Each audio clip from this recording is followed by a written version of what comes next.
So bentar, tak pretend cek. that you are Berapa tuh? the coach of IG and you have your hand in the picks and bans. What would you ban first phase? 30, sorry. Sisa 10 tak masuk I nasi secret. unfortunately have not done my homework well enough to be able to answer that question, but it ties back to what I said. I think if I'm IG, what I'm aiming Kemarin for, what kenceng I'm aku thinking, kok like, this is, gara-gara I match want to T1 accomplish the aku goal ngebet of 10 kile. breaking down the Gurih wall. I karuan. want to feel like we can Aku move into their ngebet side of the map, T1 and then as game soon 2 as lawan we PSG, establish control of the game, T1 force game menang. Secret to come chase us. Do you think their Mars Phoenix is something they could go T1 for? Is menang that game 2 gonna play in lawan Secret's LGC hands? itu tak If IG can pick it, 25 jadi 50 Because that's langsung one di of their kono. kind of bread and butter Yang strategies. lainnya cuman No, I 10, think Teamfight 10. generally speaking always does well at TI, and Enggak, I mean, aku I soalnya think ini loh. this game Lihat is not going record to end loh. in 20 minutes, I think. LGD And nggak without pernah menang Lmao, probably 2-0 first lawan game. T1. Most likely, I don't think the game is going to end fast because of the way both these teams play. I think it's quite patient. And while IG, Last I would say, 5 is the more game aggressive ketemu team, I 2-1 think in semua. terms of accomplishing their win condition, it usually Ya takes wis a lah good game half hour or 2. so for them to Tak build up. gas So I T1. think, yeah, Mars Phoenix, any sort of scaling, team fight, late game damage. And if you think about how convincing Matum Secret malih was lu versus muncul. OG, I think coming into the game, IG's draft is going to be a little bit more difficult. You have to be thinking about some of these heroes that have been picked up in that game, in those games. Specifically Tinker as well. It looked extremely strong. The Morphling plus Shaker combination coming back to the TI stage. And Secret looked like they were just having fun in the game. So you have to be thinking about the Morphling, about the Tinkers, about the Magus Ogres, Tinies. Apa-apa nih mesti problem. Si Pola minus ini ku di grup stake minus 51 juta. Di screenshot ini. Das kemuat. Ngakak-ngakak itu. Sama? Apa? Kan aku ngomong dong, Po, aku gak pakai modal lah, cepet-cepet gini. Kau hari tak balik deh tidur. Gancuk ibu dengar aja Windows kilo. Lah aku langsung di print ke apa? Print ke bed, bed duit kan ada print ada apa kah? Aduh nih Yo, cucu anu ya ibaratnya ada taksi lo. Nah, iku risetnya terus kok anu di screenshot kayak 33. Iki lho saya ono masalah. Kayak 33. Nyoh 17. Cancuk 50 tapi. Turung iki cek ono sidong kasar siji. 51 juta cok bajingan aku. Minus 50 juta. Ya, 51. Di grup stage hari pertama. Goblok pada gue cancuk hari itu di gua udah. Terus kowe back anu tani main event. Aku tak njaluk masku gitu deh. Aku kondoran aku. Oh iya.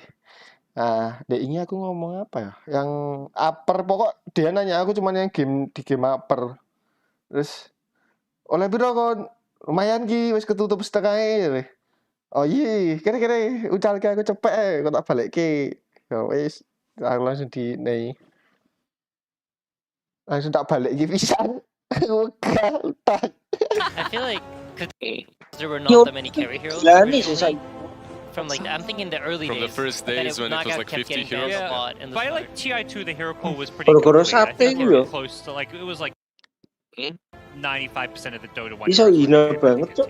Neptun loh. There was a spirit time. Wis suwi. Iyo. Also, if you go back to Sampai aneh gak tau main Dota, dijak Iko Kevin gak tau dibales sih lu Point, right? parah So, banget a kayak. hero that has moved through position. Ya apa dah main. Bener dicet gak dibales ya gue ya. As a Nganu carry, as a HP support, aku and Enchantress that was extremely popular as an offlaner at TI9. So we've seen. Oh, sorry. Were you going to say I was something? gonna say when I think of IO as well, I think of the last 3 TIs, right? We have TI7, GH, probably the world's best IO player, at least in the support position. So like just was pulling bans for this hero. And earlier TIs, you know, you had players like Ake. Aku pengen ngujat Sumail lah kok di swap match sama LGD utangina. I think that explains why the Wisp is on top. Well, we now see most banned. How about most picked? Let's take a look at the most picked hero for all time for TI. All right, Insania, tell me how happy you are to see Rubik up there in most picked. I mean, it's just a great hero. I think it's one of the most fun designs that we have in Dota. Just overall an awesome hero. And, you know, at TI, when the stakes are high and like everything, you're feeling under pressure, one of the ways you normally deal with Rubik is by covering your spells. Like you'll throw Ravage and then quickly Anchor Smash. But, you know, when you're on the main stage, when there's so many things going through your mind, that's when you slip up. That's when you forget. And that's what makes those really iconic Rubik moments where you have these amazing steals. I feel like Earthshaker and Tidehunter have really solidified their positions here at TI. You've seen those echoes and you've seen those ravages, but what about that Mirana? Mirana is third, and we haven't seen too much of Mirana here. You know, Moon Meander played her, but what about Mirana?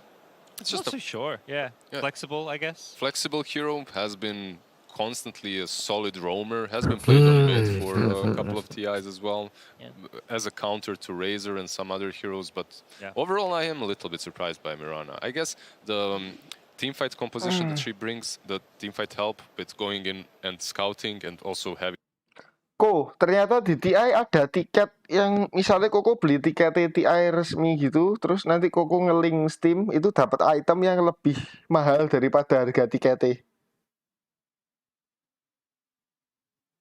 Dapat box Crimson itu loh, yang merah-merah item merah-merah loh. Itu ternyata setiap TI ada. Aku dikasih tahu temanku. Iya emang. Harganya under 2 juta. Emang. Tapi tiap Koko nge-watch game itu ada change dropnya, terus kayak pasti ngedrop lah seenggak-enggaknya. Soalnya temanku tiap TI itu hampir dapat minimal 3 box. Dan satu item itu harganya 1,5, 1,7. Tiketnya nggak sampai 2 juta. Nggak salah. Tapi berbalik. Pasti balik. Dia bilang, "Kilo, takkan dari kau lek metu itemnya di WP iki dikeilingi. Terus iku waca-wacanan sik. Iku pasti balik duitmu timbangane kon tuku kompendium ngono ki. Pasti cuan ngono ki. Lek jan kate modal.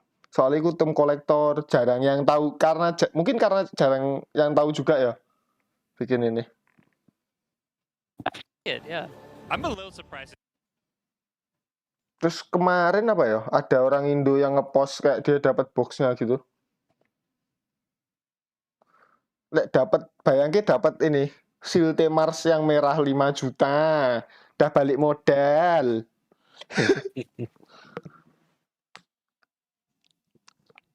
Pengen nih. TI, what happened to that guy? Tapi dia dapat yang Omni aja udah balik modal loh. Harga tiketnya 1,5 lebih dikit. Omni yang merah itu udah 1,7. Udah Omni paling sampah.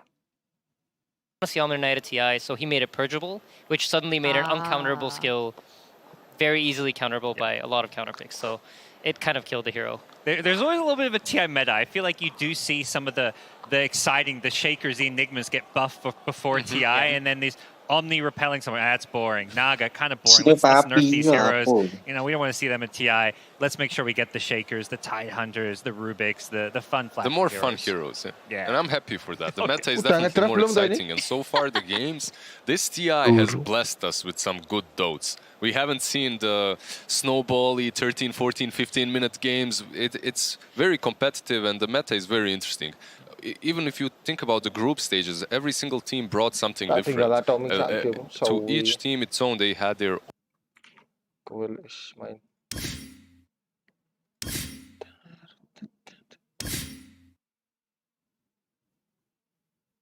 Aghanim Peterfield.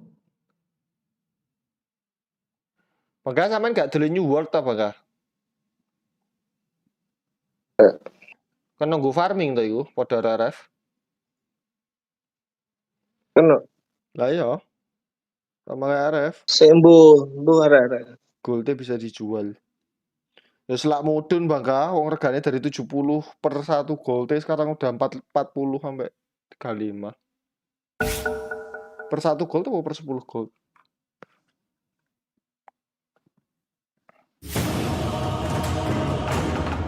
Kemarin sempat 90 soalnya. Tapi aku cuma dibayar setengahnya gara-gara aku nggak pakai ID ku sendiri. Nyelang ID ini wongi, pas wongi gak main. Jadi setengah-setengah. Tapi goldnya digawe wongi dhewe.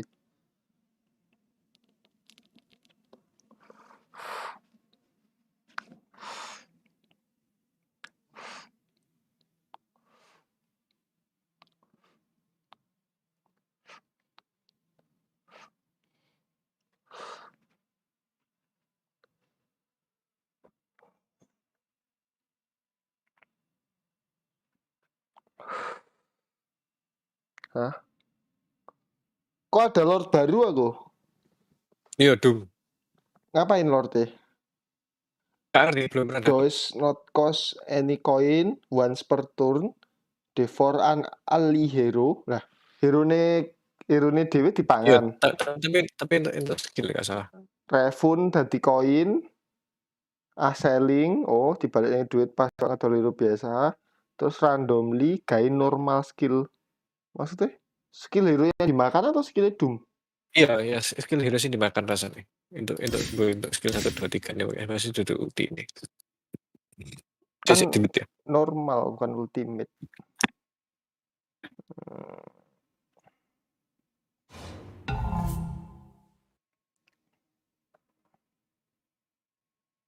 Udah PL enggak dah? PL. Oh.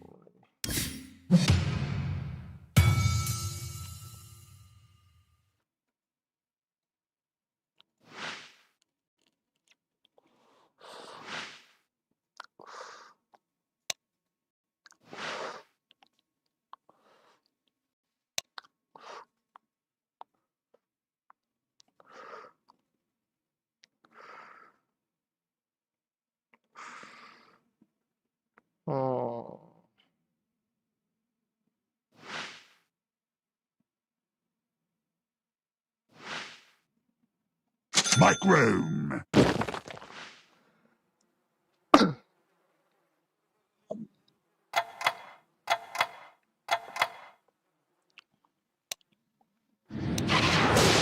Time to pose.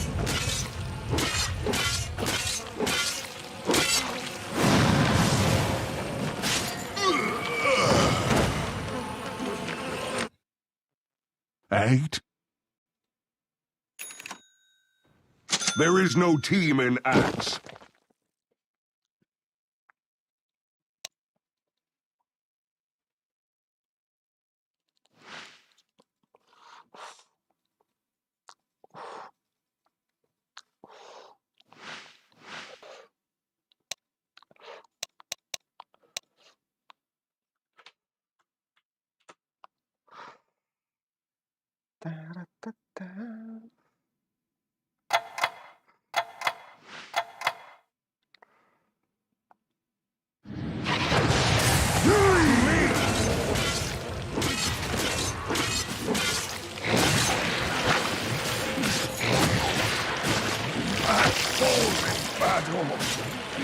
Time to cut my losses.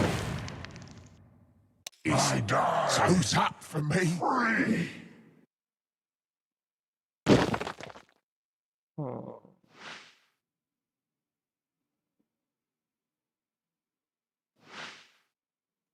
Wind Ranger at your service.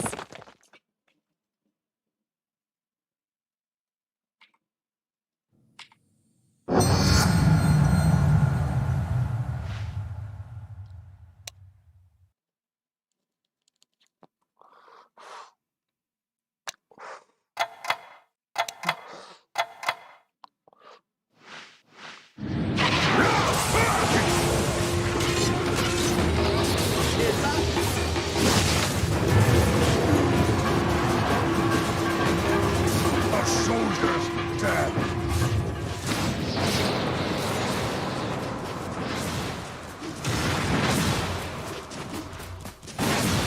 My arrow lies broken.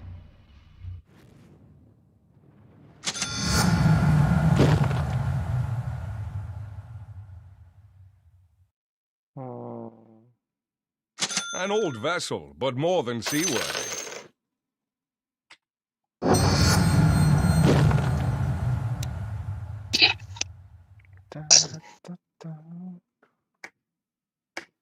When the days are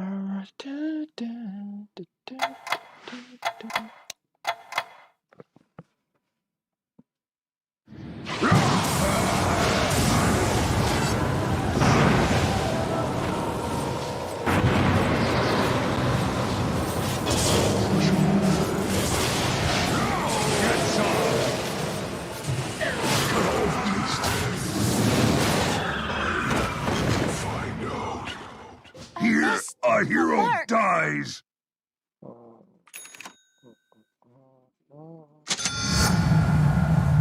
From the roost of winter.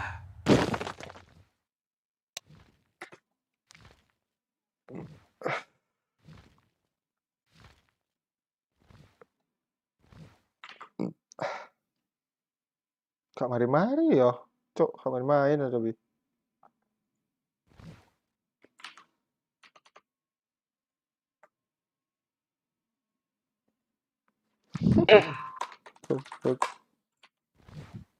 Cuk, kontennya apa, Cuk?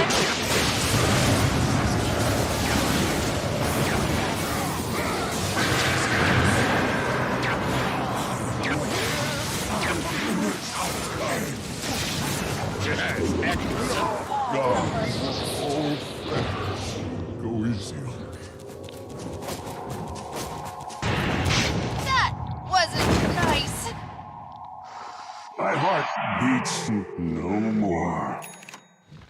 Mata net kayak ikut kata lu.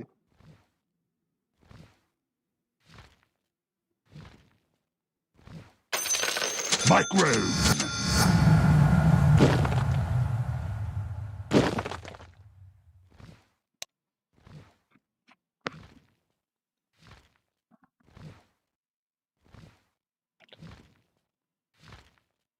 Meninggalkan Sugeng Dalu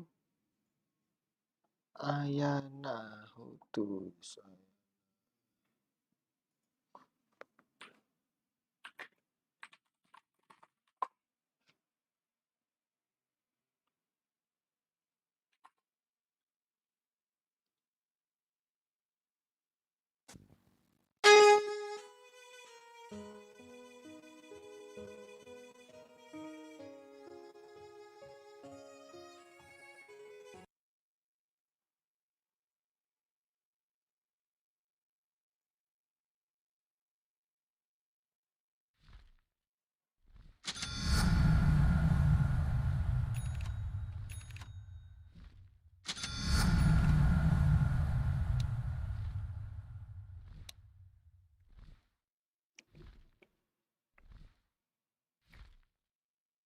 Ati sing pian tau ngelarani.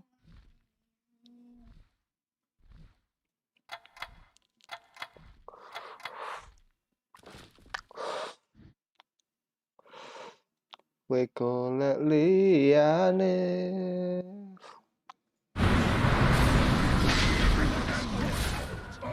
Tambah lara. We teko nambahi sangsara. Tangan aku. Gede dure palunganmu.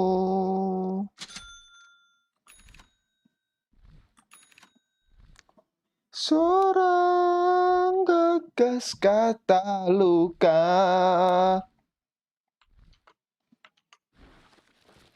Ra pengen baleni.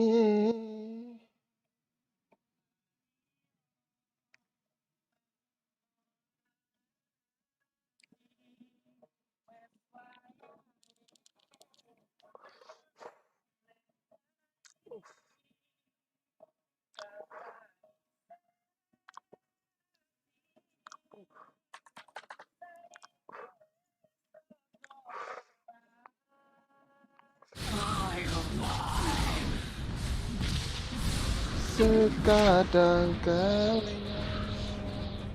Well played. Sayang sayang. There is purity in silence.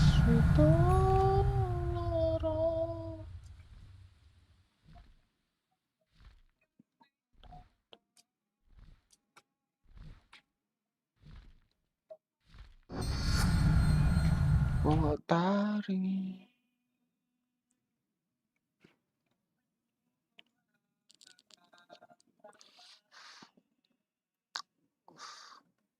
Oh.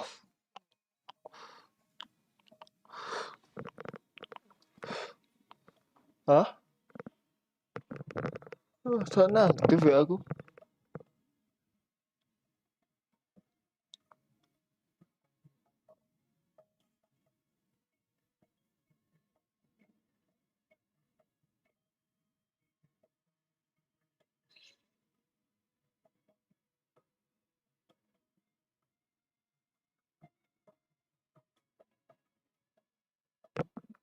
Aneh. WA aku makan kok.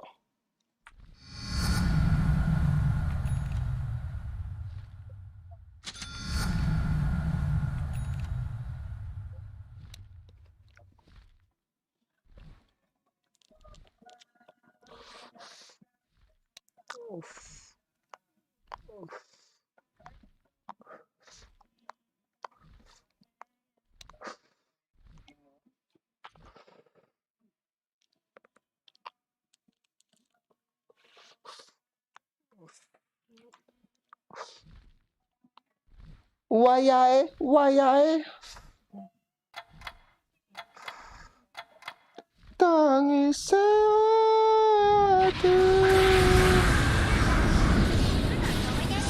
Untuk terang.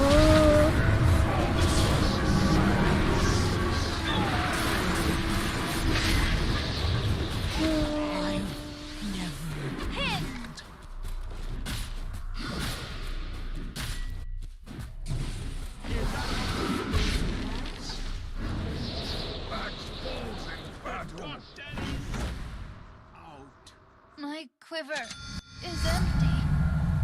Kas neng dodo.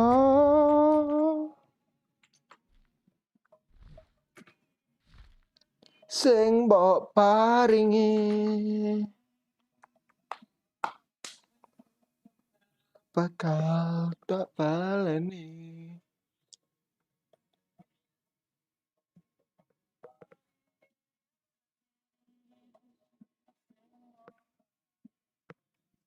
Mana itu?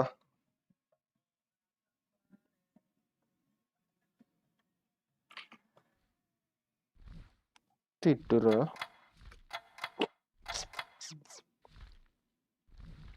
Belenjani utang tangis hati.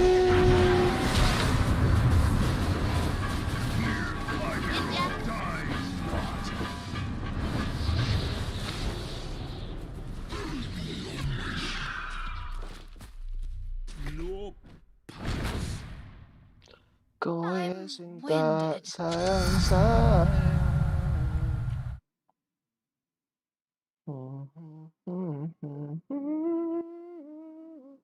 Apa? TA? Oh, aku telat iki. Twitchku telat.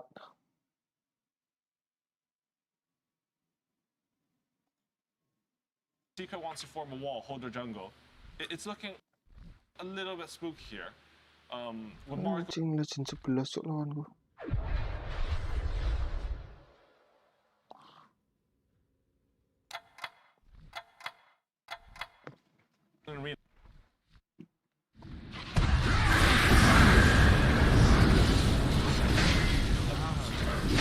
Hai.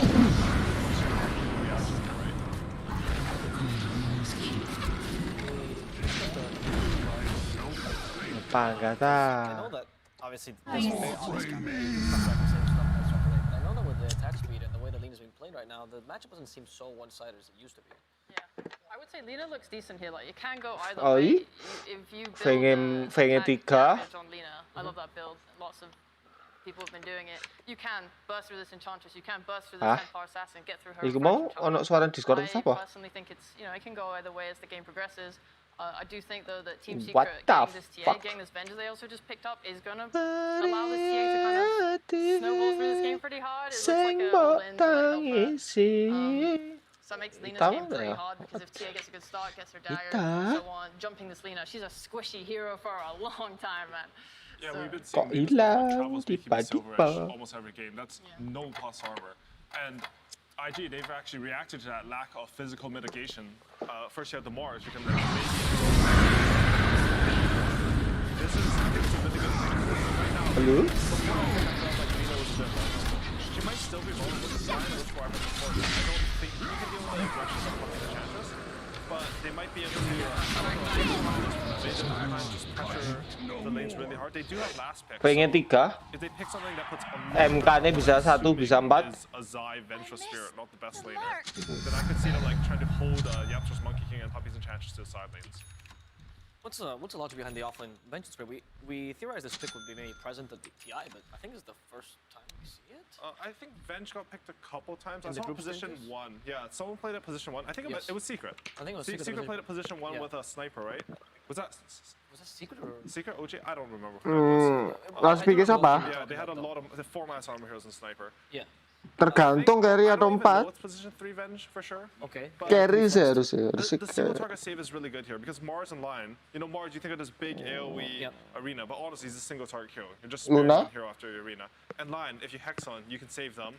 The buff Luna, that Venge is extremely Naix. popular when she was meta, maybe a few months ago, was that when you swap your ally, you give them damage mitigation, and also the Aghanim Scepter became really strong once you couldn't destroy it with a Hex. It becomes a strong illusion. You concerned though because Secret currently have very little team fight. They have a Monkey King. He probably on support, but there is nothing that really keeps people in the Monkey ult. So I feel like Team Secret needs to bridge that gap with their last thing, like TA and Vengeful can be caused, but then if Vengeful is off lane, then you're taking away a off lane, which is where most of the stuns and controlling heroes come from.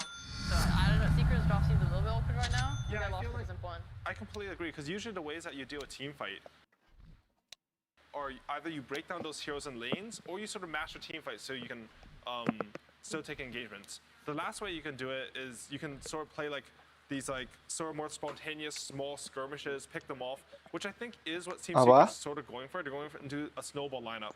I don't mind Enchantress. I think this is the only hero right now that lets you snowball off of lanes. Oh, nggak tahu dia punya Feng nih. Bisa aja tuh. Kurang sih. Lunar sih. What? MK carry. Plus pick plus 4. What Team Secret's heroes are going. ETV-nya strong parah soalnya. Honestly, they can do anything based on what IG honestly.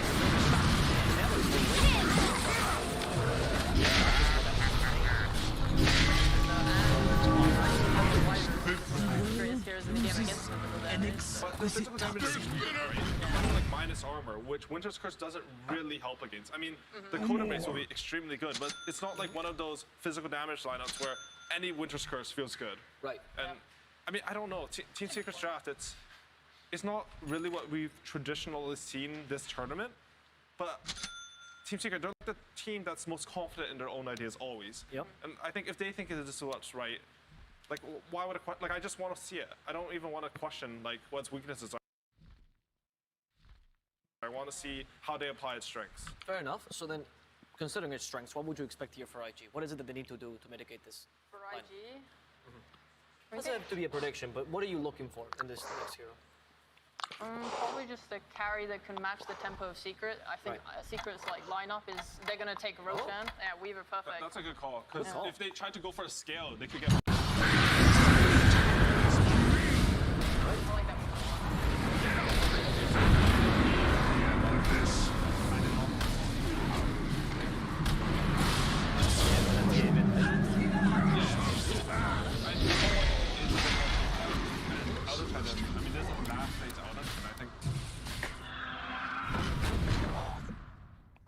Bury me beneath the tree.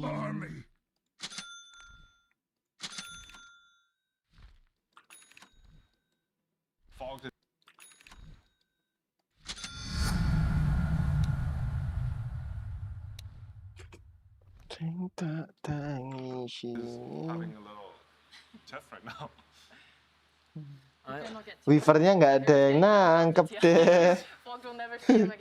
Well, well, there's one person that we do need to say before we get right into the game. As you guys know, this is the famous segment, The Last Word, and we're going to go on with BSJ's best friend, Jenkins. Strong kanan gue hero-nya gue. Let me tell you what's going to go down in this game. There's the camera I'm supposed to look Okay. at. Okay, on one side, we got Team Secret. They got Monkey King, they have Enchantress, they have TA. Name 3 heroes that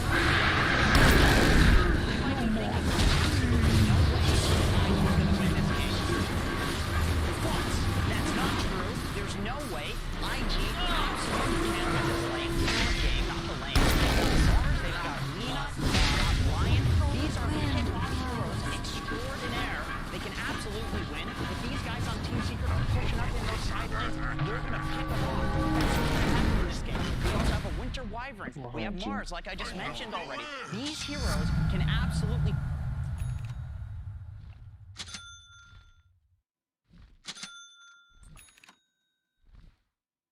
fight into any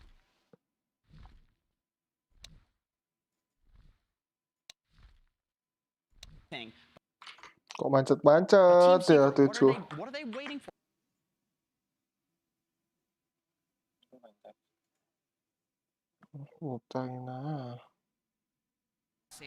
I really liked the Venge Lah, this game. udah main They di did it sini. as a response. Kok macet-macet teh? Kok lihatnya 10, 80 loh? Immobile Lina. If Lina gets out of position, she tends to have a really bad time. So being able to swap him out of position is dangerous. And kemungkinan masih 180, 1080.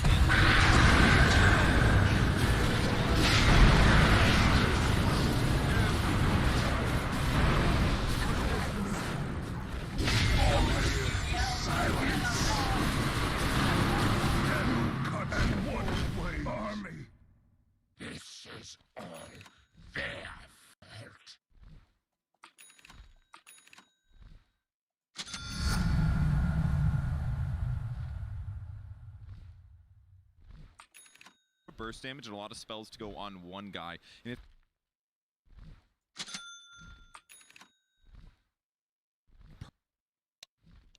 person is Vengeful Spirit with Ags, Venge is going to respawn, and then you're like, haha, your ultimates are gone, now we're going to be strong. With that said, though, I still agree with what Jenkins said. Those pickoffs on the side lanes are going to be really satisfactory at the very minimum, but the Venge swap is still a potential solution here for Secret. So if they cast their spells amazingly, yeah, their lineup can absolutely work, and I can't wait to see if it does.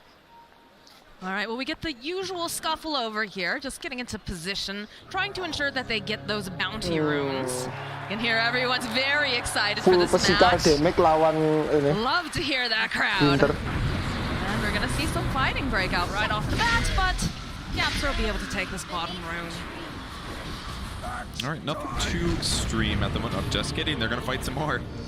Gotta get those value clicks off, man. I mean, this is big against Yapsar here. He went for a boot start, so any extra regen harass at the very beginning of the laning stage is going to hurt his first 20 seconds or so. That could make the difference in whether or not you get as many denies, and therefore who hits level 2 faster. That could miss a kill time. These things might sound small, but they're really, really important in these super high-level games where everybody makes the tiniest mistakes. See, now we've got that triple view. Mid lane going about what we expected here. Nisha being able to harass very well with these side blades. And a little bit of movement up in the top lane, too. What are things that we want to be looking for here, Purge? Well, I think one of the bigger questions is how well Puppey is going to do on the Enchantress. It's a hero that was more or less ignored the entire group stage. He was seen as a very strong hero earlier on in the year, but all of a sudden, just kind of popping back into it, which is a little bit surprising to me. So, can Puppey get a lot of harassment done? He's going to start things off with a Centaur creep. He's got a limited time here, but this could be a great way to stabilize the lane if they can get a kill, or at least some good harass. Eligible to 2021 lane over on the mid lane right now. It's looking a little not so great here for Nisha. Yeah, look at the last of 9, 8. Top lane, there it is. There's the first blood as Buffy gets the kill on Kaka. It was really cool how he did that, actually. He brought the Centaur, and keep in mind, you only have 30 seconds from when you transform and take over this neutral. So he kept the Centaur more south than his hero, and then when he showed, oh, hi, I'm here, they boundless strike from farther away. That sets up the Centaur stun, then they get the body block. It was excellently executed there by Team Secret. Puppey is the king of positioning. And definitely not a stranger playing this particular hero. Bottom lane, though, I like how they've blocked off the side camp. I think that's very important whenever you're playing against an older Titan. Yeah, don't give them the free stacks or damage here. And once again, Puppey grabs another Centaur. We'll see if they can get another swing top. Be a little surprised, but fight bottom too. Just harassing a little bit back and forth. Nothing too hard committal here. Yeah, so just have to be careful, though. He's taking a decent amount of harass. Puppey just controlling this lane. He gets another D-ward here. This one's going to be blocking his large camp, so it's going to take Kaka a lot more resources to prevent Puppey from lane controlling, pulling all that good stuff. Man last hitting is going fine, but in the mid lane, oof, Emo is doing really good. 16-8 versus 8-1 on Nisha's TA. It's going to be hard to catch up if he doesn't get some stacks going. Yeah, it was definitely a situation when we saw the harass coming out early, but Emo just, really focused up, hitting all those creeps, making sure he's getting the last hits. And clearly that has paid off. I'll be interested to see too if the way, because ID is a really interesting team, the way that they like to move about the map. A lot of the times when they're creating stacks, they usually, instead of some teams that go off into different lanes to try to create pressure elsewhere, they usually play around that area. So do you think we're going to see something very similar to that, or are they going to try to be more aggressive, try to take away stacks from the TA? Definitely be aggressive while they're taking stacks if possible. Secret can mitigate this a little bit by trying to push lanes all the time, because then it's going to create two windows for IG. Yes, they could go be aggressive and try to contest TA, but they also need to defend their towers from dying. And if they don't contribute a lot of heroes to pushing those lanes, it's a really tough decision to make. Oh, Fly sitting very low here. Is going to have to go pop those one charges. Yaps are hunting. He's got the spirit. It's got a new stun. They have a fresh stun. They'll turn and put some damage over onto Ollie. But we'll back off. Oh, they cancel out the sound. Nicely done by Zai there. That's a costly one. Do they have any more? No, just a tango. That's going to cost Fly some last hits here. It's a good time for Zai to play aggressive, get as many trades as possible. With that said, Yaptor shifts over to try to help with the water runes. That's going to guarantee it for Nisha, so they will be helping him out a little bit, help him catch up. And in fact, he's basically caught up now. 20 last hits versus the 23 on the Lina, so not bad for Nisha. Like two very skilled players over in this mid lane. Bottom lane, a lot of harass coming out over onto Kaka. They're out the Hex, they've got the net though from the Troll, turn around, nice earth spike, Kaka. So they're trying to get the body blocks off, but not going to be able to succeed. But still, they're making good pressure up there. Puppy is not super highly leveled, which is going to make Matoma Man get his levels more faster. JT pushing him back. Good earth spike again, but they'll put some more harass over onto JT. He got the stun. He's going to heal off of this creep wave most likely. There it is. Very nice. And he went for 3 points in Jingu Mastery, so he wants as much lifesteal as possible. And that's probably because he knows that Puppy's not always going to be in the lane. So making sure that he can lane sustain without a support coming over is going to be really helpful. Seeing a pretty even matchup now here in the mid lane, 29 and 14 over on Lina, 28 and 5 over on Nisha's TA. Have some beautiful stacks though, and Puppy, he's creeping in. He has an idea that these are being made. This is the best thing to do. Oh, stacks, cool. I can pick the best neutral creep that I want. And that takes a lot of the gold out of the pile. Fly getting a Zai kill though. Indeed he is. And honestly, moves, it's very normal for Venge 3 to die at least like once or twice in lane. What about this Puppy though? That's a Laguna Blade. LSA doesn't quite connect. Puppy hiding over on the tree line, putting out some of the impetus. He is going to fall, but we have that high five coming out over here. Nisha gets the kill on Emo. A very big juke by Puppy that forces Emo to commit and gets him that easy return kill. So excellent trade once again for Secret, but the game is still even. Indeed it is. Wouldn't be surprised to see some more movement going around those stacks over in the top area. At the very least, they're going to keep blocking these camps, move Enchantress over to limit the large camp, or they can start getting aggressive on the map. And while Puppy's accomplished a lot, he is still level 2, which can have its downsides. It's a little bit harder to make as much happen for you to be survivable if you have that trouble. Matoma Man getting a great trade off top once again, gets the Jingu stack, harasses JT, but... Zai, the bottom lane, they're going for the dive. It's going to be Ollie who collects on this kill. Thinking about diving mid though. All the supports stay there. Thinking about it. Trap gets popped. The center. Stop coming out. Pulls Emo into place. They're going for the cold embrace. They'll follow up though with the earth spike. It's still a dead Kaka. And they get another one. They get Emo. Ollie running for his life. Another trap pop. And he's going to be the last one to fall in the mid lane. Man, I was a second away from criticizing Secret for their supports not being bottom and for Venge dying twice in a row, but you saw the payoff there so hard. Puppy comes in, lands a monster 2-man war stomp. I didn't even know the stun went that wide, but he gets 2 heroes and Matoma Man rotated. Remember I said before he got that Jingu stack? He brought that buff all the way to the mid lane for this gank, and it gave him that huge damage burst against Lina. And now they just get the tier 1 tower at 7 minutes. 7 minutes. That's incredible. It's going to open up quite a bit of options for them. You know they're going to want to take that Roche early. That's Secret Dota, baby. That's how they play.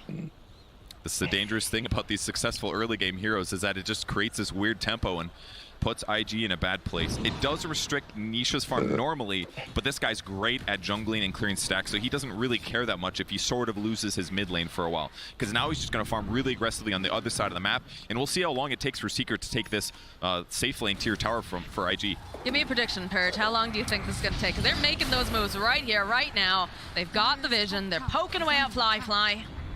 Ooh, Ollie's going to try to slow it down, but he's getting Ollie, caught. this is not good for you, my friend. Matsu just whacking away. Yaps are following. They do have the play, but they have the tree jump.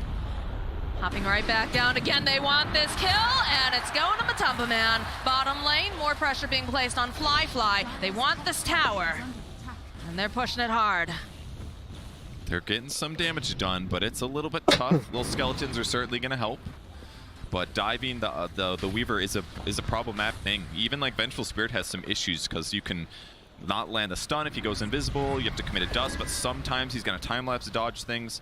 It's a little hard for them to secure that kill on the Weaver, and as a result, not as easy for them to force this tower as much as they'd like it to. And on the other side of the map, JT's had a free lane for the last couple of minutes ever since Matu left, but the bright side is that he's going this armlet build, and it takes him some time to get it online. So even though his net worth is going to be good, in some ways, IG would rather him just have a fast blink dagger. Matumba Man is landing over on the Kaka, the sleep coming through, couple more clicks, and down he'll go, fly now, in a world of hurt, he's not gonna be able to, manages to jump over.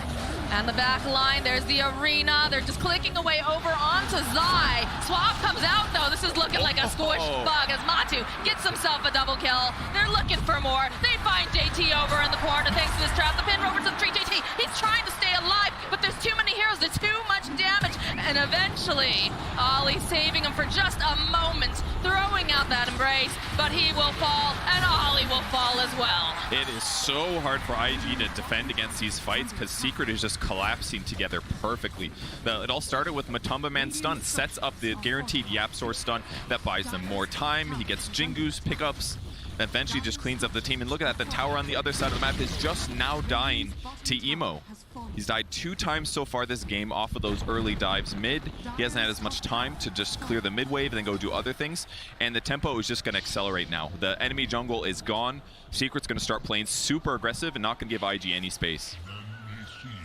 That is a huge problem. This is exactly how Secret likes to play. They like to get this advantage. They like to choke out their opponents when they are just having difficulty trying to catch up. The flip side of that, IG, this is the thing, right? We get these team metas. When teams start playing against each other frequently, in terms of like boot camps and whatnot, you get used to one another. And the big thing that IG likes to do are these ganks. The pickoffs, they like burst damage, and clearly, Secret has done their homework because they are just playing so tightly together. But the thing is, I think, and one of the things that restricts him on the ganks, Lion's obviously amazing, but he had a rough laning stage. He just hit 6 with the Tome. And they're going to go for a kill, see if they can get it. But the other issue is they picked Wyvern. Wyvern is a great pick for this to counter against Secret's heroes, but not the best ganking hero and not the greatest laning hero. And that's part of the reason they've lost this laning stage by a moderate amount. But we'll see if JT can get a pick off here. Zai sitting very far back, wants absolutely nothing to. And they have a feeling, I feel like they know. They got him with the scan just a little bit. They know they're playing. Standing over to the side, you can see already Matumba Man teleporting on in. Swap in for the initiation. They managed to find Fly. Can they burst him down fast enough, though, is the question. Yes, they can. Another high five being requested from Nisha. That was really close, actually. Puppey didn't have his dust in his inventory. I saw it come off cooldown the moment after they got that kill. It was really close to him escaping. But that was a cool gank. Haven't seen the early ulti into swap, into double stun. That was really awesome. But boy, they almost lost it, but great kill. Radiant's bottom tower is under attack. And now they're just going to have a brief period of lull, most likely. TA was going for fast blink dagger. Nisha's already got it picked up, so her damage output isn't going to be as good, but she's just going to be a second version of Monkey King. When they find somebody out of position, both TA and Monkey are jumping in, and they're doing a lot of damage. And against a vulnerable hero like Lina, that's super scary right now. Emo had to buy Yule Scepter as soon as possible. That's going to help him to defend himself if he gets in trouble. But frankly, if he gets swapped out of position, I can't help but think that he's going to die no matter what. Because even if you buy yourself a little time, your team's going to have to back you up somehow to keep you alive. Like you said, the way that they jump on Emo, even though he does have that Yule Scepter, there's generally at least one other person, right, participating in these ganks. So even if you buy yourself some more time, he just doesn't have any way to really save himself beyond that. It's got to be Cold Embrace. It's going to stop physical damage. That'll help a lot against Monkey King and the TA, assuming that your team can like counter-initiate in that 4-second period. And Winter's Curse is another great way, as can be our Mars ulti, but there's just so many different angles that are worrisome that it makes it look a little scary to me for IG. And Zai died twice in the laning stage, but now he's doing pretty good. He's got his point booster, he's got his first stat item of his Axe, 2k gold, and he's going to have this. And then he's just going to be a super nuisance every fight. You're going to see probably 2 swaps, multiple sets of stuns, a lot of dangerous things for IG to deal with. Why haven't we been seeing Venge in this offlane position quite as often recently? There's just stronger heroes is a pretty safe example. Heroes that can win the lane. Venge basically never wins the lane as a 3-position hero unless they like really mess up on the enemy team. So the nice thing about Venge is that you basically have free Aegis. You can think of like Venge Ags as like being a Wraith King, which is a huge advantage. That's his ultimate. You can get it with just with an item. So having that advantage is great, but it isn't very good at the laning stage, and that can really get a lot of drafts off to the wrong start if you can't really feel your hero's advantage in those early positions. So it's just a high risk, high reward kind of setup is what I'm getting. Yeah, that, and also you have to worry that if they have like a greedy carry, you're going to want to punish that. Otherwise, they're just going to go crazy. And Venge can't really do that as well. It's more of a mid or late game hero. Kaka standing on the high ground. There's a swap over onto Emo. Immediately trying to keep Emo alive. That double damage not looking so good. The sleep comes out though. Able to get the kill on Emo. Follow up with the Winter's Curse fight over onto the back lines though. Kaka running for his life is going to get punched down by Yapzor. And they'll take down Ollie. Yapzor still hunting, wants to get his hands on Fly, but I'm not sure if he's going to be able to quite do it as he does have the Shikuchi up. But they'll happily turn around on the side of Secret and go into the Roche with the double damage. It's so easy for them to do this now, but that was legitimately a two-shot on Lina. That was a Melt Strike with a second hit from Nisha. Obviously, there was also minus armor from Venge, but that was all about the Tumbler toy. The Lina was just playing aggressive, Emo playing aggressive in the mid lane, but that Tumbler toy jump with the swap up to the high ground, he had no solution to get out once the stomp was there to follow it up. I'm gonna make you say that 3 times fast now. Which part? Tumbler toy. Tumbler toy, Tumbler toy, Tumbler toy. Got anything else?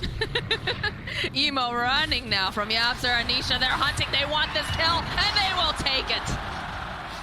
This is just so cool to see them punish the Lina. It's one of the most feared heroes, Halo? frankly, for a couple teams. T1 is another hero that it really stands out for.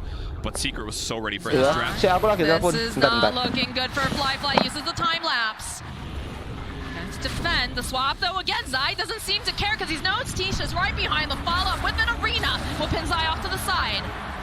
And IG will get themselves a kill. Bottom, Matu gonna get a solo kill, pretty sure here on Kaka. Gonna get out time. The monkey's got one more hit, and there it is. Anytime you see a death like that on one side of the map, you're like, yeah, okay, but is Secret getting something else? And I look bottom, Monkey sitting in the trees channeling his ulti. Oh, that's not good for Kaka. Not good at all. Especially because he's trying to finish his Blink Dagger. That's usually like a lull moment. Oh, go sit down there. No one's going to be in the area. Nah, Matumba Man was ready for that one. Punishes Kaka. Still 1,000 gold till he can get Blink and be really active and set up these team fights. So what's the play now going here for IG? How do they move about this map? How do they get this real estate back? Because it feels like Secret is just fighting them tooth and nail for any inch. They're being really oppressive, and I think the scariest thing for IG is that Lina is struggling so hard. JT did a great pivot. He stopped his Helm of Iron Will, and he went for Blink instead, so he stopped building the armlet, recognizing what they needed. So that part is online, but Emo just looks like such a vulnerability in this game so far. We've all seen in these fights a wave of terror and a little bit of pressure, and he just goes down. In fact, I almost wish that he had the Arcane Ring on his hero instead. He needs all the armor he can get right now. The jump over into the mid lane. They spotted Zai. Nisha's here, though. Look at the damage. 2 hits will take out Kaka, and there's the Laguna. They can't finish Zai. He's going to be able to just walk away. Emo running for his life. Nisha looking for the opening. LSA won't connect. But now Fly joining into the fight. Has to be careful. They'll throw out the dust. Force the Weaver away. That was so cool. He swaps while the Dragon Slave is mid-air, so he's not there for the fire to get hit. Uh-oh. Emo. There are monkeys lurking in the trees, and Anisha who wants to cut you into pieces. I just don't know what they can do about the Monkey King. He's already got Orb of Corrosion. He's got Echo Saber. He's getting pretty close to the Deso, to be honest. They're going to have 2 Desos on their team. That just means that he blows up these low armor heroes. If he ever catches Wyvern or Lion or even Lina without a defensive item or an ally nearby, he's just going to blow them up. And that's the case for both of these cores. And that just makes the game so much easier for Secret, because they just need one of those guys. They're very mobile, plus a support, and they can kill almost any hero. JT has got to be feeling nervous. He's got Blink. Does have the Blink. He's just going to get into the corner, teleport out. I'm sure that trap popping probably scared him a little bit. It's like, oh no, is Nisha here? No. It's a little scary. Or Monkey King. Well, I mean, Monkey King's got his eyes on a little bug, and monkeys like to eat bugs, Purge. Not going to land the Boundless, though. Enough time to force Fly back. Oh, he changed his build, actually. He went for the Basher instead. I wonder if this is because he recognized they already had a Deso. It's a little bit unsynergistic for you both to purchase it. It would have been good. But Basher's great, too. It's going to make it even easier to kill Lina, to kill those supports, to kill Weaver. So I like the pivot here. They're in such a good position. This doesn't bother me at all that he's gone back for a slightly inefficient damage item. It's perfect for the utility. But I also feel when they're, sitting pretty like they are, it's a little bit easier to be able to make these more creative choices, right? Not necessarily the ones that you're expecting, but the ones that are going to help you seal the victory. Exactly. It's easy to talk about the what's the 4th, 5th, and 6th items you buy. Right. It's like saying, what are the best 6 items on here? It's all game dependent, and when you're this far ahead, you can really just be flexible and do something that's going to help you close out the game, not necessarily just get ahead. And this is Basher's a great item for that. They can get a couple crucial pickoffs where normally somebody should be able to defend themselves. It's going to continue the map pressure, and Secret gets a tier 2 tower that's going to open Shrine. Top lane huge though, advantage. IG trying to find some movement, trying to just put some pressure over on the tower. They're not feeling confident to go up against them just yet. We still, of course, have 30 seconds on that Aegis of the Immortal on the TA. Smoke play comes out from IG. They might be looking to make a swing play. Agnum Scepter completed, though, for the Vengeful Spirit. This is going to be a hard fight. Yeah, the moment he sees anybody, they're getting swapped, and he's fighting to the death. Twice. Yapzor getting into position. Oh, the 3-man Boundless! A follow-up again over on the back lines. The whole Matu into place, but he's winding up there for that Wukong. They go, they put out the Earth Splitter coming through. They'll take down Kaka, the Deal Slide. Swap coming out now to protect Matu, as Ollie has been left behind. Nisha is godlike. I really thought that Matu might be in some trouble there, but that 3-man Boundless Strike was incredible. Also fortunate for him that at the same time that came out, Winter Wyvern ends up cold embracing the line. So even though they did disable Matu, he's not able to follow up right away. That hurt IG's defensive play there to try to catch him. They put the burst damage in him, but he survived just too far ahead.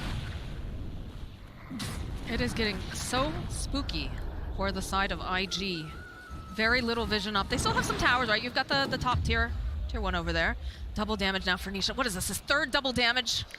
It helps when you control the map, but whatever rune does come up, it is a lot of DDs by all means. There's like, what, 6 power runes it can cycle through? This one's going to be huge. 120 damage right now is his bonus if he gets it. He's got the Grove Bow as well, so its attack range is legitimately like a normal ranged hero. So it makes it even easier to get those pickoffs. And still no Blink Dagger for Kaka on the Lion. Definitely struggling, trying to find any opening, but it's one of those situations where his cores need this. They need the farm as well. How do you move about the map? Because every time they show up, it feels like Secret is just there. Yeah, that's the hard thing about being behind, is that you don't have as much safe places that your core can be like, yeah, you know what, you can just have that one place that's like slightly safe. Instead, it's like those places have to go directly to your core, so they can try to catch up as much as possible. Right. I really like Emo's item pickup. Goes for the Dragon Scale. It's absolutely the right item.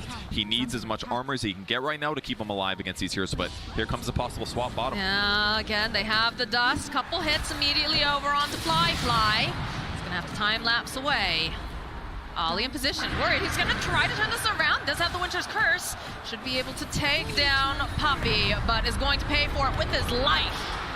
And that's now a Winter's Curse that they don't have to worry about on the side of Secret. That's true, but any kill they can get right now with being this far behind in gold is going to give them a nice advantage. And that's 260 going to Winter Wyvern, and now he's got a Blink Dagger. Oh, Emo, do you know what's lurking in the darkness?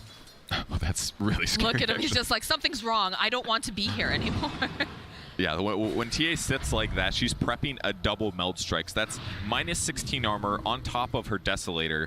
That's a lot. That's like one shot. Well, it's not going to be one shot, job. but do your math. I guarantee Lena would die in 2 attacks from that. That's like if he gets within 600 units, which is quite a lot right now, death if he doesn't Yule's it in time.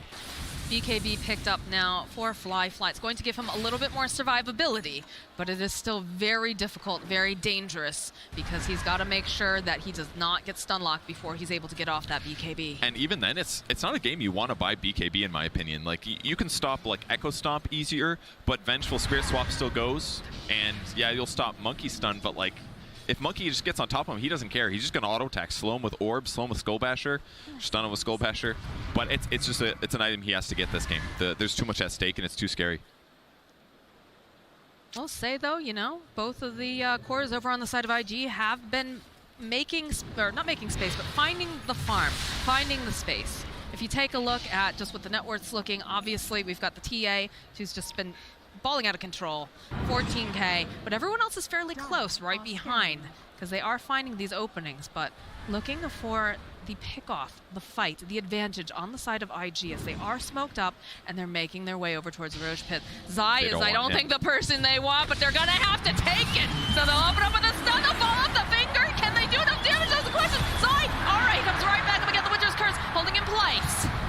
Asa Stomp going in. Nisha will take down Ollie. There's that are coming through. JT, he cannot survive this. He's going to be the next one to fall. As they'll turn around. Another spot, though, coming out. It's all right. It's the Vengeful Spirit. It's the illusion. It's absolutely fine.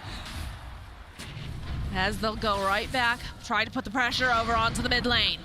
And all of that, and they only killed one hero. They had to kill Venge twice. They almost killed Monkey, but that defensive swap was huge. And after that fight, I was thinking the same thing as Matoma. And, you know, maybe it's time for a BKB. That was a little too scary for him. If he has BKB, he can definitely continue fighting there. But in that moment, it looked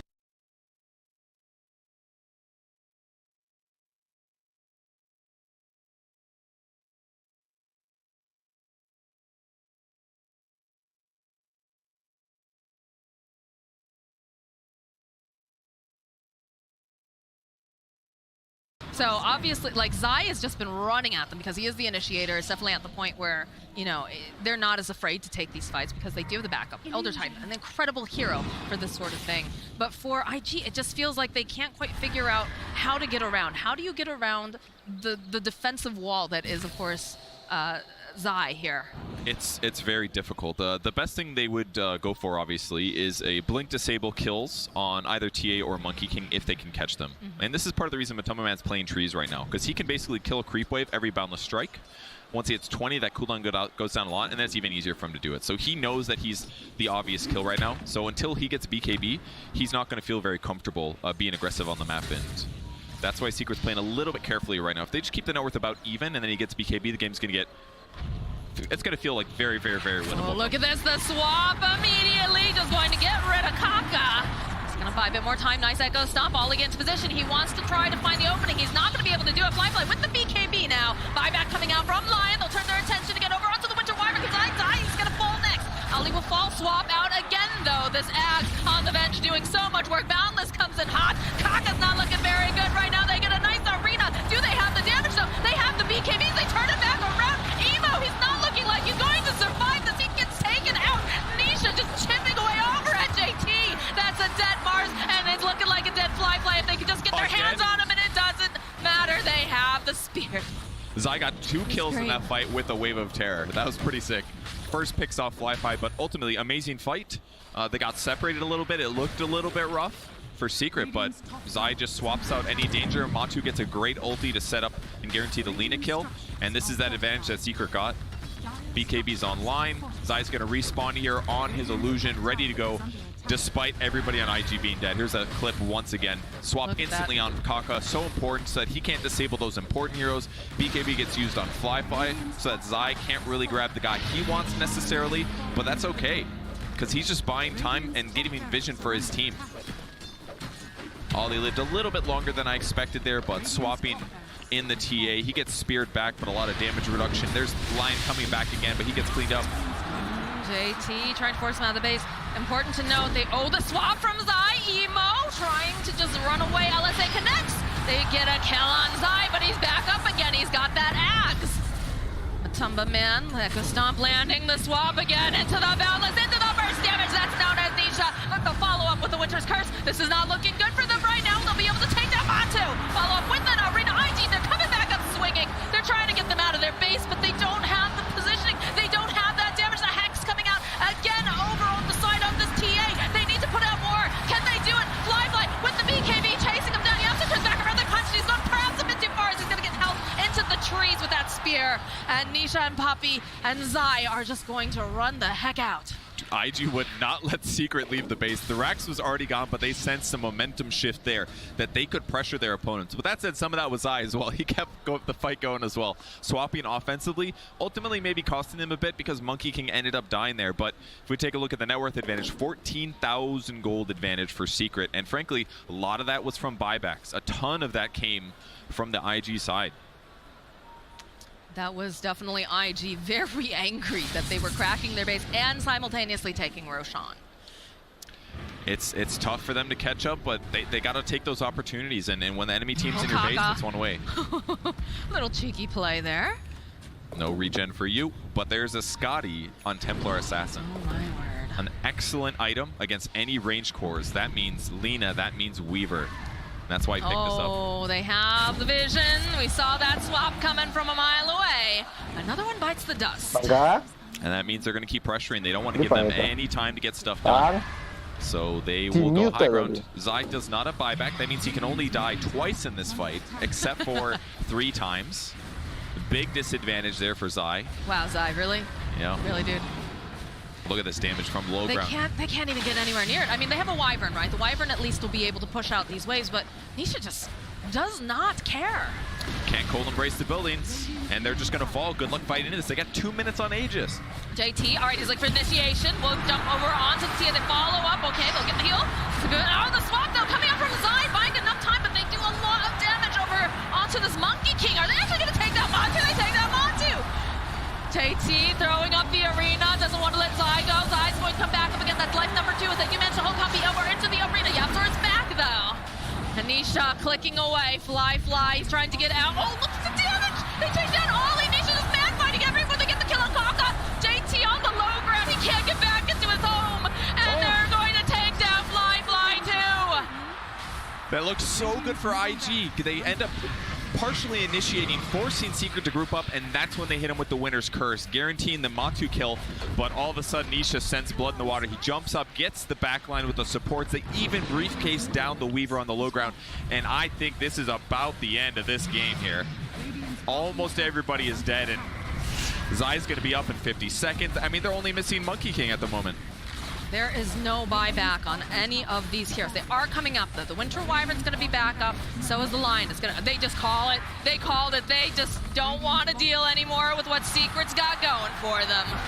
It's way too hard for IG to play at this deficit because they'd have to engage with 2 supports in Lina. Lina hasn't felt strong all game. Ever since those early laning stage ganks, the supports, they had great abilities, but like, how are you going to engage on a TA that's attacking your tier 4 towers from 600 units away? They have no option there without their cores up. So, wow, what a play. Definitely very impressive. I would say also that this felt a lot like the Zai show. I don't know if that's the same feeling that you got off of this. They all played so good, honestly. Those early ganks were huge, though. Zai played great. Matu won his lane and rotated successfully. Like, as they played so cohesive as a team, and it made a big difference. All right, well, that's going to be game number 1, guys. And of course, this is best of 3, so we have plenty more, but we're going to toss it over to our panel. Thank you very much, Moxie and Purge. A very, very convincing win for Team Secret. Now, when we were in the green room talking, Insania didn't have a lot to say, but when he did speak, he said, "If Venge stops Lina, then it's over." So Yeah. tell me how that worked. So I think in this game we had a lot of like really high level 2 pro players like at the absolute peak who fully understand what they're supposed to do in the game. A battle going on between Zai and Emo where Emo's having such a hard time entering fights until Zai swapped. And for that reason, Zai was like positioning his hero very aggressively and not swapping. Like you would see him run into fights, just kind of like play in front, and then he would use one swap to initiate. And as soon as he died, you notice Emo's just not entering the team fight. And he wouldn't use a second swap until he knew for a fact that the fight was secured. And as soon as he did, you just saw Emo coming in. And if you guys go back into the replay, you can even see Emo was queuing up a Link Inspire at some point during the game, but he never managed to get to that point. So he made the really high-level decision of, you know what, I'm going to buy a Shadow Blade. Because once Zai dies, the Spirit cannot use Dust. It can't reveal heroes. So that allowed him to get good positioning so that he wouldn't be afraid of getting swapped. Some really, really interesting high-level plays coming out. Interesting to see how that worked out for them. Now, what could this gaming could have done there? I mean, Team Secret had a very commanding lead throughout most of the game, and it seemed like they just set the tempo, just like you guys mentioned earlier. What could they have done? The matchup on the mid lane is seemingly and historically a little bit difficult for the Lina. The matchup on the mid lane itself is not. You should do well, but later on, the moment TA gets one mobility item, they can jump you, they can take you out instantly. In my opinion, I had a feeling that Weaver should not be dying in a game such as this one. I really feel that Fly, until you reach those high ground positions in which you're trying to pressure the high ground and tier 3s, you should not be being picked off. If you're pushing the tier 1 and you get swapped into Monkey King Yo, stun, into encan Venge MK stun, bangga tulung. there is some positioning problems there. Perhaps they should have planted him on the backsides of team fights and So pushed with masalah JT a little iku bit more encane oleh often. creep gede How I terus noticed and what I've lo. seen from the team fights, JT was a Jago little bit late iku to MK join karo fights. He encane was definitely bener-bener doing nglindungi it keme well. lo. If you remember the team fight around the rush pit, he separates Monkey Gak King kok out of MMR-an the mung two support teammates that tok got sing caught ngotot and ngusir. literally Iku saves the fight, but ngusir sak it doesn't keri-keri matter ini melu because ngusir everyone is ben oleh already way keme. too low to continue. Let's see how the stats played out in this game. It was pretty difficult for IG. It looks like Kaka had 0, 11, and 6. Cok mati dua kali gara-gara kurs tok. That looks like a really rough score, right? But he is playing Lion. So tell me a little bit about how the support works in this way, right? I think for both Kaka and Ollie, once you're on the back foot and you fall behind, you're naturally going to have to die to try and make some plays. They've got to move out on the map, try and contest Roshan, try and, if you just stay in your base, you're going to eventually lose because you're just getting more and more out-farmed. And it was up to Kaka to start these fights with his Blink Stun initiations, or up to Ollie to get a really nice Winter's Curse off. So naturally, these supports, they're going to feed a bit. And then Nisha and Matu, they reap the benefit of that. 14-0-11, 10-2 and 12. Great stat lines for them. But yeah, just a tough game for IG. I think a game where we haven't really seen IG on the back foot, and they didn't really know how to play from behind this game. Or they really didn't have the heroes for it as well. Yeah, I absolutely agree. We were talking a lot about Secret's wall, but Secret can do more than one playstyle, right? Right. And I think yesterday when they were up against OG, that's when they needed to set up the wall. Today they decided, you know what? We're going to take control of the game ourselves, and we're going to take the pace to them. And I think IG hasn't really been tested in that way. I think in almost every single game IG played during their group stage, they were in dominant control of the games they played. And this was the first time I saw a team take over. I really think that they had one big issue, and that's the fact that the mid lane and the safe lane kind of want to be playing the same style, or they have been playing the same style.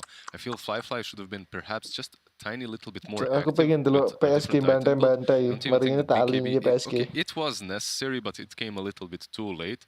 Or just get Berapapun a hero menangnya, that's more mobile all for in Emo. PSG. He's an extremely good Lina, but the game plan is so much easier. The fight plan is so much easier if you have your Void Spirits, Storm Spirits. I believe 2 were banned out, but 1 was still remaining in the pool. They could have gotten it. And so much goes back to the way Secret prepare for best of 3. They left that lean in the pool knowing that most likely IG would take it, and I feel like they had that Venge up their sleeves as the answer, as the counter. They did the same thing against OG with the way they give OG some specific Aku heroes and feelingnya they tapi counterpick kita it. di It game felt telu. like IG just fell into Secret's trap here. Yeah, that is exactly what you guys said right before this game. It was Insania's point, and it's still the strongest one on this panel. I believe I liked it a lot. It's the Vengeful swap. No, for real. The Vengeful swap made IG's draft and IG's strategy look feeble. You cannot play this Lina plus Mars if there is a hero that puts you out of position so easily. You have to be hiding constantly. And that's exactly what Vengeful Spirit did. That's exactly what Zai was doing. FTK. The only reason why I laughed is because when you said it was his point and it was good, he just turned mati and looked 6 at the kali, camera and mati 5 smiled. kali It was ngono just very, very good.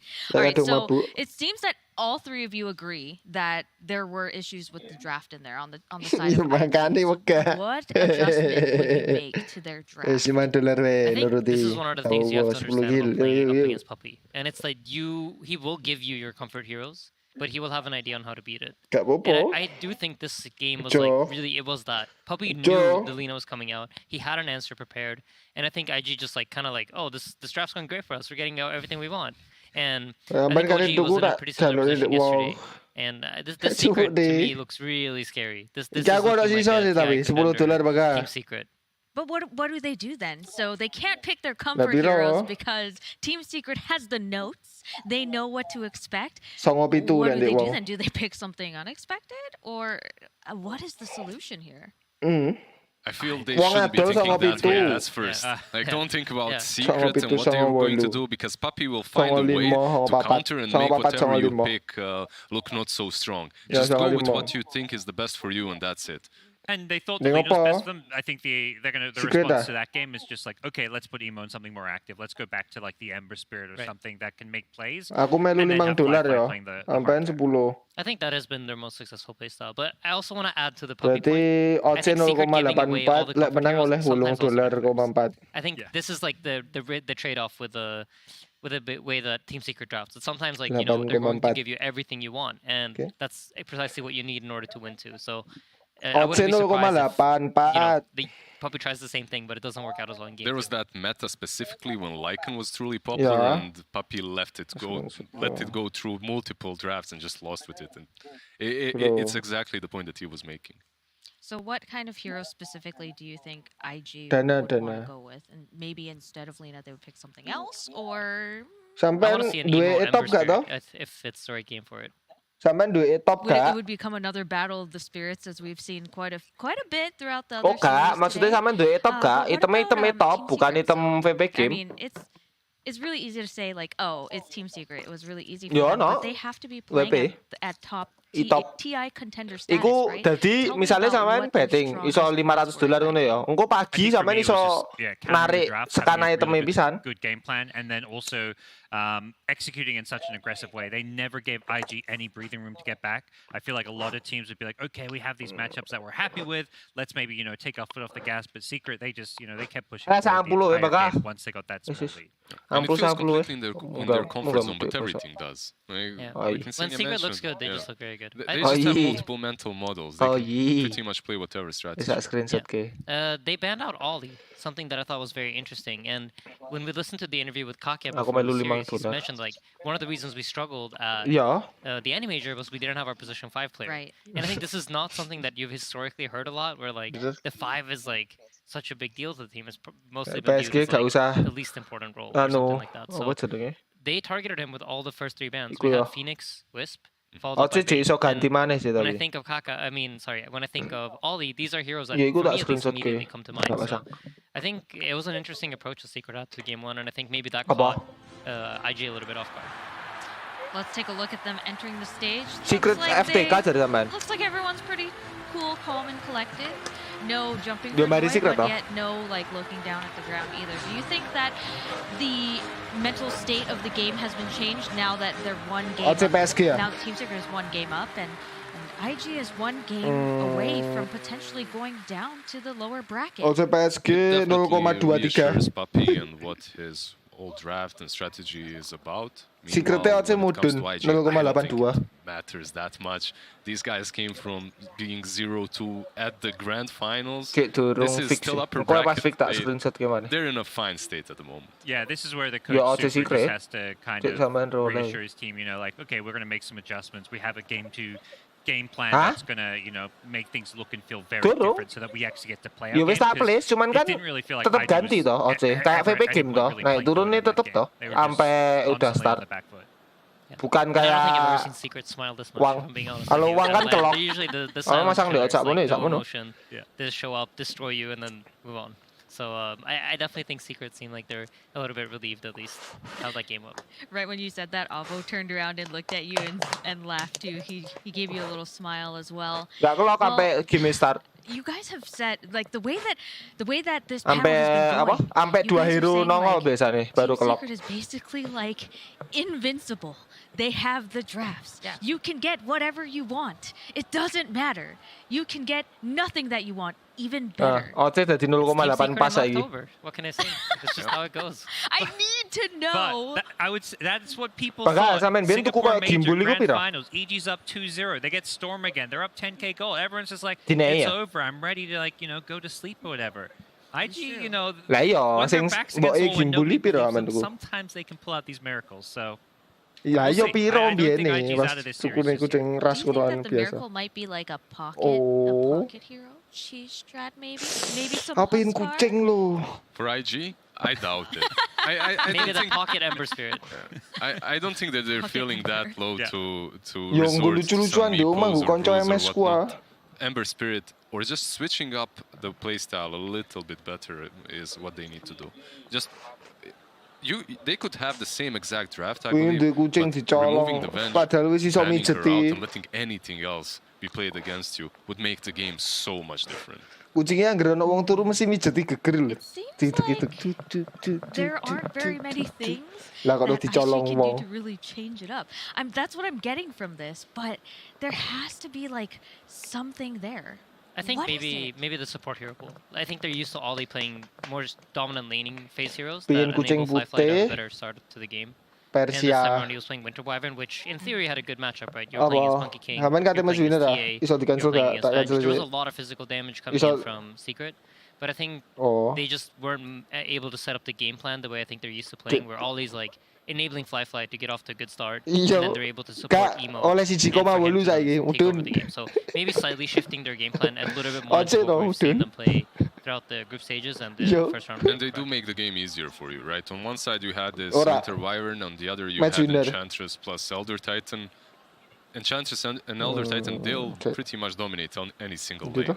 Yeah. It's so much easier when you have your 2 lanes set up from the get-go. But if they're banning out the supports, what do they do? Like, 2 bans come out immediately. There's a bunch of them. They have over 100 heroes. They can find something.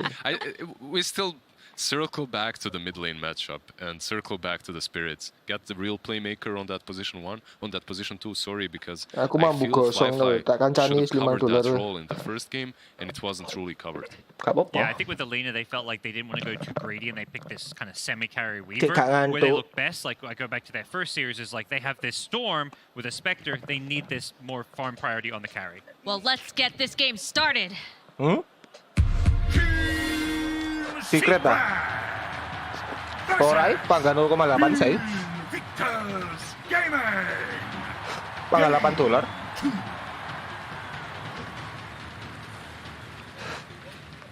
$. Welcome to Game 2 between Secret and IG.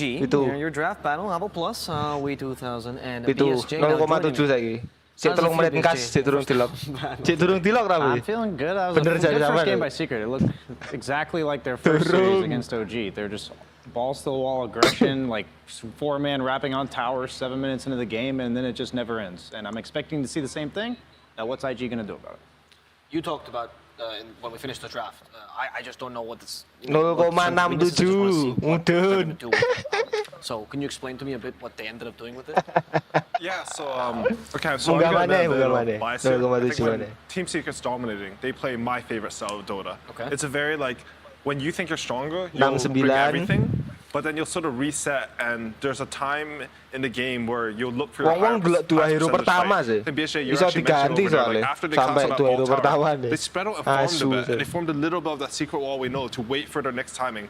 Look at it and wait for the high percentage. Like, Team Secrets, they're not the team that they did run at them like almost constant that game. But it's not mindless, you know. There's always a reason for TA's finished this item, or they seem weaker, the supports don't quite have ultimates, or class brought tower. That game, that's exactly what they did. They identified when their opponents were weak. They have pathetic supports in line and Winter Wyvern for Enchantress. They cannot fight them at all, so they just abused that timing. After that, they're like, okay, if we kept running them here, maybe they'll take some fight with buybacks. Nah, we'll just farm a bit for timing, and then we'll fight again. The interesting thing about their timings is they're so specific, is that like in the early game, Monkey King and TA, very snowball-y momentum heroes, while Venge has to wait all the way until her Ags before she's impactful. So what do? They give zero attention to the Venge or the supports. They just ignore her and let her die a few times. 0,7 wis 0,7 lo, cek bunder cek gak bingung aku mana no item milik menang. Accelerate their farm with levels, but they need like one 2,500 gold item each in order to be full power. So then you see them chill, and then right when they get that item, the Venge gives all the time in the world. She becomes the one for what, the next 5-10 minutes to farm her Ags. And I'd love to see that. Like, you give your core space, or Team Secret gave their core space, and then they immediately gave back. As soon as they took up that space, they give back. The next person takes space, they give back, and then you form like a coherent game plan. Aku ingin tuku sih Rete sama 5. Many people would consider Outer Titan like, probably the hero of the tournament so far. I mean, he's just looked amazing. Just he's so flexible. He does provide strong laning, some team fight, or sometimes he just does 4 in a solo killing cores in the late game. Yeah, you need a core that has built-in armor. That's why they banned the Monkey King. The Monkey King ulti giving you plus armor, which is now removed by the ET's Aura. I haven't really seen any other good options so far. Yeah, I think teams have tried using Ursa a bit, just because the ultimate's not. It doesn't matter if you have armor when your ultimate's on. But other than that, like the traditional ones, like maybe some Lifestealer. 0,7. Spellman, that hero is.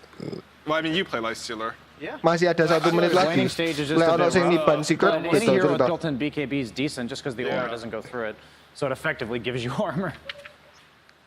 Team Secret has done the Enchantress before as well against this, and they did that last game not against an ET, but Let's get him to think about it a bit more. I'm honestly surprised that IG want to play first Enchantress, because Team Secret here, they are going to pick it up. Because if they're picking ET, you have 100% they're going to pick Enchantress.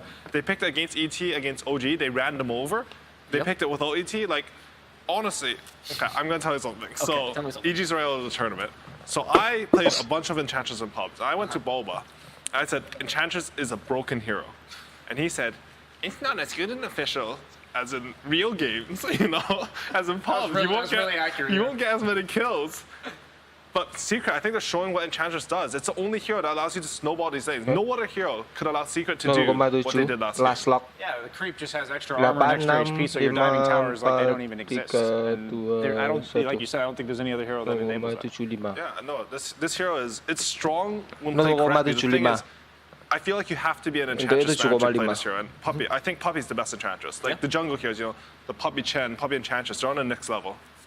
It's just that every creep you get decides what you're going to do with it. So you have to have like infinite permutations of what you're going to do, because whatever camp you go to, it's like one of the 5 big creeps. And that plays into Team Secret's strengths, in my opinion, which is their communication. Puppey receives this information, and maybe he hears something like, oh, instead of taking a creep from this camp, I'm going to wait a bit and get it from another camp.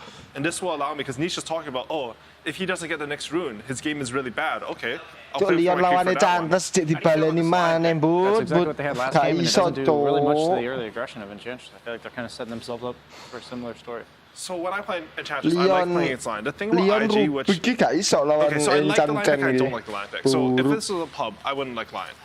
But Kaka has played Lion, like, I think 9 times this tournament now, after last game. He's played Lion for 4 years, and IG, they thrived in the group stage because they played their own Dota. Like, I think the worst thing that can happen to a team is if you lose game 1 and you're like, guys, let's become a different team right now. We're going to draft different, we're going to play different.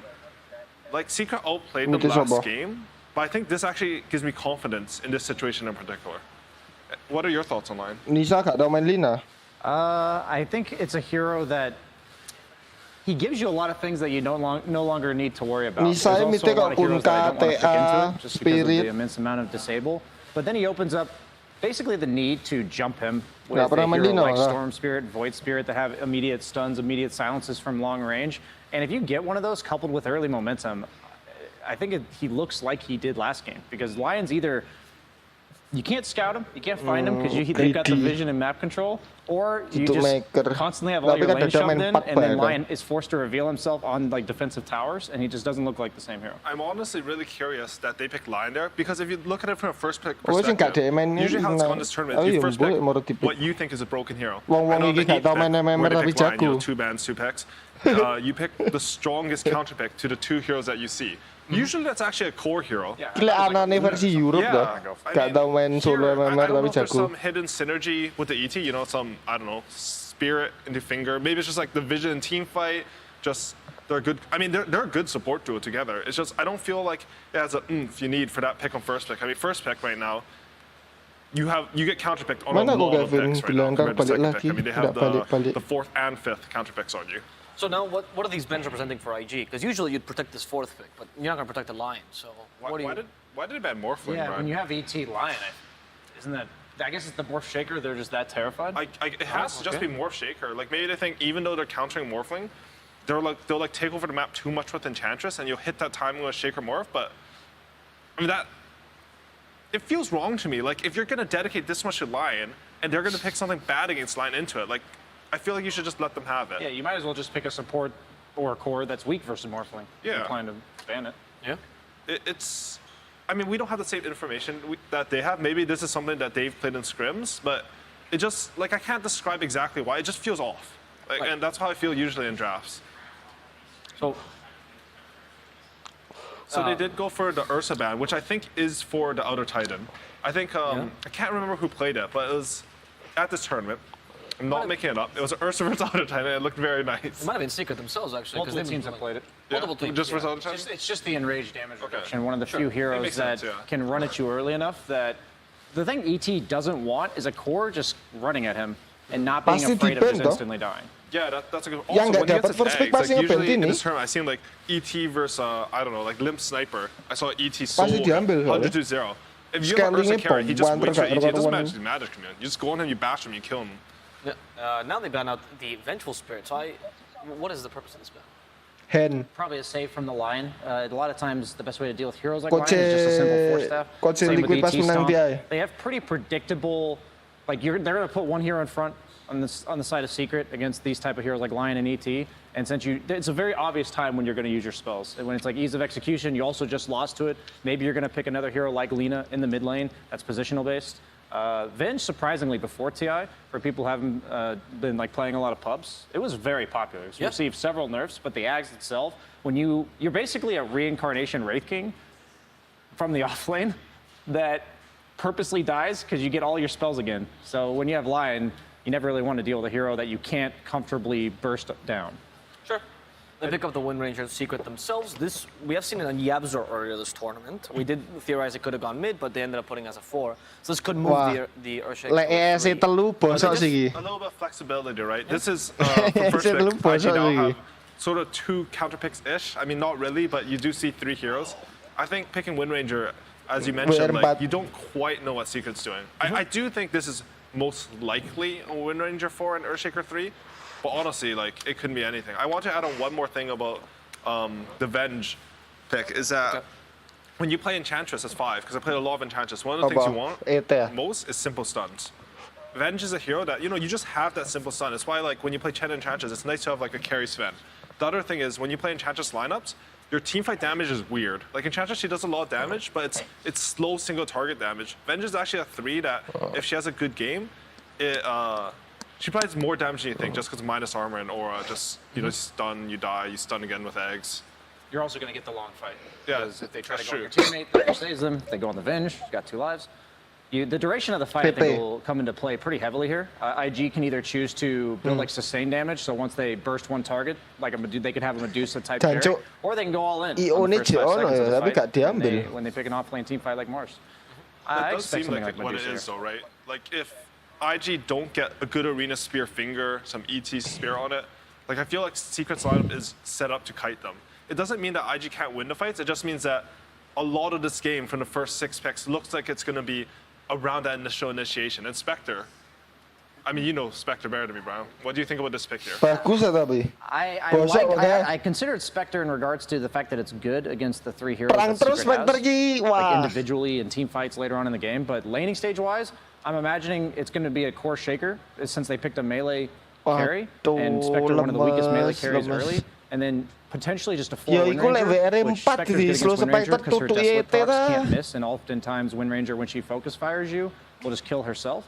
But if it's a support, that's not really that big of a deal. So I'm worried about her laning stage. She's got a pretty weak 5 if it is the Lion. Like if they decide to rotate there. But if they do ET, Wind Ranger's a 4 is pretty good against ET because she can't attack when she's Wind Run. So this is a hero that I was talking about leading up to the TI so much. I didn't see it. I got really sad. He had a pretty poor win rate in the group stage, but we talked about the magic immunity against ET. You have full armor because the aura doesn't go through you, and Spectre Dispersion also doesn't do any damage to magic immune targets. So looking like a pretty free lifesteal game from if he just gets like 1 or 2 items. They're going to need a hero IG in the mid lane that threatens physical damage. Single target, like something like a Razor. Necrophos would have been okay, not because he's physical damage, but because Lifestealer does play around using most of his hero or health pool and then infesting a target. But this last hero for IG, it's going to get lane countered, and it has to deal with Lifestealer. So, yeah, I agree. I feel like there's a lot of conditions needed to be met for IG's last pick. And Lifestealer, honestly, I thought they were going to pick Svender, but not to Lifestealer. Like, that's a classic, Even on Team Secret, I think your signature heroes do come out. And, yeah, I'm trying to think as well, like, just what do you need from IG's side? I feel like they sort of need a bit of damage, like sustained damage right now, right? Because they have a lot of bursts. Even the Spectre, I would say, going to Eggs build. You're building Eggs because you want to burst, double dagger, 15 talent, some 700 nuke damage, Mars Arena Finger. They're all like, you see a target, you burst them. And I want them, I'm trying to think of, I mean, like in my head, it's just a spirit hero, but. I feel like the game plan that's going to happen here is that Team Secret, what Lifestealer does as a carry is he has innate harass with Feast as well as his Ghoul Frenzy, which gives him a lot of attack speed and bonus damage, but it's also sustained. So when he gets like level 5, level 6, He's a carry that doesn't need any help. He's not afraid of dying to a combo like Lion Mars until Lion gets level 6, which is 10-12 minutes into the game. So what they can do is the Enchantress can support Lifestealer for, what, 3-4 minutes, and then just leave. And they can do the Venge treatment that Zai got last game, but instead it's just going to be Matoma Man playing on his own.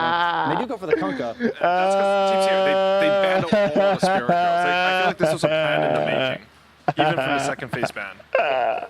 Isn't Kunkka not good for Lifesteal? I feel like nothing touches Lifesteal in this lineup right now. They're banking on killing everyone else first. That's the only other way to deal with Lifesteal. I know I played Lifesteal and I played versus Lions and they hide and cheese behind me. And then, you know, Hex is just a sneaky kill, but it's not reliable. Like, when you play versus Lifesteal, you want something that makes this hero feel scared to be on the map. You can't just like control your safe lane. You're just like looking at with 3 heroes and there's one Lifesteal here hitting your creeps. Templar mana? Kite him in this Templar. You can't fight him at all. Templar mana you to? get a TA now, which is actually a great matchup against Kunkka. And Kandane kene jago draft. Lifestealer is like a semi-carry in regards to the fact that he doesn't need assistance early. He doesn't need to be babysat, doesn't need to be warded for, protected. So they can get all their resources to enabling Zai's aggression against the Spectre and Nisha's triangle to farm. I'm feeling like Secret's going to set a similar pace. Mungkin dia buang di landing base, buang Extoran belum ada ulti I saw this matchup at the Animator. I know there's been some TA nerfs, but teams would just take Mel and -5 armor against Kunkka's, I think it's 2, maybe 3 armor.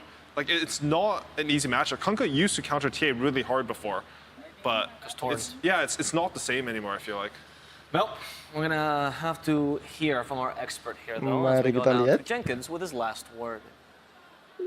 Hello, thank you. It's me again. On one side, we got Secret Zai on his Earthshaker. Now I'm on camera, that's good. Okay, we have Puppy, who's on his Enchantress. He's gonna be owning up the lanes. They're trying to snowball the lanes. We got Yapsor playing Wind Ranger. If they go late on Team Secret, they're gonna win. But you have to be careful because IG, you know what they have? They got Emo on Kunkka. They have Mars again. That's a great team fighter. These guys can win the team fights. If the game goes late, you're not beating a Spectre in the late game. God damn it, you think you're beating a Spectre? That's a joke. You're a complete joke, but there's a dual core on Secret. So will the dual core be successful? Will we see a Spectre win another goddamn game? There's 26 seconds left. I thought this was a lot quicker. All right, on the other side, we have back to okay, Lifestealer. Actually, one very good counter to the Spectre, but guess what? You gotta win early. Will that happen? I don't know. What do I know? You know who does know something? Moxie and Guy who doesn't have a beard. Take it away. Thank you so much for that, Jenkins. My goodness, I don't know what to say to that. I don't know what was on his hands and his face and his belt. What happened over there? Something happened in the last hour. He's just really excited about the game, just like us. It's going to be a really good match and maybe a better one for IG.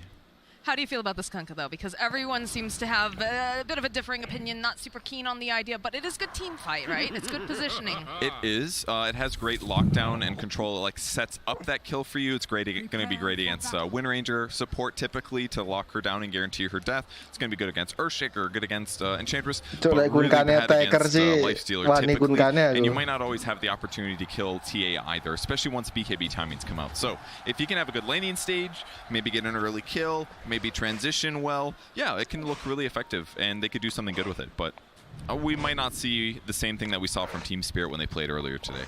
Now, one of the big things they always say in traditional sports is never give them a run back, and they allowed Secret to get the Enchantress again. It seemed like the panel felt very strongly about this pick, that it really helped solidify the lane. It is really good, but we got to remember what happened in the last game. He got a super early first blood on Kaka because he approached the lane in a cool way with the creep, and they stunned with Matoma Man. You don't get a lot of first bloods like that right off the bat, and that's like the make or break thing for Enchantress. It's like if you can get those kills, those high-skilled mobility movements that score you lane kills that you're not supposed to get, then she does feel like the best laning support. But if you miss them, she's going to feel weaker, and her impact in the mid game is going to be a lot worse. So is this a lot of pressure just being placed on Puppy himself to make sure he lands these particular stuns, slows, whatever, or is a lot of it have to do with the fact that IG is going to have to really step up and mess with them? Yeah, I think there is some pressure on him, but as long as he doesn't die and he puts lane pressure, like harassing, that already does a lot. But I would say the game we saw last match with Enchantress, yesterday, that's your best case Enchantress laning stage pretty much. So I'd be surprised if we see another one. All right. See the nice block over here in the mid lane. It's going to be Nisha versus Emo. Nisha really popped off last time. How likely is it that we're going to see something very similar again? Well, they do have sort of squishy supports once again. The Lion as well as the Elder Titan. They're going to have to be a bit careful here, as he does get his Blink Dagger and his basically once he starts getting aggressive on the map. So that's a scary thing for sure. A lot of battling over camp stuff here. Kaka just trying to lower Puppy's HP so he can block the camp from spawning. He's already got the large camp block. Now just trying to run circles. Because he knows he's not going to trade his Puppy just dodging in and out of the tree line. This is some next level peekaboo going on. Kaka blocked it, so he accomplished his goal, but now he's got to get out. And this part is tough. How does he get out? Yeah. This is a nice advantage. All right. 60-something hit points. Pops the salve. Easy peasy. This is a cool movement or change for Enchantress. Rather than going for Enchant level 1, he's like, you know what? I'm going to change it up. I'm just going to get heal. And now there's absolutely no way you can out-trade me. That's one of the weaknesses for Line. He's not the best trading hero. He's going to get spiritual wall. He's got heal. We'll see if he lives. It's going to be close. Oh, he's trying to heal up. Is it going to be enough, though, Purge? That's the question. Is he going to make you look like a fool? Yeah, enough. The Tango usage and the ulti pop. So the only downside, though, heals a lot of mana, and he is out now. So it's going to be a little harder for him to fight, but he's got items coming. Top lane, a lot of harass being put back and forth. Especially with the Opser just plinking away. You know, the Wind Ranger got picked up, and I swear to God, I heard a creature just scream somewhere in the arena. I heard it too. I didn't hear it, but I could feel my bones shivering. So I just knew something weird was going on in the stadium. I'm not sure what it was, but you know, honestly, in the drafting stage, I agree with some of the weird things, some of the questions about Wind Ranger. But Wind Ranger 4 against a double melee lineup, that looks great for me. So Ollie's not going to be able to abuse Astral Spirit and his high damage right click because he can just cast Wind Run and walk away. So it's going to make it pretty easy for a Wind Ranger to just put a massive arrows into Spectre. This has got to be very annoying for Fly. Ollie doing the best he can, trying to pull the waves, trying to just make some more breathing room for the Spectre. It's going okay. On the other side of the map, JT Mars, he's the last hit leader at the moment. He had a great game last game. I think he did a lot of the good things he needed to do to be successful, but one of the scary things about the IG lineup, again, is they're very burst heavy, and while Lifestealer's very difficult for them to chain, lockdown, and kill if he's able to cast Rage in time, his ulti is also a counter to burst damage, because it's not just going to be him defending himself, he can also pump a lot of HP into whoever on Secret gets gone on, so Lifestealer is kind of like doubly effective this game. I think it was a great pick. Oh. Already starting to see Nisha's farm start to get a little bit higher, has been stacking the camp off to the side each time. Have we seen any stacks moving around here? Oh, hold that thought. Puppy bottom lane. Again, these sprites just keeping them alive. Kaka has to be careful, though. Get the spike off. They finally hit Puppy, but they'll follow up with a kill on Kaka. Very close. Matu almost gets the kill first, going a little better for JT, and that's a great hero to start off. Ooh, he's going the Meteor Hammer Mars build. That's going to be fun. We've seen this in some games, and I think this is one of the coolest things about Mars right now. His early item builds are super variable depending on the game, and what this one provides is better burst damage. It allows him to get solo kills, whereas normally he can solo kill like some squishy supports, but now he's going to be able to kill these like medium HP heroes as well. So he's going to be able to ulti, spear somebody to wall, drop the hammer on him, and so for a hero like Enchantress, she's got to be worried about this. If JT hits a good timing on this Meteor Hammer, she just can't really play that close to him anymore. Your admiral is on board. You can see the movement coming out, just making sure that they can grab those water runes for their mid laners. Evenly spread out. Yaps are trying to find the perfect position. It's going to keep getting clicked here. Ollie. It's going to be fine. Does have some wards on him, and that's another thing too, just discussing vision. I felt like in the first game, Secret really just took away a lot of the map and was able to put down great vision the entire time. The second that they showed up, Zai was there. Hold that thought though, Ollie. Nah, he's fine. They could have maybe got him a little lower, but not worth the mana to throw the shackle there. They're just going to keep his HP a bit low until he pops his salve here. Cost him some money on his goal to do well as a support. And possible rotations. Yaps are just going to follow Ollie as well. Don't let him stack. Don't let him get stuff done mid. He even puts a ward down to spot where Ollie's ultimately going. They could use this opportunity to swing back top and pressure Fly some more, but for now, want to make sure they can cover the TA in the mid lane. Again, that's the hero they want to keep ahead. She's doing great. And now that Kunkka's 6, this is a timing where it makes a lot of sense for IG supports to rotate mid. You can see everyone moving, trying to protect the TA, trying to make something happen. Kaka. Got Hellbear creep. They're getting some body blocks. That's a decent amount of damage. Goes to stun. Back up over on the side though. Xbox spot into the Torn, into the boat. Plus the sleep over onto Nisha. He's got to get out of there. Pops a fairy fire. Can he get out fast enough? Emo's trying to be cheeky, throwing back that high five that Nisha has been throwing at him all game number 1. But not quite enough damage. Kaka. Ooh, he's ticking down. Well, you're fine, man, but he wanted to go back to the base. I get it. He's worried about something getting him. That was pretty funny. The power shot that hits, that's a kill. Didn't get it, though. So pretty even game. That was cool to see both teams get ready for either of them doing a rotation. They ended up initiating great on Kaka, but not enough damage, and then they barely keep Nisha alive. That was fun. In the meantime, Puppey jungling aggressively, going to block Ancient Camps to limit some of those stacks. Once again, using Enchantress as a way to offset that stack advantage that they might have had from earlier on. But now Nisha might be the one getting the same pressure on the other side of the map. Ollie taking a couple hits from Nisha. Will land the Echo Stomp. Kaka for the opening. Lands Spike over on the side. Power shot comes to Ollie. He needs to be careful. He's going too far. Hex comes out. Keep him alive. That was almost very costly. Yeah, Yapsor was the clinch moment there. He was able to stun Emo. Now he's the one in trouble. Yapsor might be tanking this gank here. Is it even a gank? Stomp, sleep, and there's the kill. Did make them spend a lot of resources though, so it's not the worst. Look at these double wards actually placed. This is a small mistake, maybe on the IG side, because they basically covered 2 of the same spots at pretty much the same moment, but on the bright side, lower chance they both get dewarded, so they're going to have great control over the tri-camp area if TA tries to farm there. Both the cores over on the side of Secret and on IG, about even in terms of their CS currently. Does feel like we have both. There's a nice shackle with power shot. Kaka walks into some friends, or maybe not they're necessarily friends. It's a lot of damage actually. He had that enchant totem ready to go, so great pickup. Now Fly being the one pressured top. No Echo Slam, so probably not a kill here. Oh, the shackle, not quite. Okay, if that's Echo, that's very likely a kill here. 3 points in power shot is going to be huge damage output right now for Wind Ranger. So even though he probably won't have a focus fire, they're in a good spot in terms of their scalability, and Zai can keep pressuring Fly. Anytime he comes forward, enchant totem, AoE damage, follow up. Fly's low. He wants to go for the kill, but he's gonna run a Fly back and forth, and he's got to worry. There's just a power shot here. He's gonna die to the combo.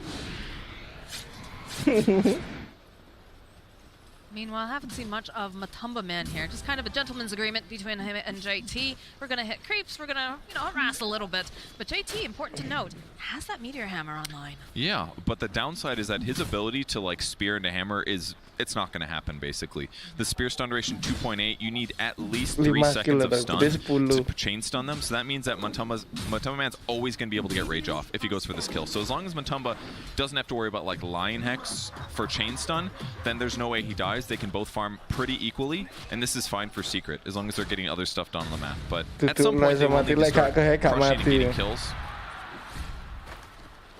I like how you mentioned that. You can see that Lion was already making the rotation down to the bottom area. First, Puppey's creep spots him and pushes him back, but nothing like just getting whacked by the servant of an enchantress. Yeah, this is really annoying to deal with. Any summon hero like this, you just run him as supports. He can't deal with this too well. Tranquil Boots is going to offset the regen, but in 13 seconds and then time after that. So it just slows down all the pressure while Puppey gets a little bit of levels. And he's the perfect hero to sit down here. Oh, the top lane, the Shackle connects, power shot, gentle. They're going to immediately teleport people up, though. And to try to protect Fly's eye. Perhaps he's gone too far. He's turning back around. It's thinking maybe he wants to go back in. Goes to the Echo Slam. He's having some life stealer inside of him. Pop right back out again. Ollie running away. Fly now sitting so very low. The Shackle, it connects. Can they finish anything, though, is the question. Is Secret. They're putting down the pressure, but they haven't quite managed to win this war just yet. JT getting into position. The Torrent catching over onto Matumba. Emo trying to get some of that cleave damage off JT. Hunt comes out from Fly. They want Matumba Man. They get the Hex. They're going to just follow up with the stun, with the arena. And that's and then Matumba Oh, na X kan kono-kono gila. Chase to get that kill, but they finally snag it.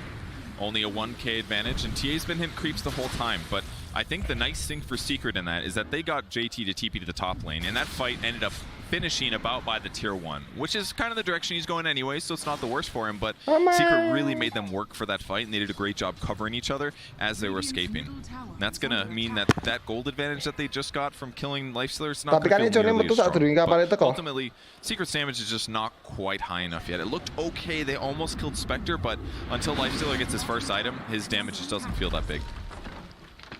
Pressure being placed on the bottom tower with the Meteor Hammer, like you said. Need a little bit more disable in order to take them out too.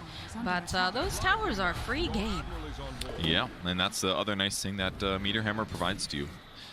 On the bright side, if they can keep drawing JT around the map to teamfight, he's not going to be able to take these towers super easily, but in the same moment, Lifestealer's top, slapping his own tier 1. So they should fall about the same time. So I'd say the game looks pretty even right now. In terms of raw net worth, they haven't really let Kunkka get that much advantage. He's gotten 1 kill, 1 assist, so Emo is top net worth. He's happy. Also going an armlet, by the way. They're all going to have tons of armor and HP and strength.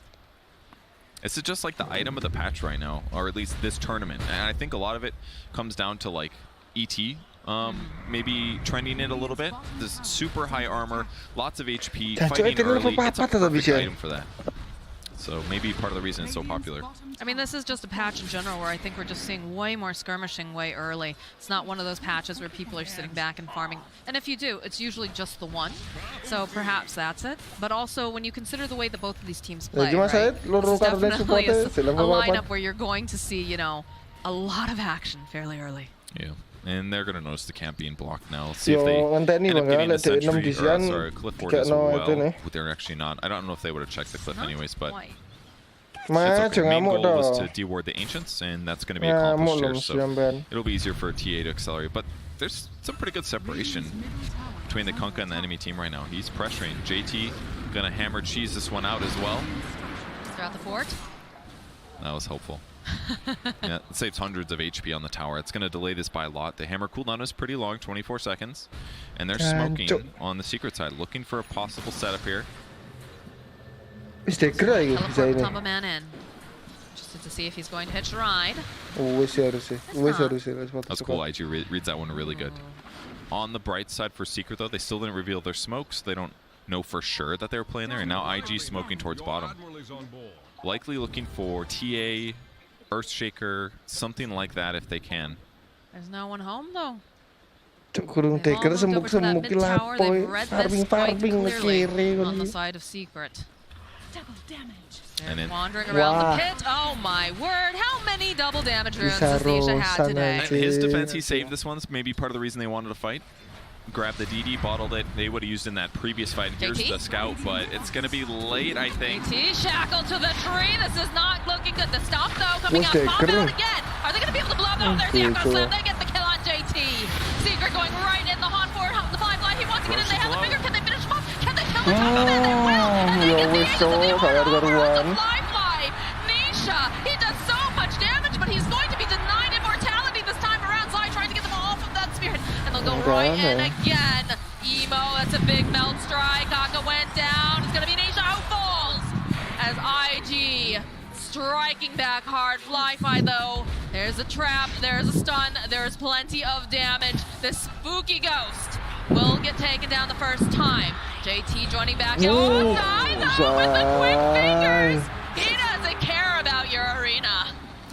I mean, they got the Aegis stolen from them, but that was pretty good considering Dire also got the last hit. And it looked pretty solid for Secret. It looked like they were going to be able to finish it. They shackled JT. They killed him without him casting a single spell. That was the biggest accomplishment for them. But the downside was that Nisha started getting really scared that IG was going to haunt in and take the Aegis. So rather than finishing Roche, he just started hitting the Spectre illusion. And at that point, things got a little bit hairy. Matumba Man also ran out of the pit, infested there on Zai so that he could jump in to get some damage output.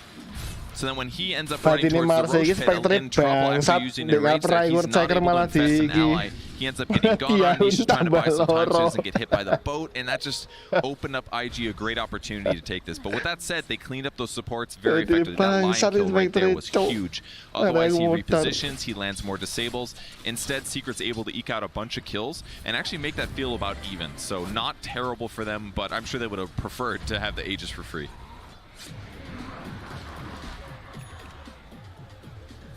Picking up Fly as well at the end was really important. So IG's happy, but if we look at the scoreboard and the gold difference, it's still pretty even. Still anyone's game, just plenty of excitement though, which is what I like out of my Dota games. Me too. So now they're pressuring the mid tier 1. Puppy gonna take some creeps as well. A little torrent here. This is dangerous for Enchant. Just poking the ball with the boat. Do they have enough? The Shackle was in a good position. Oh, the Fissure though on the side, interrupting. Back again. Tumbler Toy going to be able to allow JT to pre-position. I like how Puppy plays Enchantress typically. He goes for that front line, I'm a healer type hero. That's what he wants to do in this game. Just be the one that his opponents go on, and maybe they ulti combo, maybe they throw the bow on him like that. As long as he gets his heal off, likely gonna survive, and that was the case there. Cuman left embu. Lmao having to use that X marks the spot, but there's just a creep hitting their tower here. Hello. And Solar Crested, so and plus Ollie's 70 like, damage. What is this nonsense? Get out of here. That was actually a lot of damage. Yes, it was pretty impressive. It was. All right, now he's got sending another one. Time for some shards. Here they come. All right, here we go. Gonna cut that wave. Send the big old boy over here. Dude. Oh my gosh. Look at that. He's done some. God, he did Puppy. Throws the stun out so his opponent can And the bottom lane, though, they find a kill on Zai. All right, they get something out of the map. That's good. 25 seconds, though, before Shaker comes back, and he's still going to have his spells. So not a bad loss there for Secret, considering their tower is still 3/4 full, and now they're taking away map control from IG. Once it was at mid-tier 1, it's harder to control Roche. It's going to be harder for them to TP and back up their allies. It means push out the mid-creep wave feels more dangerous, and that's all dangerous stuff for IG. As Secret keeps getting farther and farther.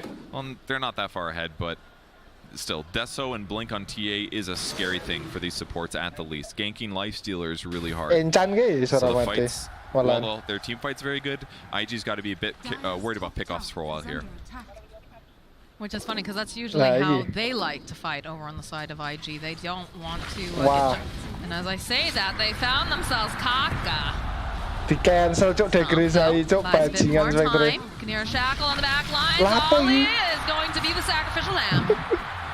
And that's the Blink Dagger picked up for Lion this time. So already, this game shaping up a bit differently here for IG. I do like how Secret approached that, though. They're ready to take the fight. They run Enchantress way in the front, pops the heal, and then IG expects like a full committal, so they pop Haunt there.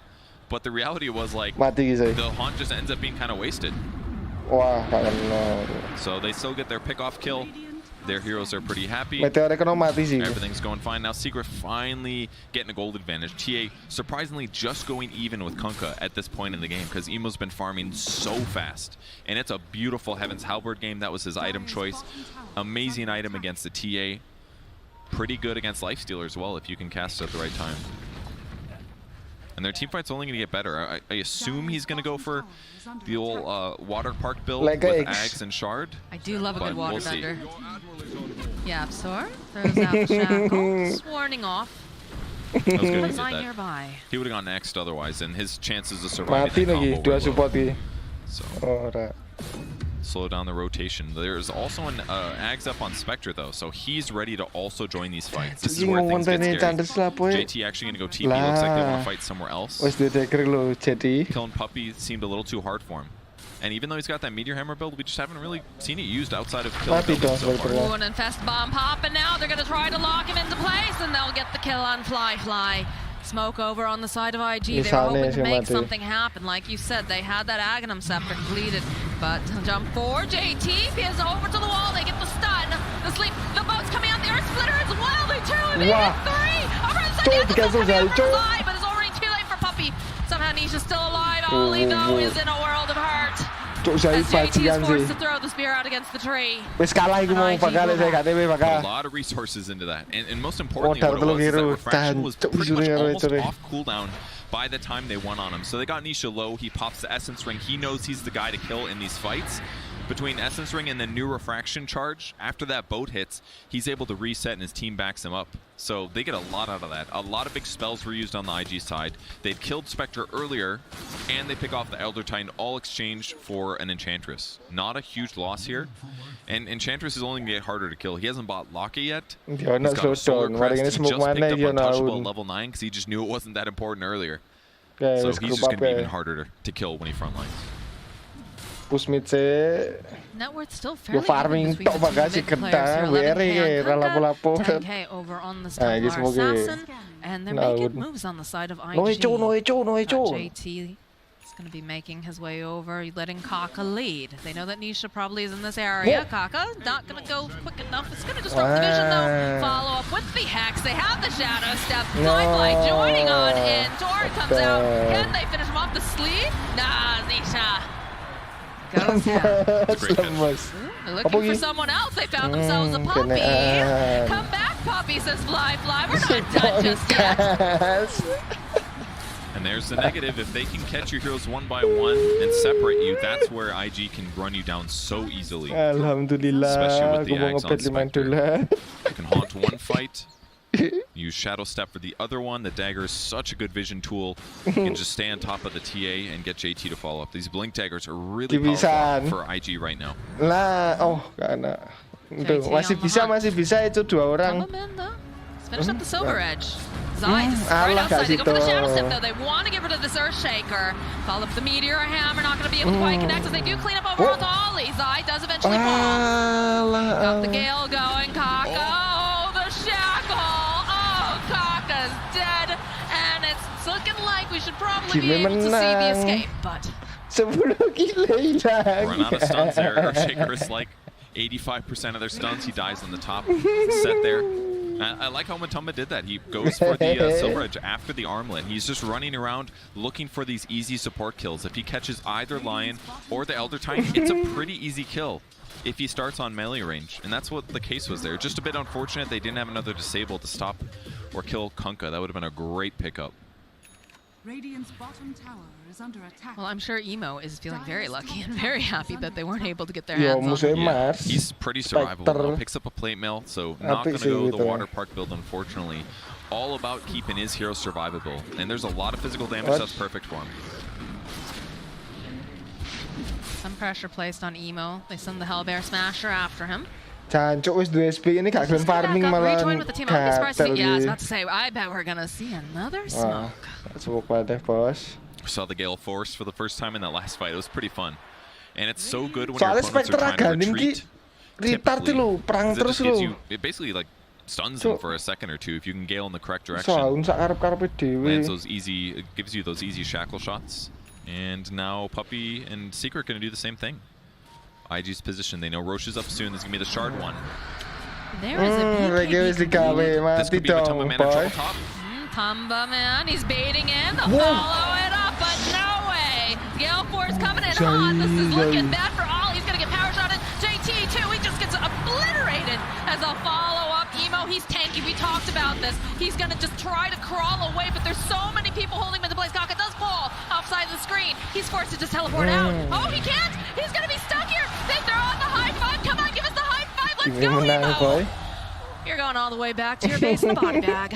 I'm surprised that fight was so one-sided, but it started off well. Mars dropped his ulti. That was, I guess, the most obvious part. He almost catches Lifestealer, but he gave him just a little bit too much time. He's able to infest the Earthshaker and get out of danger, even though Enrage was gone. And once that was wasted, and they whiffed their initiation, the rest of the fight was going to be really hard.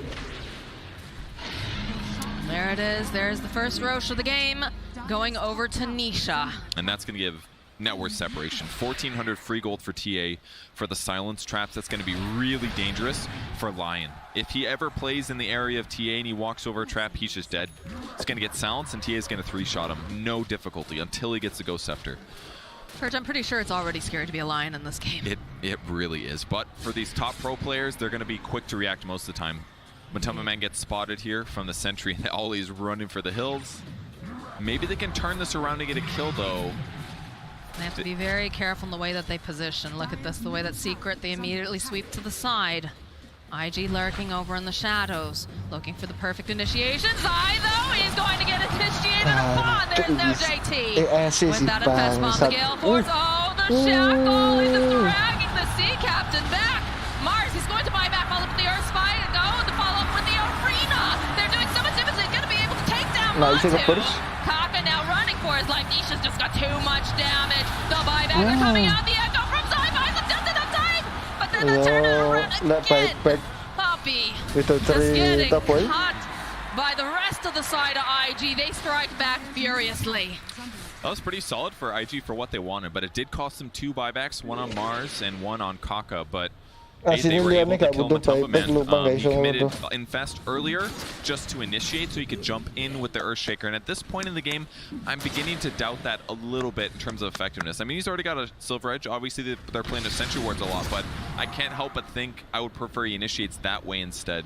Let's take a look at the start of the fight. Nisha gets X'd. They kill JT instantly, and at this point, when things look bad, JT buys back. Because they can put a lot of pressure into Kunkka, but he's really hard to kill. And when they get that sleep setup and that spear onto Matoma Man, he is super dead. Kaka gets cleaned up on the back line. ET gets pressured, but Zai gets X comboed. He gets pulled back into this. The Meteor Hammer lands on 2, which was amazing. Great comboing there. But 2 buybacks is going to make the fight a little closer to even. Emo in the mid lane. Nisha wanders by. A little bit of a Gale Force wind. He's a Sea Captain. He can deal with that, right? Yeah, absolutely. He's used to the powerful winds. But you just can't pressure this guy. He is so tanky. He's got almost 40 armor on a strength hero. He's got to be like the guy you ignore, I can't help but think. But that's the tough thing. Usually the mid players are a little squishier, these spear type heroes, but these strength tanky ones are a little bit different. The real goals on Secret, you got to kill JT. I think he's by far the best disable on the IG side.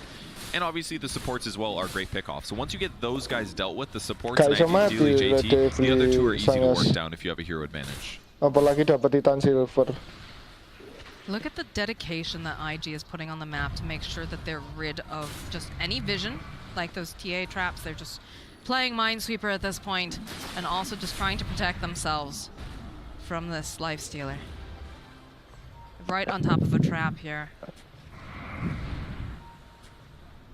That's some good info, but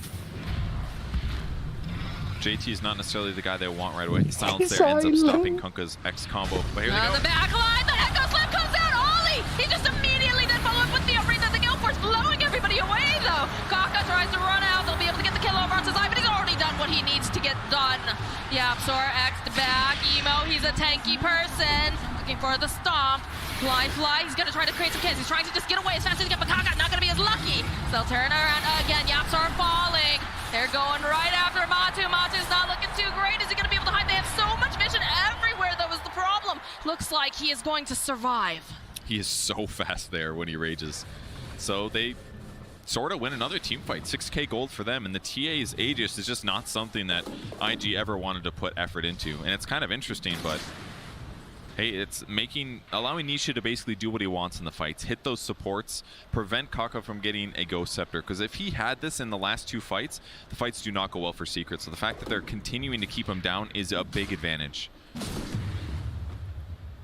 Some nice neutral items dropping here as well. Did you know, I believe this is the first TI that we have neutral items. Really? That's interesting. Because we've seen a couple phases of neutral items so far. We have. All right, still playing the map aggressively. Matoma Man is looking for these easy ones. He's gonna hit on the creep wave. JT could go on him, but it's still really hard. Look who's lurking nearby. Oh, is he gonna hit him with the hammer? Nice. He gets him. Does manage land. Little cheeky move.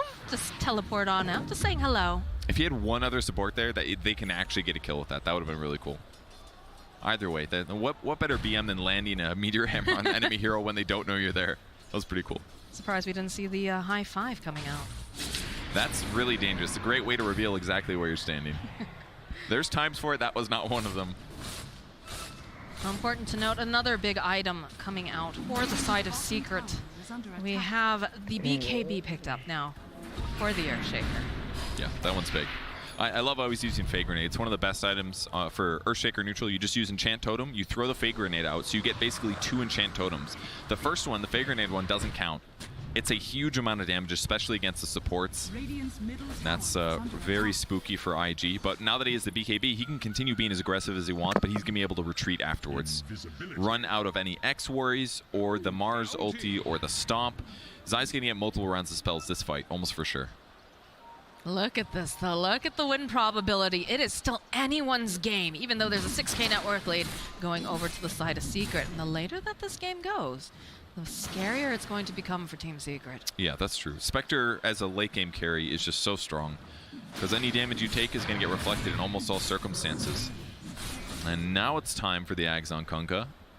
It's going to be great against the Wind Ranger, the Enchantress. Once again, he puts a little pressure on YapzOr top, just popping the reality, or the Shadow Step for that one.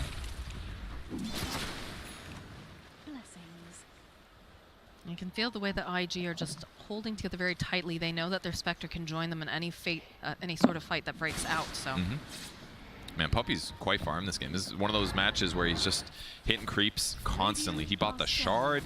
He's got Holy Locket. He's constantly going to have some spirits flying around him. He got the heal talent. His whole goal is stay alive in the fights. And it's looking pretty viable right now, honestly. They don't have the best ways to just kill him right off the bat. So as long as he gets his heal off, he should be able to keep his lifesteal and others alive. But the gold advantage is still pretty flat. Secret just going to be looking for an opportunity, maybe a pick-off. But they've got Roche control, that's the big thing. And it's coming up kind of soon.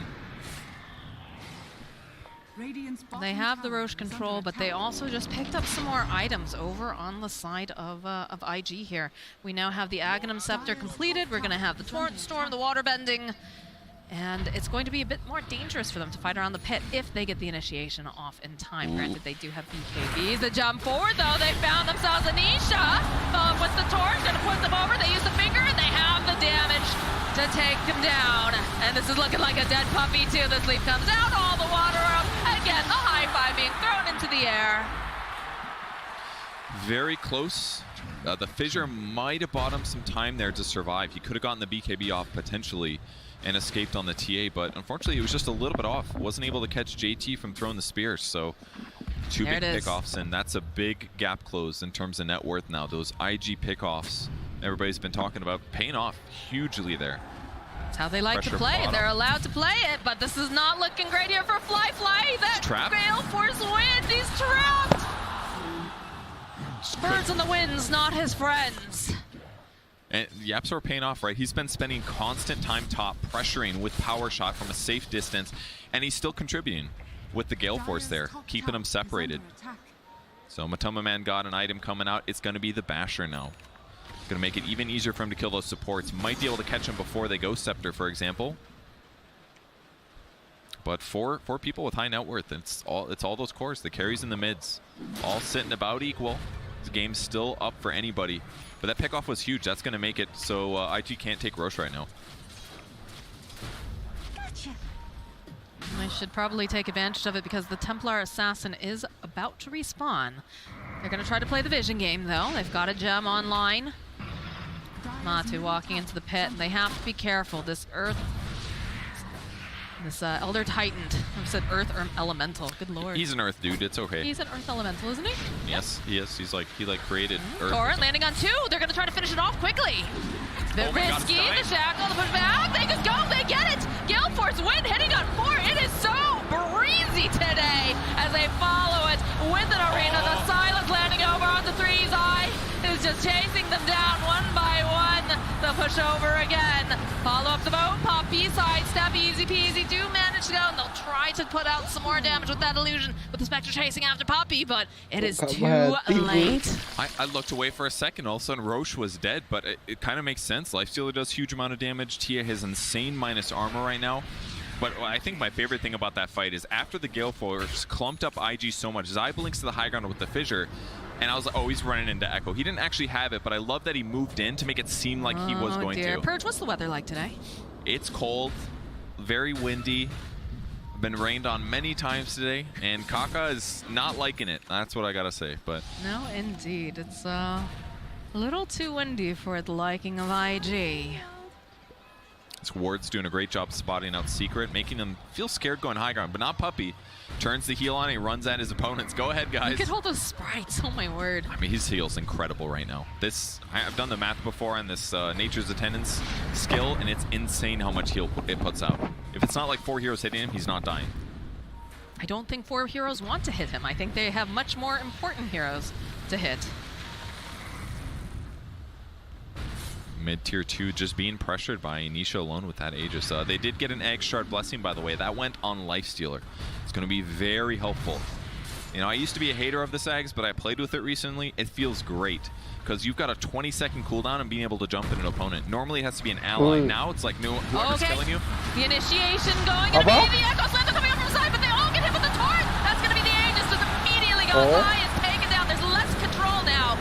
So Ghost Scepter coming in. Puppy, is he going to be able to make it out? It's not looking great, but over onto the back lines, Nisha. He's been disarmed. He's got the BKB, and still he's just taken out. Gak ada Spectre saya gak iso nih. Sampai kebuka gak iso. They get there fast enough though is the question. Do they have the lockdown? JT, he wants this kill, but Kudu bener-bener ini will retreat. I'm sorry, they put the eggs on somebody else. Who's got it? Zai. Akademinya Zai, bro. I'm very confused. It must have been stolen. They must have gotten on the IG side. No. It's on Zai. Oh, it's on Zai. Oh, I'm sorry. My bad. That's the one here I didn't click on. He did have it queued up before. Probably just called for it. It's very good on Earthshaker too, but in that fight, IG got a great pick off. Speared them right to the tower, picks off Earthshaker, no BKB able to be activated there. And that's not how he wants to start the fight. Oh yeah. Is not indeed. Tama's gonna have to farm his own dang items, unfortunately. He'll get there though. Well, Spectre's really farmed though. Scotty Yags, Manta, 4,000 gold in the bank. That's a good place to be, I gotta say. He's got 4,000 health at the moment. It's gonna take a long time to eat through that. But with that said, they do have Silver Edge, so they've got ways to make it easier. The later this game goes, the nicer it looks for the side of Invictus Gaming. Other than the 10k gold advantage, yes. I totally agree. It's scary. But they still have, like, their team fights are still a little hard to execute. Mars' abilities, excellent if you can land the spear, but it can be a little hard. Kunkka combos, until you get like a Hex or something, you're always gonna have to play around your allies, basically. And against this many BKBs on the Secret side and a Lifestealer, it's gonna be difficult to land those combos. So as long as Secret keeps out farming them on the map, it looks pretty good for him. That Centaur with no respect here on Emo. Get that out of here, he says. No vision. As they walk over traps. Well, they had a gem, but it got... they have it. Mars is fine. He's got it. They'll clear up all these traps. Take back their outpost. Yeps are still doing the same thing. Playing top lane, pushing it out. This is a good move, because then him or somebody else can threaten the rack. Pops the BKB to avoid the windy weather. Go for the shadow stab, though. Throw up the arena. Yapsor, he's making them work for it. Making them burn some big spells. But he does fall. Oh, Fly jumps bottom actually on sees Nisha. Himself a Nisha. Nisha popping his own BKB. He says, I want to get the heck out of here. Drops again. Please, cancel your TP. Safe thing to do for Nisha there. Just pop that BKB and run. This is the nastiest thing about Scotty. It is an incredible slow against any ranged hero. So TA is super hard countered by it. Because anytime you hit him, whether you pop BKB or not, you're not running away. So he's kind of forced to BKB TP almost every time. Even though there wasn't quite somebody there in time to interrupt the stun, it was by far the safest thing to do. Secret realizing that the side of IG in the bottom area will be able to reclaim yet again. It's all about trying to keep control of this map, right? Especially when you're Team Secret. The fact that they have a Spectre, Spectre wants to be able to go hit these creeps, continue to farm, is so utterly important. And that's the nice thing as well. They can just drag IG around the map ideally, and that's what they've been doing. They keep pushing top with Windranger. There's occasionally a gank bottom, but it wasn't just Spectre, other heroes TP'd, and that just means Secret can now go hard on the top lane again. So they retake the Shrine. Puppy plays in the middle area. That way, if anybody that's gone on, it's him. He has lesser net worth, isn't as important, is harder to kill. So it just means IG has to spend a lot of time running back and forward. So as long as Secret doesn't overcommit to bad fights or engage in one of these poor engagements, then they should farm a little faster than their opponents, and that's why they've been able to stay even. Do have a smoke coming out from the side of IG. They want to take advantage and try to gain some of their ground back because it's been very difficult. Puppy not necessarily the one ini they WR want, kalau beli MKB sama BKB bisa instan apa? Kunkai I loh. love that he put his creep here. That way, if the smoke breaks, he's going to see uphill. Make it a little safer for him to live. It's going to end off here. Go, follow up the Shadow Step. The Gale Force wind coming in, but they have the burst damage. Zion to the back line, so with the Infest Bomb, we'll be able to clean up on Kaka. Air Splitter gets dropped. Secret backing off. All right. Good disengage, a little bit of a trade there. I like how Puppy didn't even pop his heal. He knew he was super dead there. that was a little too much damage for him. But getting a little support pickup, that's the crucial disabler, the one that makes it by far easiest for IG to win a team fight. So taking him off the map is going to mean that Nisha and Matoma Man can farm more aggressively right now if they wish. And now it's basically nullifier territory for the secret lineup. It's the item that's going to counter all of the Ghost Scepters or other evasive items that IG are using to be effective. Mars is going to miss having a Ghost Scepter, I gotta say. He does have BKB now, so he's got some solution, but... Mars does have a Ghost Scepter. No, I mean, but Nullifier is gonna nullify... Oh, right, I didn't mean to say nullify it, but you know what I mean. Once he's got BKB, it's gonna provide good protection from Nullifier, but if they can get pickoffs on, like, Lion at the start of every fight, that's gonna be really good. All right, well... Take a look at that net worth between the cores here. It is just so neck and neck. It is. It's a really close game. Roche could respawn in 20 seconds here. It'll be very important that they're able to take out the Elder Titan before they get in. They just have so much AoE team fight on the side of IG. It's very scary for the side of Secret, but there's some pressure being placed. Top lane. See Nisha's poking over at Emo back and forth. Smoked up. I kind of feel like IG has two plays now. They either like disable, pick off somebody, or they just wait out the or fight through the BKBs, try to stay alive, and then drop mega strong Kunkka abilities. But it's like almost going high ground. Just to really think about it. On the side of IG, they're hunting. Zai. Yeah, Yapster is going to be the first person that they spot out. Follow up the fissure, the shadow step, and that is going to be a dead Yapster. Do they get anything else? That was the question. Yes, they do. They misalnya found sampean pengen Nisha, and the dog. Kan game wis jalan, draft wis keluar. 5 hero wis keluar, terus iku engko jek iso mlaku, sampe jek iso masang di kono. Wingi apa masangin di kono sih. Terus kalau misalnya timnya posisi kalah, tapi sampean ngerasa iki hero ini iso menang, iku iso kali gak karo-karuan. Ya po, aku kan ngandani, mesti itu game jalan bisa dipasang tetepan, ada odds jalannya. Hah? Maksudnya tambah seru? He runs right for his gem. It looked a little scary there. Yo kak, maksudnya kan sampean misal aku pengen masang tapi ndelok draft VC kan iso ah. Jadi bareng ngedraft sampean masang. Mari ya. Iso, tapi game win karo stok. Oh, gak ro aku lek game win karo stok. Game win lu ono dhewe, cuman yang jalan itu ada juga. Oh, iso, ono lengkap, lebih lengkap malah. First rune dan lain-lain. Oh, game jalan gak iso. Match winner tok. Ya, leten kill pas sebelum match mulai.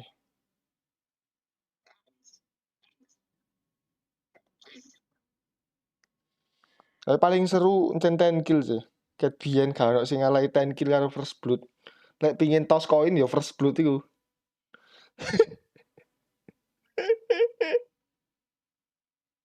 Drill toss koin iki. Gak iso kalah Bangka secretnya Bangka. Udah 25 nak ise.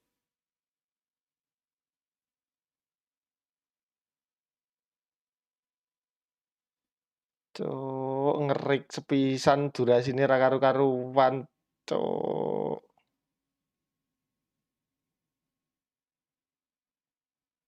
Apa naik iki pos.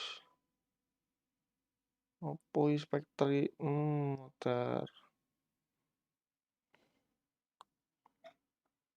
It's windy weather again. Gonna wear a warm coat. Emo, the break, the silence. PSL Kitty, Matu PSL just Kitty. chasing him down. Gets a couple of these nice hits. Fly, trying to assist, trying to help, but it's gonna be quite enough. All right, the force back. Follow up the stop. Nice force again. This is not looking good. As that's gonna be the Aegis Puppy. Are they gonna be able to go in and save Matu is the question. It's pretty damn difficult. The Echo Slam though coming out from Zai. They turn again. Again, they just take down Flyfly. No buyback on the Spectre. Beautiful sleep coming out from IG, but Secret, they don't care. They're gonna take a short little nap after that, and they're gonna go right back in and get ya. Kaka's next to fall. Emo just gets thrown around by these Gale Force winds. The DG comes out. Team Secret just looking too damn dominant. Anjing lawan IG 2-0 ayo Secret. Sobat tronco. Secret, they must be so happy right now. Man, that game was even for a long time, but they crushed it. Absolutely crushed it. In those mid-game team fights, they forced staff their allies, they glimmer caped them, they bought them time to survive, and they won the fight. Absolutely incredible, just neck and neck the entire time. Just watching these two teams battle it out, watching them play a game of cat and mouse the entirety as they just find these openings, and it just looks so gosh darn good.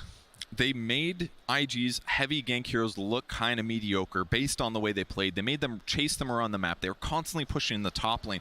They didn't give IG the space to just get pickoff after pickoff to set tempo. They just kept the game mostly even with a slight advantage, and then they would just walk into Roche because they could kill it so quickly that the time that IG had to react was just, it was like 20 seconds or less. Every single time.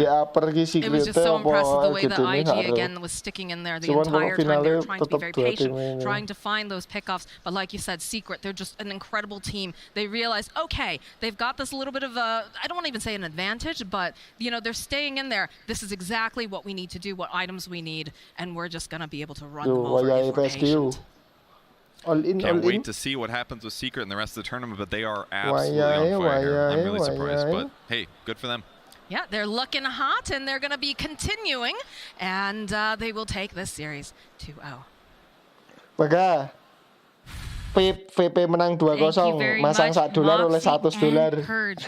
Team Secret, their patience that everybody has so praised throughout the years, and here at TI as well. That paid off for them, and they have taken the series 2-0 again. This is another 2-0 under their belt against a strong team. Gentlemen, what can we say about this game? It was very back and forth this time. Team Secret didn't really have that firm of a grasp on this game, but how did they manage to take it? It was just a wild one, and I think that's where, you know, Secret just kind of embraced the chaos. They had all these like crazy team fight spells. The Gale Force we saw in full force, something that really hasn't made an appearance too much on the this TI, but it's one of those kind of new Aghanim shards that has this crazy impact on fights. Zai's Shaker was just jumping in and out of fights. Machu's lifesteal felt unkillable. It was just chaos, and Secret, they loved it. We can talk about the technicalities, but that hug at the end of the game between Yapsor and Papi, it feels good, man. Like, you can see the emotions, you can feel them, and I'm really happy for them. And they deserve it, because I'm looking at this game and I'm thinking, how do you beat Secret? Like, it didn't feel like IG was doing anything wrong in this game, and they still just couldn't catch a break. Remember when they were chasing Lifestealer on the top lane? The moment the arena falls, it's the same second that Zai is blinking in and he's getting infested. That's just on point. Yeah, absolutely. I mean, it's October Secret. I don't really know what to say. This is what happens every year after year after year. You got August, you got September, and then Team Secret months for a couple of months, and then, you know, they qualify to TI, and then things look rough. But no, I genuinely think like they seem to have their strategies like really well put together. You saw this Elder Titan. I don't think you play Elder Titan against Team Secret anymore. They responded with Ench, which made it impossible to play it in the off lane against Puppy, and then they had a Wind Ranger on the opposite end. Elder Titan just had no good lanes. And I think it's just that hero has not had that issue at TI. It's gotten really good laning phases every single time. October Team Secret had the strats. Now, let's see the stats. Yeah. And for Team Secret, I believe this is the first time they've ever made it into the top 3 of any international. This is like a huge achievement for them. Gak 2-0 kan. Musuhnya VP, bro. If you're looking at the screen and you're a noob to Dota like me, or maybe your top tier knowledge isn't really there yet, tell me about the score here. What really stands out to you in the stat screen? Hah? Well, if Makanya, just look at the lah moro heroes, musuh and PSG if I gak ngetro ya hide apa? the names Lemes of lah. the teams, and you tell me which draft is better, Terus menang I have to say 2-0. that I would go for IGs. I think it's a little bit easier to execute. I understand the Enchantress and Asli. Wind Ranger versus Sing Elder masang Titan, sing but there's kendel just so ngecepi much to VP them. $20 Having ya an oleh omah. easier, meta Kredit motor hero Rizan. in a form of Spectre with that Aghanims, it just plays itself. Team Secret, they just needed to outplay with every single team fight, and they did do exactly that. Ngecepi VP That's why last Rush fight $20 langsung tuku motor di sini that was bangga. so on Lah point. menang Maybe a little VP. bit of luck as well, pushing the life stealer to the edge of the pit and not being able to get on top of him. But when it comes to the stats themselves, you can't even tell who won. Like, you see this Kunkka who's 6-4-12, this Fly Spectre 9-4-11, same net worth as Matu's life stealer. It shows how even this game was, and the fact that if anything the stats don't really show who Anggap won. gue 20 juta oleh Vario Anyar di sana How weh. close this game was. Parker and I were watching the game, and we were thinking, how do you kill anyone? How does this Kunkka with Halberd with AC ever die? It was so difficult to. Nglakoni sapa ngerti sing wis ra mungkin iki angel bakal. Wis ra mungkin nek iki sing masalah TI. Bakal sakjenenge menungso dhek menang sak game iki timbangane dhek nggo ngetru iku karan ketoke pangga gede duwite TI bakal. Duwite gede dhek menang game iki. Hampir sama sih sama linknya Apo. Aku kemarin sempat bandingin. Ndak, di Apo ki paling stabil. Soalnya rata-rata orang di situ.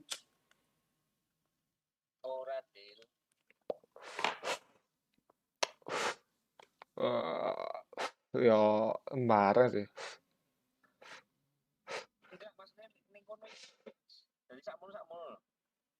Loh, lek Otski tetep ganti-ganti bangka. Misalnya ono sing masang iki ya Otsi munggah mari ngono jeglek. Tapi pas sampean masang ngene lho. Lek di web sak ruhku. Lek di web sak ruhku, misale saiki ya. Saiki Otsi 0,7 wis, anggap wae 0,7 misalnya saiki. Tapi lek di web tulisannya kan masih 1.7 toh. Lek di gone web duit. Lah iya, iku pas sampean pasang dek kono, ya sakmono terus. Tapi bari sampean masangku jeglek. Nek sampean masang maneh iku aja beda maneh. Lah iya, aku yo ro, yo padha ngono ndek WP apa. Oh, yo padha. Ya ngono iku. Iya. Di misalnya sampean masang pas odds piro ya melune pas sampean masang. Munggah mudune gak urus, ya wis iku odds sing sampean oleh iku. Sing pertama. Ya.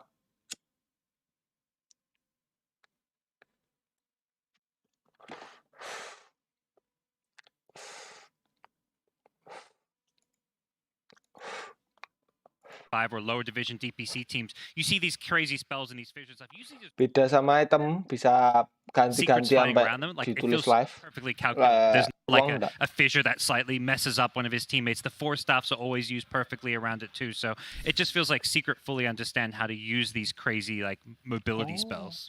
And I think speaking about IG, I mean, they almost matched them, right? I think, like, despite being strategically, in my opinion at least, playing from the back foot, they were fighting on even grounds with Secret for most of that game with less resources and in positions where Secret were deciding where you're fighting. Like, they were going Roche, all right, we have to respond. Secret runs to the other side of the map, all right, we have to respond. So even though I feel like IG was put on, like, the back foot, they were still giving them a pretty close shot. So if there is some sort of rematch happening, I think it could be a really, really interesting series. So, are you saying that if it was a best of 5, that maybe things would have gone differently? I think we could have potentially seen a comeback from IG, because they really adapted well into Game 2. Depending on if they would question mark or not. I think Game 3 would have a question mark from one side or the other.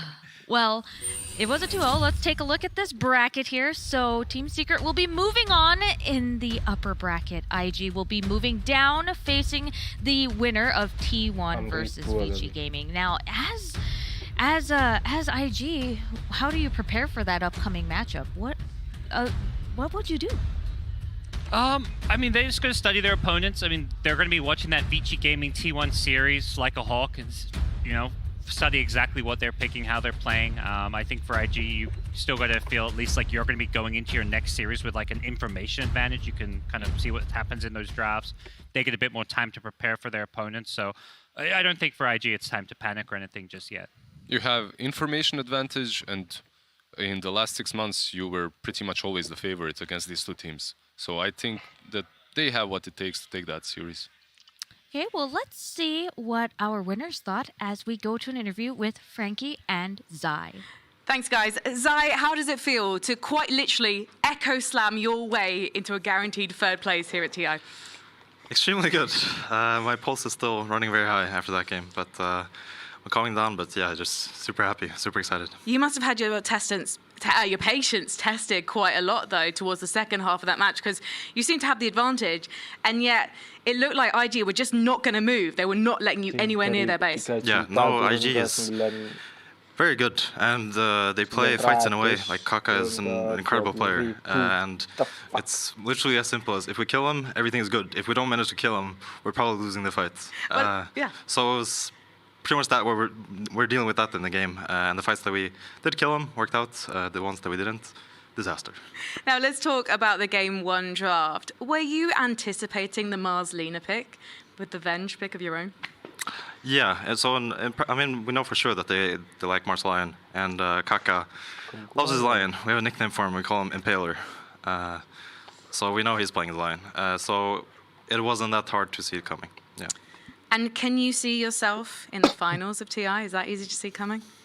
I mean, it's one step at a time. All I can say is we're playing great. We all feel great, and yeah, hopefully we carry on doing it this way, and then I think it's very, very realistic. One more quick question: if you win TI, will you actually tweet about it? Yeah, because I've lined up my tweets nicely. So if I do win TI, I have the exact same tweets, except with TI. And it's going to be great. I love that he's got his drafts loaded up. Thank you so much, Zai. Congratulations. Let's head back to Sumi and the boys on the panel. Thank you very much, Frankie and Zai. Zai showing some patience, team secret patience, taking things one step at a time here in the tournament. They will move on, and we have another series coming up next with Shiver and the crew. But first, let's take a look at community member Mark Warner. Let the battle commence. Stop. How are you using your chin? My chin is on the joystick, and when I move the joystick, yeah, I move the mouse in the game. And is that how you're clicking too? No, I'm clicking. It's a button, right and left. Oh, on your temple there? Yes. On your head? Oh. Okay. Oh, sorry. Did you just die? Yeah, it's a little bit hard to talk and play. So no, it's okay.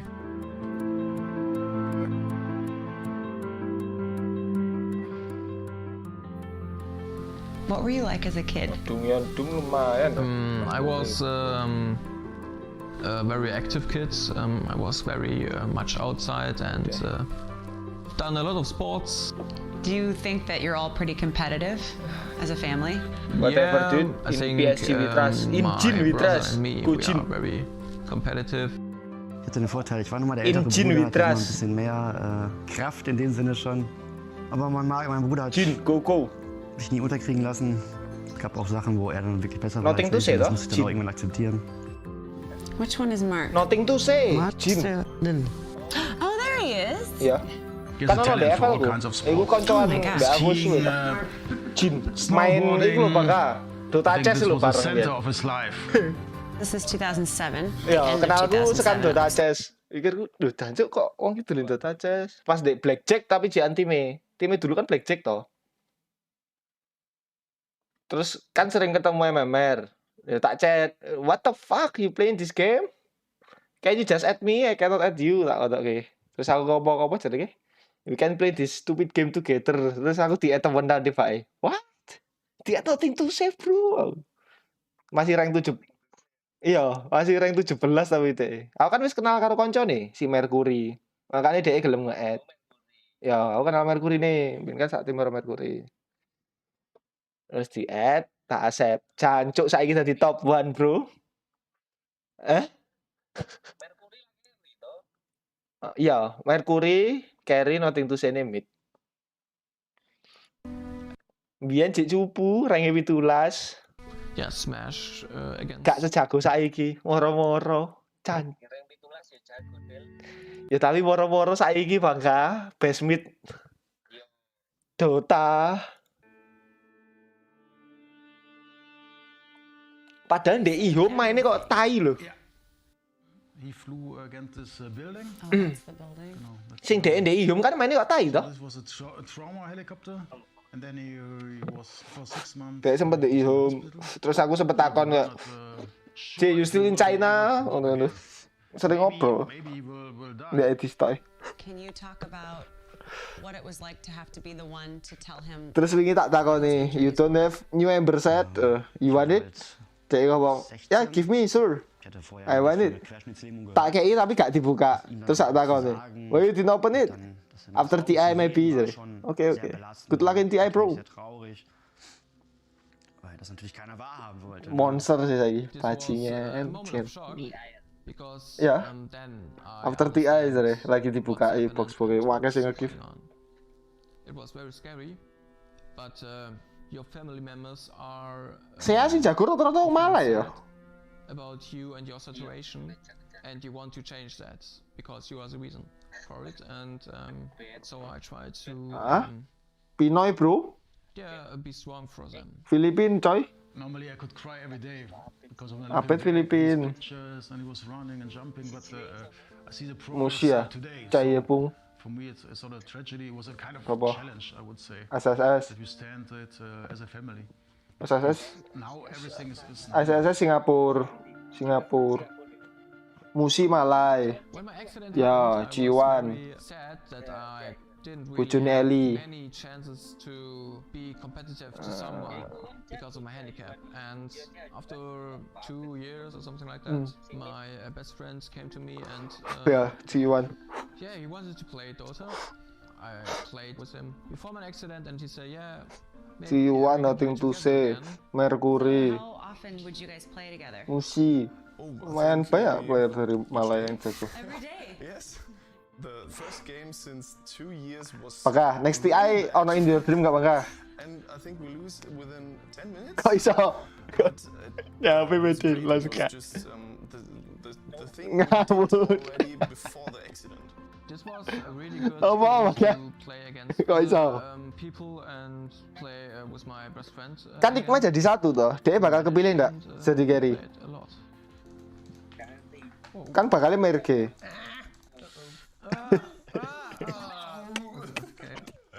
Easy. Yeah, but the towers. Bocil.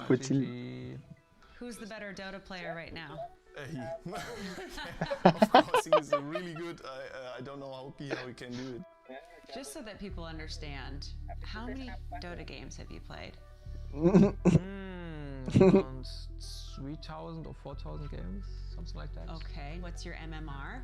Yeah, around 3K. I was Legend 3.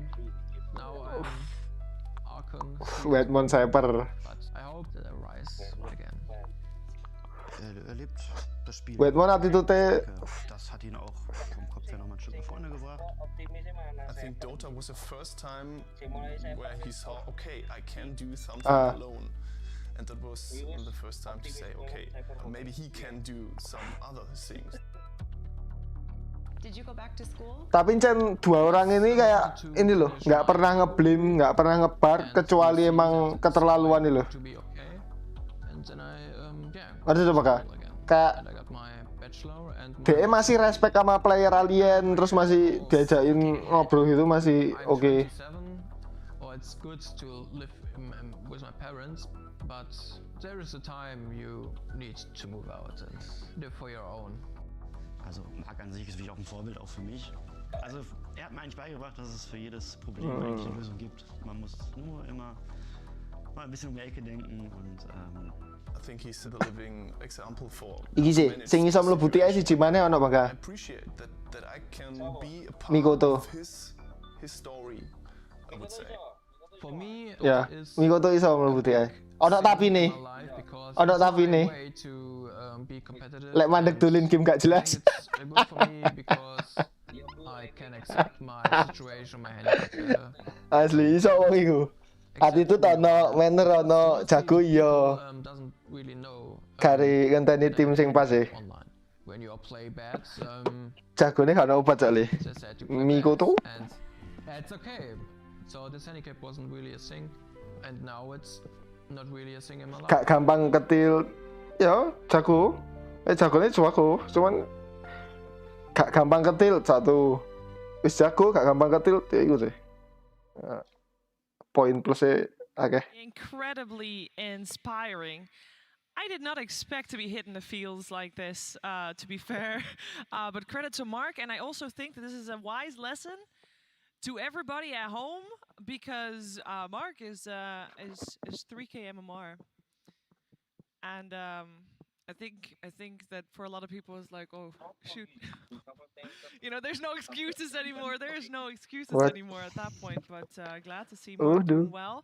My panel is also doing well because we're about to watch another semifinals in the upper Sampai lu berita deh. things up a little bit. I'm joined by Insania and Tigaf, but also penutupan malam ini di how are you doing? PSG. Doing well, considering the circumstances. Okay, yeah, I like it. Focusing on the positive here as well, because we're about to witness some exciting Dota 2 here in the upper bracket. And I want to get something out of the way that I feel like hasn't been Tapi ono to kasusnya sing kapale dipedhot tali nih. Or maybe at least not that much. We're about to witness one best of 3. Wonge renang terus dipedhot ngono pasire. This one best of 3. Tali sing go narik. Players for the teams on the line. $2.2 million in Insania. Ya ditarik. Terus kok dhek renang ngono. Mencolot di kapalnya dipedhot. I think it probably is. Nggo parang. You probably know better than Ya sapa sing wani nyedek wong nggo parang. Like as soon as you start playing, it's kind of out of your head. But when you die or the game is looking rough, I think that's maybe when those thoughts start creeping in, but you gotta just shut it out. Yeah, will you agree with that? Yeah, I mean, if you focus on the money, you're going to lose sight of what you should be focusing on.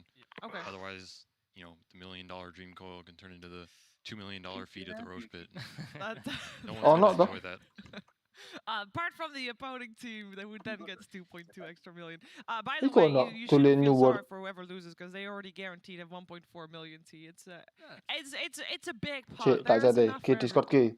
Yeah, I think it's you only really care about the money once if you've lost and early on, you know, very early on and last place. You see everyone else pencet telepon ya. Getting like 5. Like, oh no, but yeah.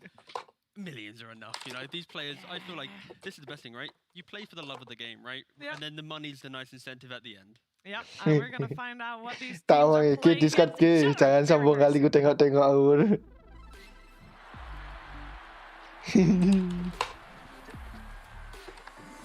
Apa?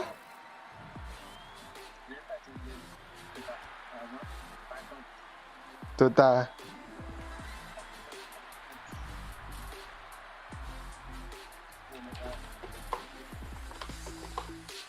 The second series for Virtus Pro on the main stage here at the International 10. Ora iku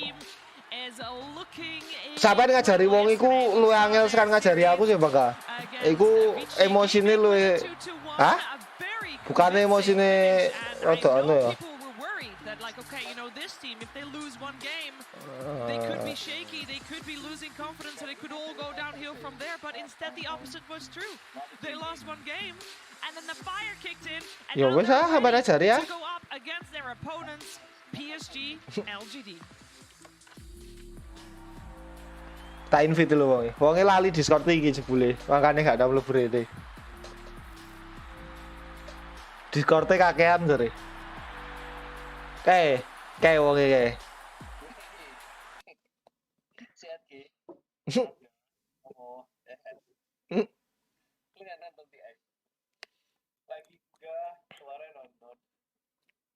Lagi bagus nih sekarang. Oh. bagus gitu timnya LGD lawan LGD sih guys. Tahun ini kalau filmku Cina tahun Secret bro. Secret. Oh no, too far. Too far. Cina Cina juga gitu. Too far. Cina lagi ngeri tahun ini. Iya coba. Cina yang IG juga lumayan kan. Apa baru berantai lagi. Dibantu sama siapa dia? Tim berantai Secret 2-0 nggak ada lawan Secret. Secret juga lagi udah sih. Lagi di Secret sih. Yang dari apa? Europe Secret. Ya, Secret. Kaget gue pas dia main lawan Oji. Dibantai 2-0. Oh bro, oke ada Sumali bro, nggak bisa bro, itu sampah bro. Bukan Ana bro, itu Sumali bro. So lihat Magnusnya Sumali, aduh sakit kepala kan. Aduh kemarin dia pakai Luna, dari awal kerjanya cuma war mati, anjing udah PKB, war mati anjing. Gak main, mainnya pagi banget nih kemarin lu nggak nonton? OG terakhir ya pakai EG. Yang dia lumayan mah kayak pakai gitu kan. Dari film Homit kan? Hah? Hero-nya Homit. Iya. Tapi bukan Homit. Oke, farming new world nggak Ge? Farming di new world nggak? Enggak. Kok enggak? Katanya kemarin rate-nya sempat 70-an. Ya, nyarinya nggak gampang, Phil. Itu per 1 gold 80.000. 1000. Oh, per 1000 gold 80. Nyarinya nggak gampang. Walaupun udah level gede? Level gede lebih susah lagi. Oh. Nyarinya. Kayak lu pasti kan butuh upgrade equip. Kalau lu nggak upgrade equip nggak bisa lawan bosnya, nggak bisa lawan monster level gede kan. Nah, resource-nya itu biasanya yang bagus-bagus dijagain monster jago, monster gede. Adi mana cok Adi? Nggak tahu, dia main lagi kan. Iya. Kemarin dia gue denger berantem sama anak ROX. Anak ROX. Tapi nggak tahu kenapa gitu doang. Nggak tahu.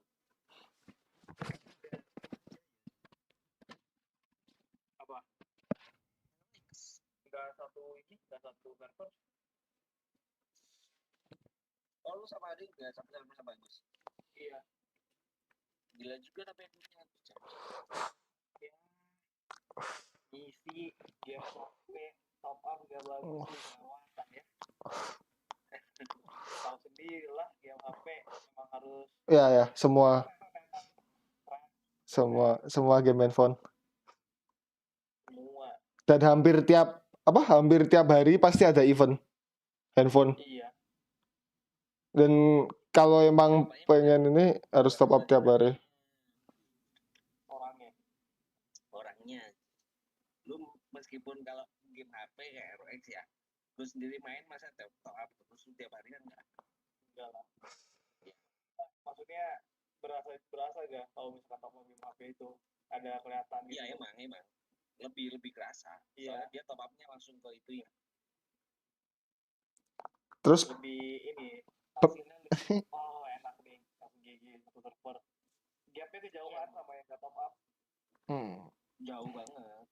Kalau misalkan gapnya masih mirip-mirip sih mungkin orang nggak terlalu ini ya. Top up juga mungkin ada mal. Jing, itu si Ruci top up ROX. New World balik modalnya mau kapan sih? Hah? 7.000. Oh. Game-nya udah 200-an. Enggak. Kemarin sampai mentok. Kemarin si ini kan gua nanya si Apong Mikoto, kan dia main.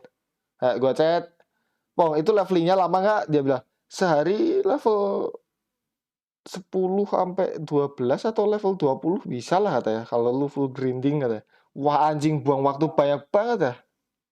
Gue 3 hari mentok. Hari keempat full gear ini nge-equipin 60, untuk 60. Iya, pasang gitu. Ah, lu pasti beli gold terus lu beli quest-questan. Mana ada beli gold dari quest doang. Ini aja gue tinggal udah habis. Soalnya siapa aku nggak tahu sih. Mungkin nggak ada partiannya ya. Partiannya cuma sama anak-anak. Dia main sama Haide doang ya. Wah. Nggak tahu dah. Apa? Naikin levelnya ya. Seru gak sih, Ge? Iya pasti. Cuma maksudnya kayak ini solo leveling ya. Seru gak sih, Ge, tapi? Gimana? Main. Tapi gue mau training apa? Kalau ini gue lagi nambang sih. Itu rame banget kan anak-anak RF, hampir semua main kan? Maung, Dimas, Dibantai. Ruci, dibantai sama siapa? Nggak tahu beda server. Dia main di server apa gitu. Dia dibantai. Ya tunggu aja Rucinya jajan, bro. Itu ada apa? Iya kan, tapi bisa dibeli kan? Lu bikin bisa di trade kan tetepan. Misal lu nge-craft item bisa di trade kan? Iya. Kalau misalkan buy on pick up itemnya. Tapi seru sih asik. Itu ada di guildnya bener-bener orang berduit semua sih. Matsup, Ruci. Dia cuma mau top up mau kayak gimana pun, gearnya mau sebagus apapun di sini. Gear sebagus apapun dikeroyokin 5 orang pasti mati. Koja level 60 dikeroyokin level 20 Ditahu nama Kroco mati.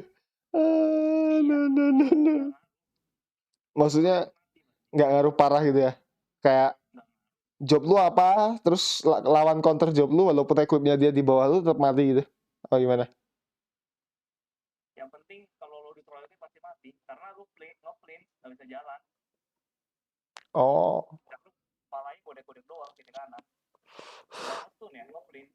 Iya tahu. Kayak nggak bisa ngapa-ngapain itu kan, nggak bisa move. Iya, tapi nggak nge-stun. Lu minum pot cooldown 40 detik. Fan. Tambahnya cuma 3.000. Satu orang mukulin lu 3.000 udah damage-nya. Baik bang. Tapi tetap. Ya maksudnya kan tetap ini kan, apa? Tetap damage-nya beda, terus dev-nya kan jadi beda kan. Kalau lu spend.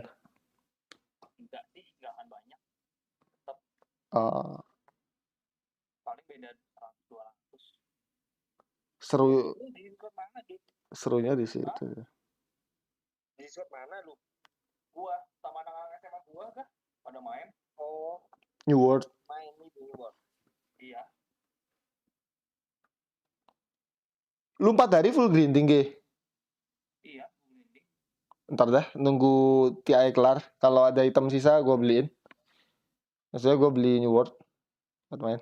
Mau main apa lu? Grinding? Mau main apa mau? Mau main? Jualan sih. Tinggal $5 kemarin. Enggak jualan. Ngapain jualan? Dari fun-nya? Oke. Kalau fun-nya gampang.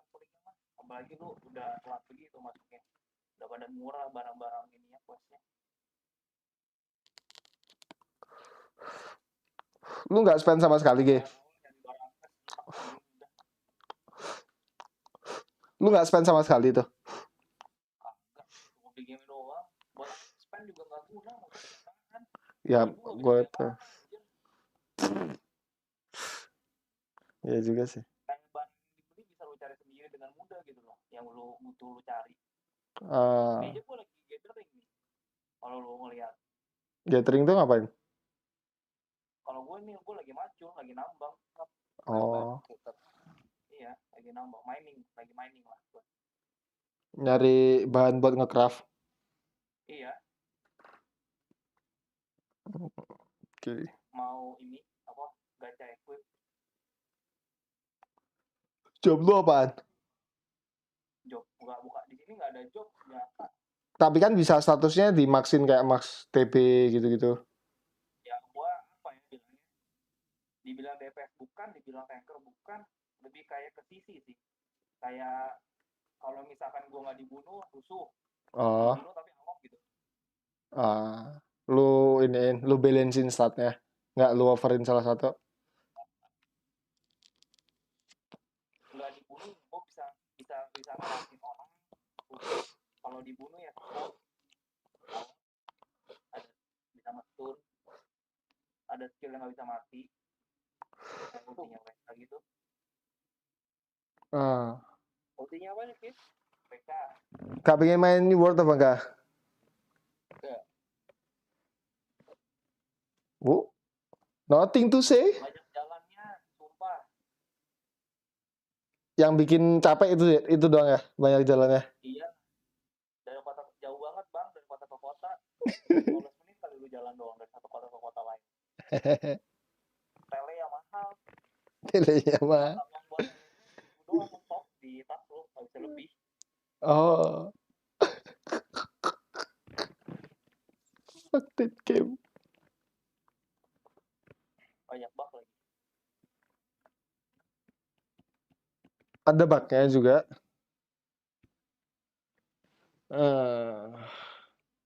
Tapi seru ya, mirip-mirip apa ya? Lebih seru dari RS sih, PvP kalau menurut gua. Nggak, maksudnya kan game Steam rata-rata rame waktu hype-nya doang kan? Rata-rata. Kayak apa, waktu hype-nya bener-bener rame, terus ntar hype-nya udah habis, bener-bener hilang semua, kayak males gitu.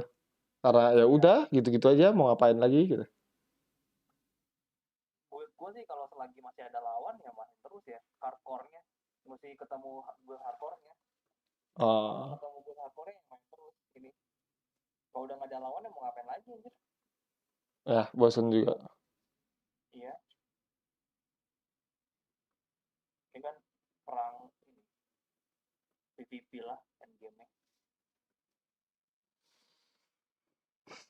PvP-nya bosan gitu doang. Grinding, nyari gear, dropan. Ada material. Gue kemarin pengen beli sih, cuman kayak wah, anjing, ini nggak ada duitnya buat beli, masa iya jual-jual item dulu. Bisa sih sebenarnya, cuman kayak game Steam rata-rata waktu hype doang rame, habis itu udah hilang. Iya. Ini sih dia udah berjerak server nanti itu pasti, karena emang udah dibikin begitu. Jadi kayak gue ini main di sub-server lah gitu. Ada server gede. Server. Terus ntar di merger jadiin satu gitu ya? Iya, kalau misalkan udah ini di merger. Oke. Ini aja nanti ada server transfer, bisa rubel di marketnya. Jadi kalau pengen pindah server gitu karakternya. Ya, tinggal beli doang.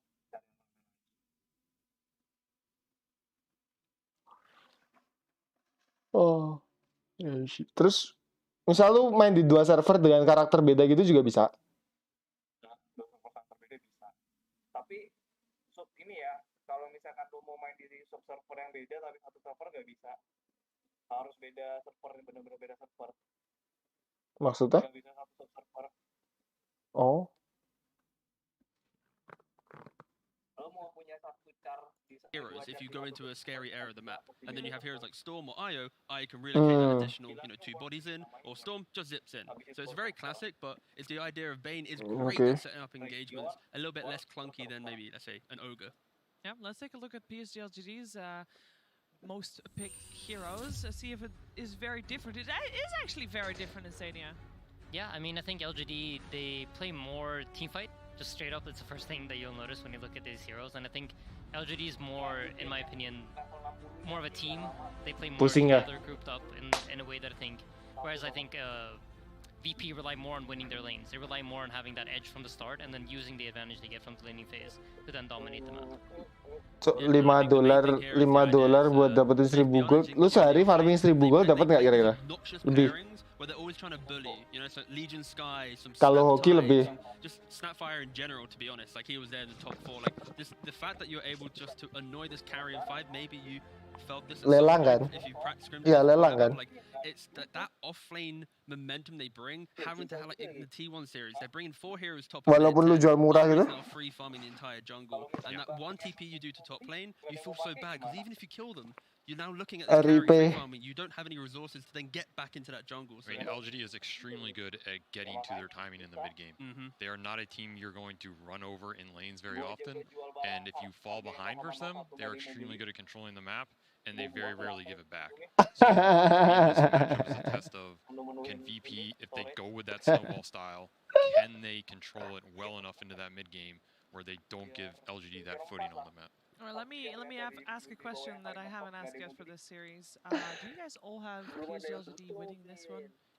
I think VP can win. Yeah, I think so. I think it's just like Eloy said, though. That is going to be the big question. Okay. Can they run over LGD? Because I think they're going to have to. They're going to have to get a big edge.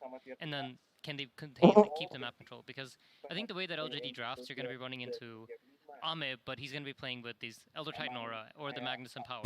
Whereas I think Nightfall is going to be playing with more farm. His hero's just going to have maybe one item more. And that's going to be their win condition. They want to try to win the game off of us having more gold. And then our 4 heroes are going to try to kill you. Whereas I think LGDs are going to look to buff up Ame a lot more. All right, what's the most important thing in this game, T? Make it short. Gold sama koin sama aja kan? Yeah, we got a draft right around. You know, VP, they're the ones bring it to PSG. I think PSG, they know exactly what they need to do with this game. Like I see they mentioned, I'd like to see some Dawnbreaker or Darkseer. Just heroes that VP can play with and into, you know, like kind of fail-safe aggressive style heroes. All right, most important thing for you? Oh, okay. If you go and you try and win the lanes versus LGD, don't lose the lane. You know, if you go in with those bristles or Bane, yang dijual yang mana biasanya ke orang? this type of stuff, yang mas batangan itu. All right, guys, let's have it. It's drafting time. Let's go. Nggak maksudnya yang ini. Yang apa? Yang goldnya itu yang mana maksudnya? Yang dijual-jual orang gitu biasanya beli ke orang 1000 itu beda lagi kan? Mana? Koin. Ya. Koin itu. Getting started. I'm with 2 wonderfully dressed gentlemen here. Of course, we have Itu koin di bawah. We have Kyle, and guys, I think this is going to be a great series. Yeah, this is definitely going to go to Game 3. This is, you know, something that everyone expects. And to go back a bit to what Panel was talking about, a bit of a versatility in terms of heroes. So far, 36 heroes, different heroes picks for Virtus Pro, and 48 for LGD. Like, I want to go back to position 1 Nightfall against Ame. Only 7 different heroes from Nightfall and 12 from Ame. So there's going to be a big difference in terms of, like, what they can pick, what they've shown is really good, and what works for them. I see you've definitely done your homework, bringing all those numbers. Kyle, what homework have you brought today? Well, Lacoste was kind enough to bring his along with mine here to this. What a good friend. Yeah, this is the series I think I've been looking for all day. I kind of figured I was told not to make any predictions one way or another. I have no opinion one way or the other. That is very rare for you. VP LGD, these are just 2 teams we kind of expected to be here. VP, the only real question mark was, you know, how are they going to perform on main stage? I feel like they answered this question, specifically GPK, who's just got the clutch team. Yang bagus yang ungu ya. Kind of some tremors of Sumail back at TI5, you know, come through in the debut. Already we're in the opening picks though. Dawnbreaker tied. Not the Udah banyak tapi yang punya yang kuning. Anyone opened up with these 2 heroes so far doesn't say anything. We've seen mid Dawnbreaker coming out from OG and also a carry coming out from the Virtus Pro, so you don't know where this hero is going to go. It's very hard to guess. Coming into this tournament, I think from what everyone expected was maybe it's going to be that position 5 most of the time. Get that Holy Locket, maybe Aghanim Scepter, or from position 4 if you get a bit more farm. Yeah, no, just after watching Thompson play at mid, I mean, that was looks like a mid hero, right? Yeah, right. I mean, it does. It also was looking like a core hero though too when it was played over on the side of Virtus Pro. So is this, you know, what are the plans for PSG LGD? Or is it something that they've watched so many times that they're thinking maybe we could try that, or do you think it's most likely going into that support position? I mean, I think it's nice here just because, you know, throughout TI, especially with the new ban pick phase, I think having flexibility in your opening 2 is kind of required. And Dawnbreaker is kind of unique because it does very different things, whether it's a core or support. If you consider, Legion Commander as an example, you're playing for your shard, right? Whether you're a 3 or you're a 5. Dawnbreaker's got like ribet juga gamenya anjing. You're buying Armlet mid. You might be buying a Holy Locket as a support, but Silencer is another hero I don't think has seen too much success at this tournament. It feels like into BKBs, which often buat masukin status kan. 3 of them by 20-25 minutes. Yeah. Silencer incredibly difficult to have a game. Silencer was a key hero in a series Virtus Pro against Vici Gaming, where it had a ton of potential, like those clutch silences coming up from the position 5. It's a hero that deals a ton of damage early on, very annoying to play into. Could potentially stop initiation from the Tidehunter, delay it a little bit if you want to play around it. I think it's a very strong opener from Virtus Pro with the Earthshaker and Silencer. GPK played it on the mid lane, can be off lane, can be positioned for, so a lot of flex coming up from VP. I think the other thing too, I actually had this conversation with Fog the other day. As I say, first of all, I hate Silencer. Everybody knows that. It's my most hated hero. But it's definitely one of those heroes that, like you said, has an incredible laning stage, right? It puts out a lot of harass and makes sure that, when you have these big team fight ultimates coming out from the enemy team, that they're going to be more reticent to try to, get in there for those fights because you're afraid of the global silence. But he also said, as the game progresses, and as Kyle said, right, the BKBs and also these neutral items that come out and they just purge off his spells. So he has to have a good lane, right? He has to kind of snowball. Tier 4 items timing, Silencer becomes relatively useless. There's what, three dispel mechanics, so kind of hard to play into that. Yeah, Shaker of course is going to be versatile here. I'm hoping it goes. Mana PvP? Coba lu PvP. A lot more effective as an offlaner in this patch. The Aghanim's timing. Ya biasanya ada kan di depan gitu. Talking about neutral items, if you get Fade Grenade, Kak bisa you get double totem damage plus the lingering. Nyalain mode PvP. Pukul-pukulan lah. Coba dulu pukul-pukulan. Virtus Pro currently they are the lowest number of unique heroes picked for this team. They are people that are creatures of comfort, so they're going to try to just err on the side of, what works for us, not necessarily getting wrapped up in that Virtus another Pro, they team. showed 2 different styles of the order that they can play. At the start of the tournament, they were playing more of we're going to hit that one big timing. First, they played like we're going to run at you, then they're going to be playing that we're going to hit that big timing with the Pagana. Emang ada level 20 yang tengil gitu? Had 0 kills and they still managed to win. Emang ada level 20 yang tengil open PvP gitu?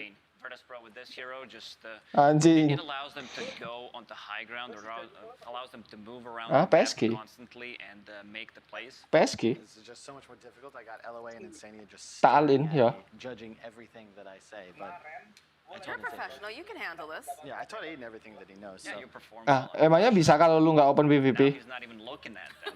Oh. Alright, itu banyak tuh.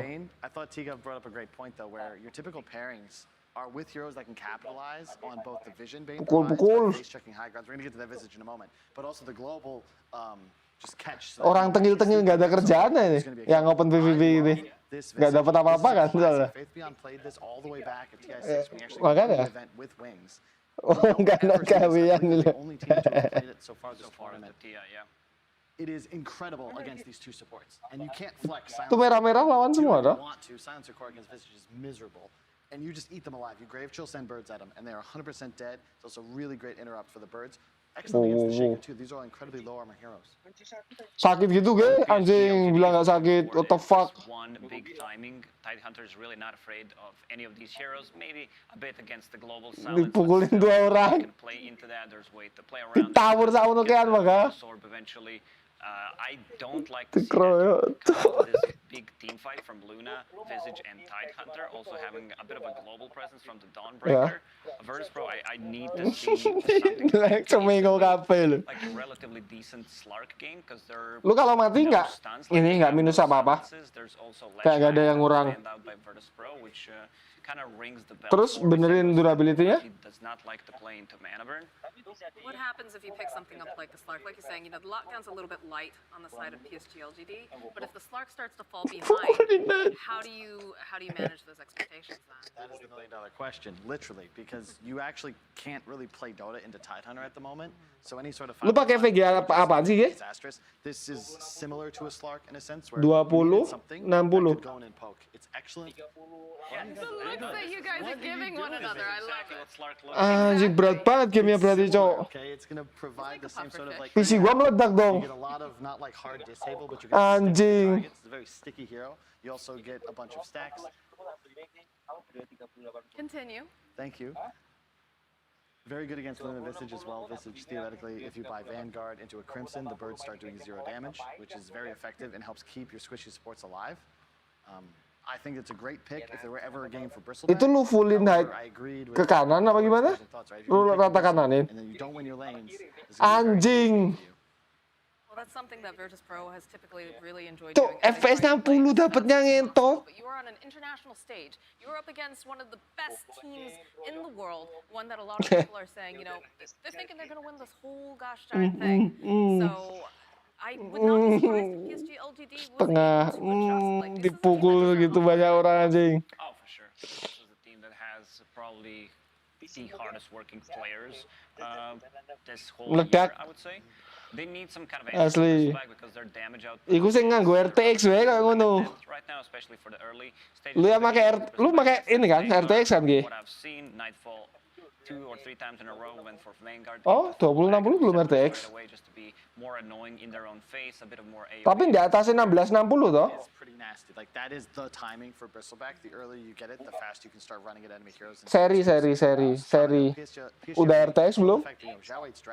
Udah. Udah bangga. Di atas seri 1 ki, seri 2 RTX. Makanya aku ngomong, lek RTX wae koyo ngono ndane aku sing nggih seri 1. Di 15. 1650 yo, nggonku. Yo. 1650 ya meledak lah, bro. Is that I believe he's higher MMR than his own players as well. He wanted to. Nothing to say was stuck in Malaysia. Zhao 8 was winning tournaments in Europe. He was losing his lane, but he was playing mid Spirit Breaker and beating teams that are still participating here at this tournament. I'm so excited over there now for mentioning that. It wouldn't be bad. You get the break mechanic. No, not happening. All right, we get a Kunkka pickup now. How do you feel about this? This gives you a Silver Edge carrier. It gives you some team fight. It gives you a way to reposition if they try to run away. Do we like this? I like that. It's a possibility that he gets a Silver Edge. Apa guna Silver Edge, bro? What I'm looking for is Dan itu fisik support, bukan fisik core. Timing coming out from PSG LGD. Kunkka can go, like you can get either armlet or you can get a straight up BKB, which is really Silencer nice. bene. Birds go with the Tide Hunter. So yeah, Virtus Pro, they defended their Ember Spirit with the puck pick. What they tend to do whenever there's a Storm Spirit in their own game, or they tend to pick it. Not enough lockdown for this Ember Spirit. Kau sih nangkap sih gue Ember. Good Ember game. Whenever Ember is paired up with position 1, you know tower damage. Bristleback is not the best one, but you know, will do. Di dodge skill 2 bisa toh? I love this. I think VP are at a bit of a disadvantage. They're going to need to play. Bisa di dodge skill 2, bisa di dodge ulti. What? Nggak ada yang nangkap itu bangga. Siapa yang nangkap? Iya, Nogi buang Ravage. Kecuali yang beri fucked up. Tapi yang beri JPK. Wong nganggo Pak Ratu kue lu era mati-mati. Musuhin duit Drew. Asu kita itemku hilang sih bangsat.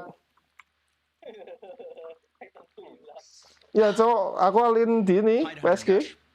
Great setup for the Visage Birds in this game. You got that minus armor. You've got that Luna armor. Masang berapa aku? Great PSG LGD draft. I'm spitting all over the green screen. Iku kayak mainin info gini bakal kok biye terus kok ben seru.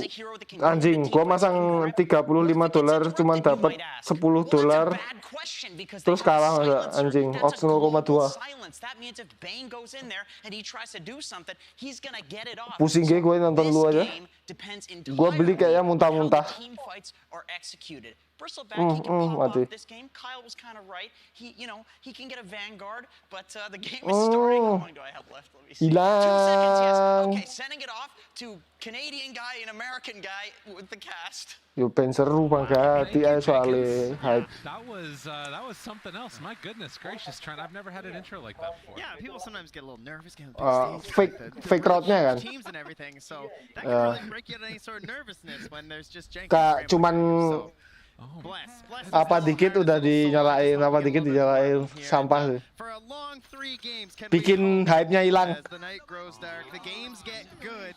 And ladies and gentlemen, we have a Faith Beyond message. I cannot wait. Oh my goodness gracious. No, it's the Y message. You were so prepped. Oh my god. Can I just tell? Looked at the pics. Everybody out there, Trent was just like, Gue masang ops tuh. all our pre-work for TI, all our everything. He was just like, can't wait for Faith Beyond message. They pick it, they put it on Y. PSG lagi. Faith Beyond's gonna do it again, guys. Trust me. Anyways, it's going to be a great Go series PSG here. go, you can do it. I'm really excited for this one. Why does he crush my hopes? Itemku di kamu. Distraction, okay? Go. This is not on me. That's all I'm saying. That's absolutely true. So, should mention, as we head out across the map right now, Virtus Pro trying to find themselves an opening, but likewise, LGD all staying together across the map. The panel talked a lot about the early pressure that Virtus Pro needs to lay on, and I think the point that was made of, like, if you draft to win the lanes and you lose the lanes, you're gonna have a bad time. I think that was an SVG comment there. No life orangnya. Orangnya no life. Captain right there.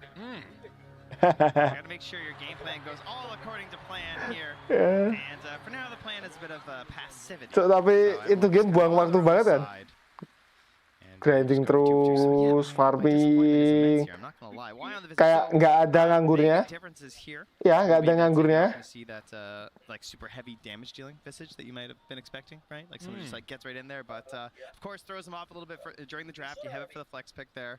Not sure what they're going to do. Of course, we can run support Tides these days. We can run support Visages. So, Faith Beyond just going on the old standard. They didn't really go for necessarily the best Tide counters, right? Which has, of course, been a big theme throughout the drafting as we've moved forward throughout TI. Yo, iki lo base mid ketemu cowok rank 1 lawan rank 3 dunia.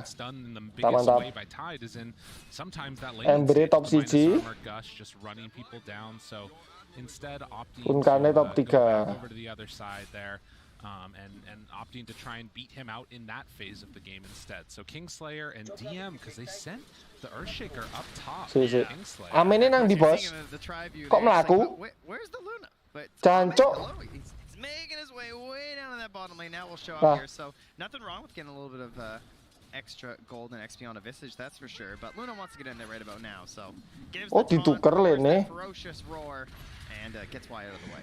Konpen nih This is obviously part of the reason that you're taking this Visage and support role. Still does a ton of damage with the nukes, the soul assumptions, the grave chills. It's all good.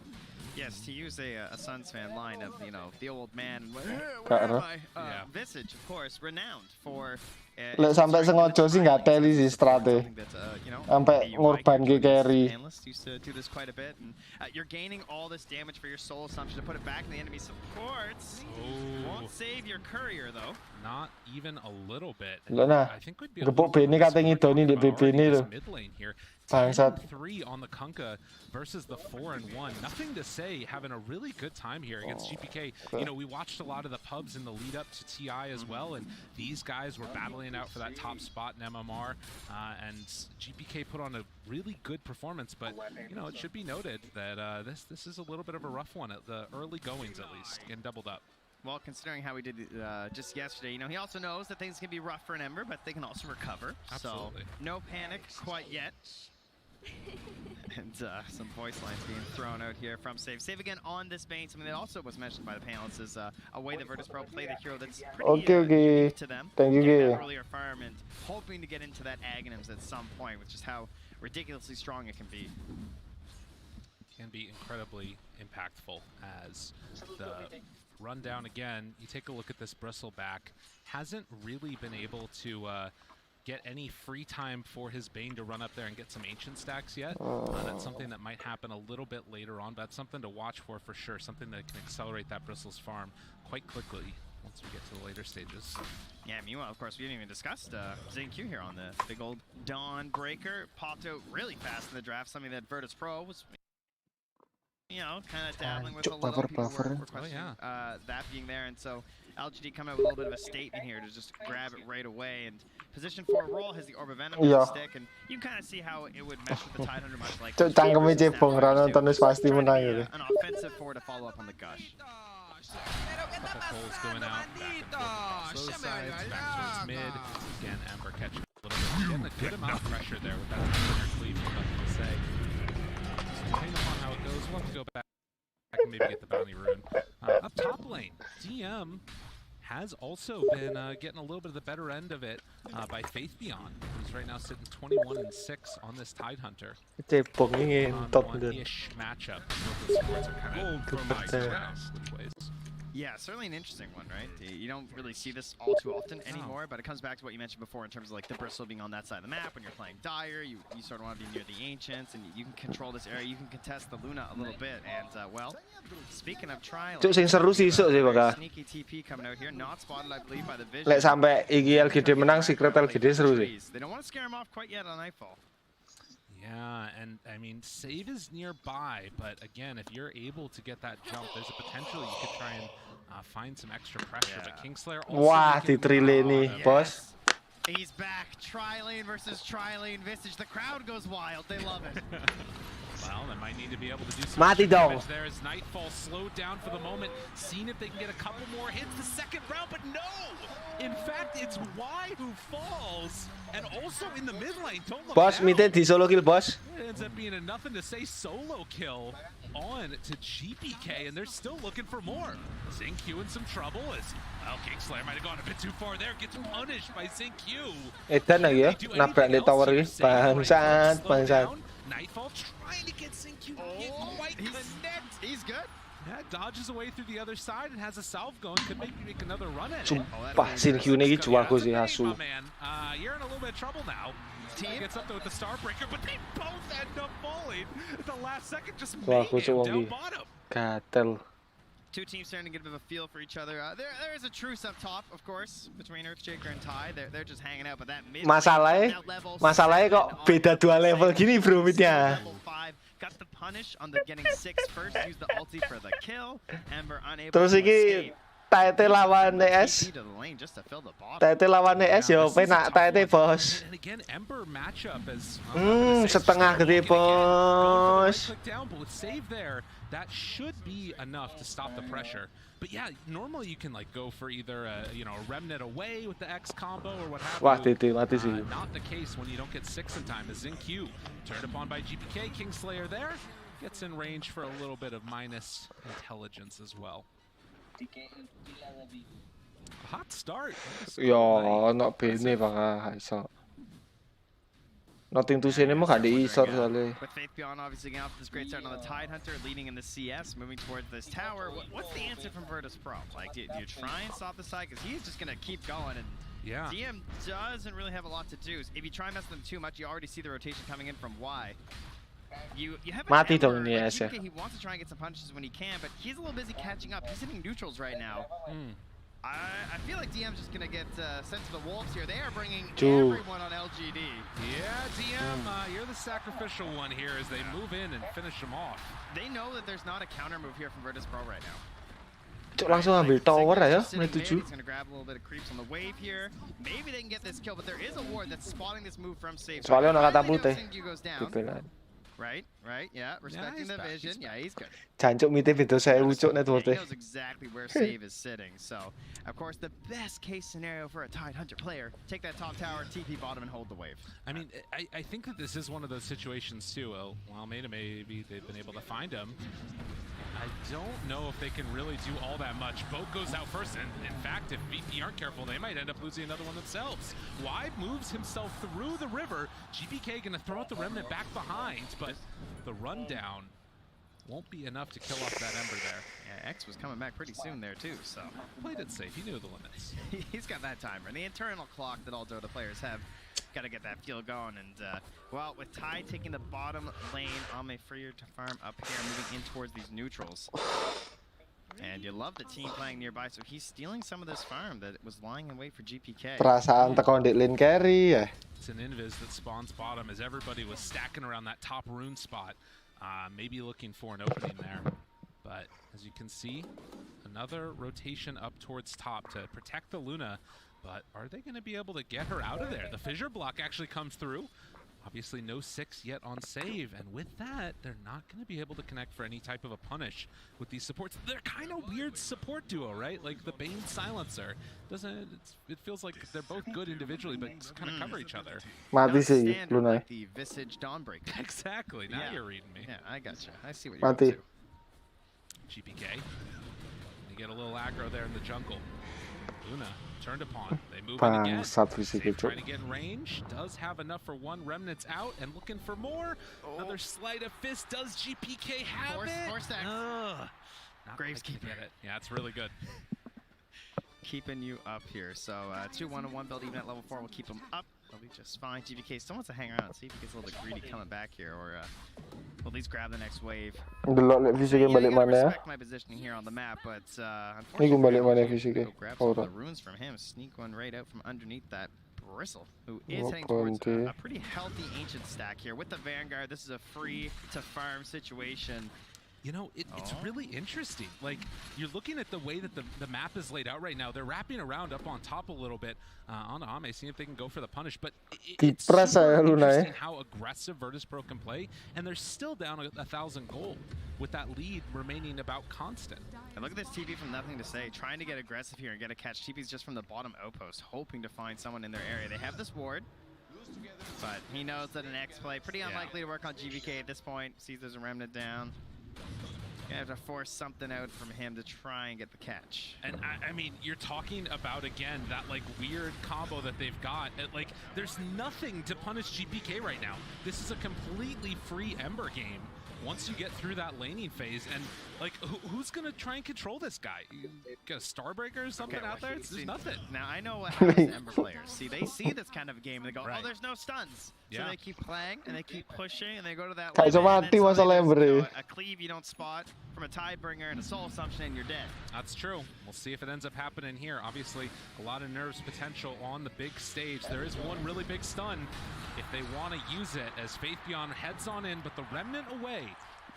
That's going to keep him back. That's the false sense of security because your core can't be killed. Exactly. So you just follow him into battle, you know, and then he abandons you like that as a support. But trying to help get some kills for GPK, and sometimes that's going to cost save there on the aggressive Bane that he plays. And obviously that extra space has opened up a little bit of room on the map for that Bristle to clear out those ancient stacks that you were mentioning. But at least for now, seeing Virtus.pro be definitely the ones on the aggressive end of things. Even if they're not necessarily leading into kills, they're sort of trying to control the pace of the game, it feels like. Well, I think ever since they lost the top tower, they've really helped balance things back out. GBK is playing like this, sort of that walling force you've heard about a few times on the panel today, where he's just saying like, you know, you guys stay over here and look what he's getting on the other side. His Bristle's farming, and more importantly perhaps, his Earthshaker is farming, right? Yeah. DM wants to get that Blink Dagger, gonna be getting it just now. Treads, double Gauntlet, and Blink. DM gonna be hitting pretty hard here, so expect the Blink, expect a smoke, and they'll have the Global Silence, of course, to cover them there too. So now the question will be, until there's a Dispel available for Faith Beyond, this interaction between the Global Silence as well as the Kraken, right? You do not want to force that pop on Faith Beyond. That can turn so deadly, and when you have any type of like sort of, you know, weird AoE damage that you sometimes get with the Ember, with the Bristle, whatever the case ends up being, things could start going south pretty quickly for you. Yeah, got to be very careful with your Echoes and your Globals not to make a bad mistake there and free him from his shackles. GBK again moves on in, gonna try and take away some of this triangle farm. Playing aggressive on the map, stealing a bounty rune away, and XinQ. You really don't have another option.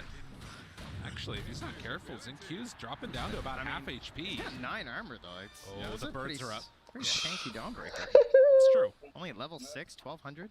Blink Dagger done. And smoke at the same time. SG, LGD. And DM gonna break right away. They walk forward. Oh, the X is there. Goes for the Fissure. Not gonna connect on to Nothing to Say. The Nightmare save though from Save. Not bad at all. And actually gonna get both of them taken down by VP. But, you know, double saves from the supports, and of course, you know, the one of the reasons why Virtus.pro can make this Bane look good on position 4 is that Save is so well timed with those Nightmares, right? Oh yeah. There must be something in the Virtus.pro org or something. I don't know who's got the cheat sheet, but Solo was the same way. You know, he always had the best Nightmare saves on this squad. Stun comes out now. Nightfall turning the back and now turning to burn a little bit if they can make it happen.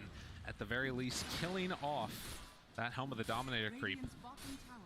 And going immediately into the Aghanim Scepter. So this was something that was incredibly popular for a while, and then like everybody lost their mind and hated seeing Bristle back all over the place, and then it got nerfed significantly, but still seeing some value for it in this game. There was also Viper everywhere. We had like position 5 Vipers, Vipers being like first phase banned sometimes. Dan cuk ya iki feelingnya strong soro ya. Way heavier than others for sure, but definitely respected as a strong hero. And of course, one of the best things was that the Ag Shard time. Bang, satu kedua tuh Bartek kono. And that's what made it seem so strong. Now, you're still gonna get that Aegis. You're still gonna get that Shard, and that means you're gonna have that hairball on that second Roche.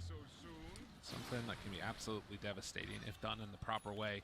We'll have to see how it goes. For now, LGD still hanging out and gonna get gripped for the moment. Q in a little bit of trouble, nothing to say, moves in, wants to save his buddy, and in fact, the boat's gonna come out there. Quick catch. Mati dong dua-duanya. GPK actually got pulled back in by that. Bangsat cuk wong. Sumpah. Oh my god, and that's a huge pick-off. That is absolutely Sumpah. massive. You can tell the way he's been playing, Anjing, excellent job for sure, stealing a lot of this net worth away for some of these LGD heroes, trying to widen the gap there, but when you go down, it's very costly. They're punished really fast into this tower. That armlet on the Kunkka, he's hitting hard into this thing, and then of course, level 8 now. A very happy Visage player. Almost level 9. Yeah, he has had a good one, and to be honest, both of the supports for LGD they're incredibly farmed right now. We're level 6 on the 2 supports for Virtus. Tinker sing ketokan. Lebian Tinker sing ketokan. Gak lainnya belum. Dulu pas timnya Blackjack kan playernya gak terlalu mencolok deh gini. Kayaknya dia main Tinker ki lawan Fnatic sih menang. Got the blink, smoke up, time to go. So much pressure again here on another blink play from DM. Global's there and ready. Padahal di first pick ditaruh di second pick gitu. Tapi tetap menang. Maybe they can draw a fight in here as they come to try and cover nothing to say. But no one TPing quite yet.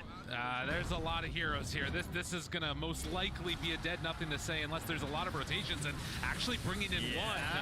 Okay, an opportunity to turn around the Ravage to try and save the Armor Toggles. Gonna keep nothing to say alive for the moment. Gak mati, Still taking some of that slow, steady burn down damage. But Virtus Pro not able to connect. Gak mati loh iku bun.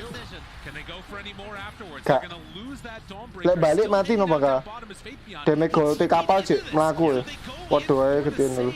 Onto one and end up potentially losing another here. Teammates, look how far back they are. They're not coming in for this one anymore. They're waiting. Oh my goodness. So much emphasis placed there on keeping nothing to save alive. So, that was so much forward thinking from Virtus Pro. They're thinking in their heads about the stack of spells available in these engagements. Aslinya gak butuh kabeh sih. Cuman butuh Ravage stock. Right, the tide comes in, you could have global there, then there's no Ravage. But he knew there's not even a follow-up. No one's gonna die from this Ravage. It's only gonna delay. Sure, we don't get the one kill, but we get another kill afterwards, and so much pressure on this tower. And it's gonna go down just from the creeps. Well, just like that, Virtus Pro, they hit that timing. And of course, again, they get to hold global. They get to hold their echo, right? Yeah. All because they didn't panic when that Ravage came out. And you can see also now up to level 12 on the Earthshaker. So starting to get that level 2 ulti, some serious damage will be thrown out there by Virtus Pro if LGD offer a chance for a fight. Now, the panel talked a lot about these BKB timings. Got him pretty close here on the Luna. We're getting very close on the Kunkka. And then obviously Faith Beyond going back for that Aghanim Scepter. So this is going to be most likely the window where LGD need to delay for. I'm seeing a theme in these later main stage games, huh? Where BKB, second item for pretty much everyone. Cuk GPK gak farming loh, wong rusuh tok lho, sumpah wong iki cuk. But for now at least, Bane stalks rise. Tapi kok moro-moro sugih-sugih dhewe, Bang. Oh, is he in that ward down? I believe he is up top there. Yeah, they actually see save. Not gonna matter though. Sing marai jago ya, Dik. Wah, ya modar no, Bos. Kayak ngeblink ngono, Bos. Maybe with the birds. DM getting slowed down here. Yeah, there's not really a play there. It's interesting. Like, do you think that Virtus Pro need to just keep the energy and momentum going? Like, there's still this window where they're very strong. Domi-domian terusan lho. Very hard read for them right now because they want to wait for the BKBs. They don't want to get caught by like some BKB fight from the Luna because they can tell that Lmao is obviously farming very fast. Didn't have to rush the Aghanim Scepter like Nightfall. So even though he's ahead in net worth, his BKB is of course going to be quite a bit, you know, significantly more delayed. than that of the Luna. Torrent fight's a little difficult. A little bit off the mark there, and Nightfall in the meantime again clears through the wave. They're hanging out there mid and getting very close, only 1,000 or so gold away for the Nightfall BKB. There are some issues though, right? I mean, obviously Virtus Pro are watching the games, they know what's happening, they understand that BKBs are going to be coming out on the earlier end in these games. You have some decent options versus BKBs. You of course have the Global Silence, if that comes out after. That could of course hamper you during your BKB and the efforts that you want to put out there. And you also have that Echo Slam. And you know, sometimes it functions a lot like a Scythe, where it's this idea of just like, yeah, you have BKB, but I might catch you first. Save there, stalking around this area. It almost looked like he wanted to get caught. Maybe that, you know, was sort of bluff of there's vision over here or something. But Nightmares goes for the walk away, then Nightmares again. I feel like he's almost wants a Dawnbreaker play, right? Like Solar Guardian and just come out globally. Bullwhip left down on the ground there, but the Dawnbreaker shows up bottom. GPK going with the grip, trying to find the kill. The Ravage is there though. And the turnaround, the attempt, GPK still going in. The global afterwards, and now Remnant's Ward. Gak mati. Tapi buang 2 ulti. BP ini muter.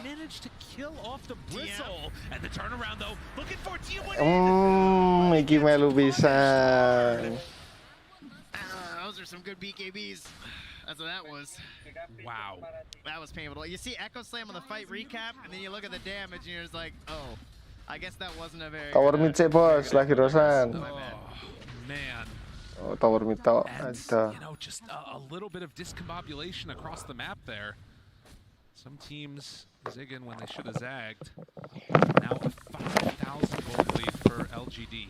I like these small rotations to cover from LGD. It's not full 5 hero panic, right? It's just 2 heroes 2P'ing down. Sure, you're using the Ravage, but it's enough that it forces out the global, and of course, you're still getting that kill in the mid lane. So yeah, certainly things going better for LGD at the moment. Not able to capture a major objective off that. They're not grabbing that Roshan or anything. But all things pointing in a good direction for them for sure. I will say, at the very least, GPK, after being a pretty active and seru ya delok wong padha jagone main iki. Was able to catch up quite a bit on the net worth. Yeah, it's much needed. I mean, again, you're running on that was way down. Yeah, it was a tough one. Of course, that might just be some of his allies also faltering a little bit here, and perhaps like, you know, DM not. Dan salah sidik kepanis. Salah sidik kepanis bangga, sing marai seru iki.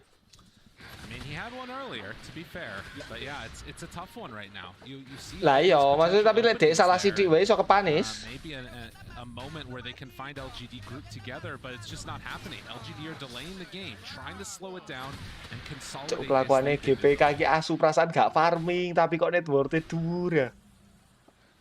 You can see Virtus Pro, I believe, starting to consider that next potential. Yo gak, maksudnya dia muket mau ki riwa-riwi.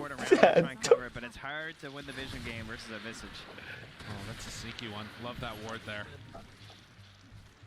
That's a real nice one. And you can take a look here. You know, GPK, ever since that mid lane matchup has happened, he's just been on their side of the map. If you look down to the mid map there. That's incredible. Just absolutely playing on their side. But few in the fountain, too. Right. You're not wrong. But of course, this is sort of transitions now into him being a little bit behind and having to play a bit of catch-up. TM, again, farming down bottom. That Celestial Hammer is going to come back to XinQ. It's a very explosive game. Things kind of, you know, very chill in between. Feels like everyone's kind of respecting each other, staying on their own sides, and then we get into the one big blow. Part of that also coming down to some of the larger cooldowns in this game. When you're trying to play around your own Ravage, the enemy team is watching for the global silence. Right, and this is why I feel like I really like the Virtus Pros draft in some ways, because you can see the way that Ember's supposed to go in, find the bait of the abilities to be used on him, and then gets out afterwards. And it just hasn't worked out. You can understand the idea, but in practice, it's looking a little bit rough. Yeah, Faith Beyond No just marching with his Aghanim. Bos, ngiri bos, ono silencer bos. Wah, arek iki sing mati, cuk. Nightfall, he walks into all of them. The rest of Virtus Pro is pretty far, but still hanging on to that BKB. This could be Mati toh. Go for the fight. Now he pops it. Okay, and TP out. Manages to escape from that one, and now just going to walk right into the pit for LGD. Yeah, didn't TP to the outpost or anything. Is running right back immediately. Salves up to has the Quicksilver Amulet, so he's running. Taking down that Helm of the Dominator creep. And LGD maybe thinking Kai they're able so to get puas away lah yang with the berisi free one urip. there, but not to be the case. And of course that ward, as you pointed out before, still sitting there, so they see some of these little rotations around Smoke the pit, mana so ya? they're going to go for the smoke wrap. Another smoke. Oh, this could be big if they could find him. Up on the high ground, Nightfall is on the low ground. Kingslayer's the one that gets jumped on first, potentially. Has a no global if he wants it. But they're gonna go for the pull down. Ya iki pisan, PP ini guys mati lo ya. PP ini guys mati lo ya. Oh buyback. PP ini modal.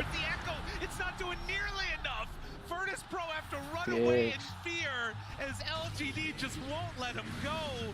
The chase down one by one. LGD are just too damn good.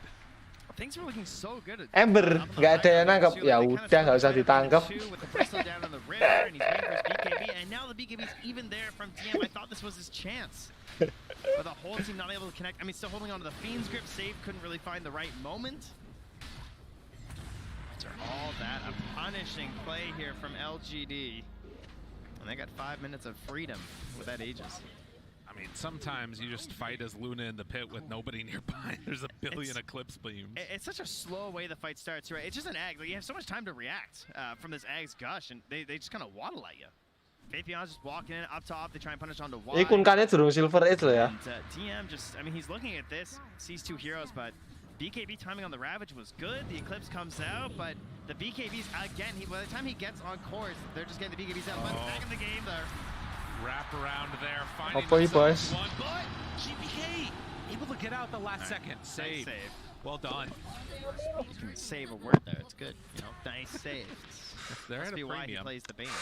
Bangga, ngepick fisik itu tujuannya ultine duduk gue agresif bangga. Gue ngetut nih carry ini lek diulti pin pas farming. These Lunas just march down lanes and end them.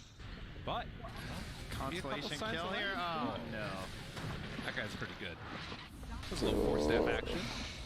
No stuns on that pairing, unfortunately for them, so can't even find a little bit of a kill for themselves as they're going to lose their tier 2 tower up top. No way they're going to contest this Aegis BKB Luna, who also has the Eclipse coming back, and I feel like LGD might just kind of want to run at them a little bit more here, you know? Why sit back? Soalnya ame. I mean, they can force the issue now if they want. They can play it a little bit more safe, get that next tier of items. Like, that's the strength of this lineup right here. Meh itu kuaster $20 juta toh, dikasih. Just keep on making these moves as well with nothing to say. It's $20 juta. Yeah, he's still deathless this game too. Ya.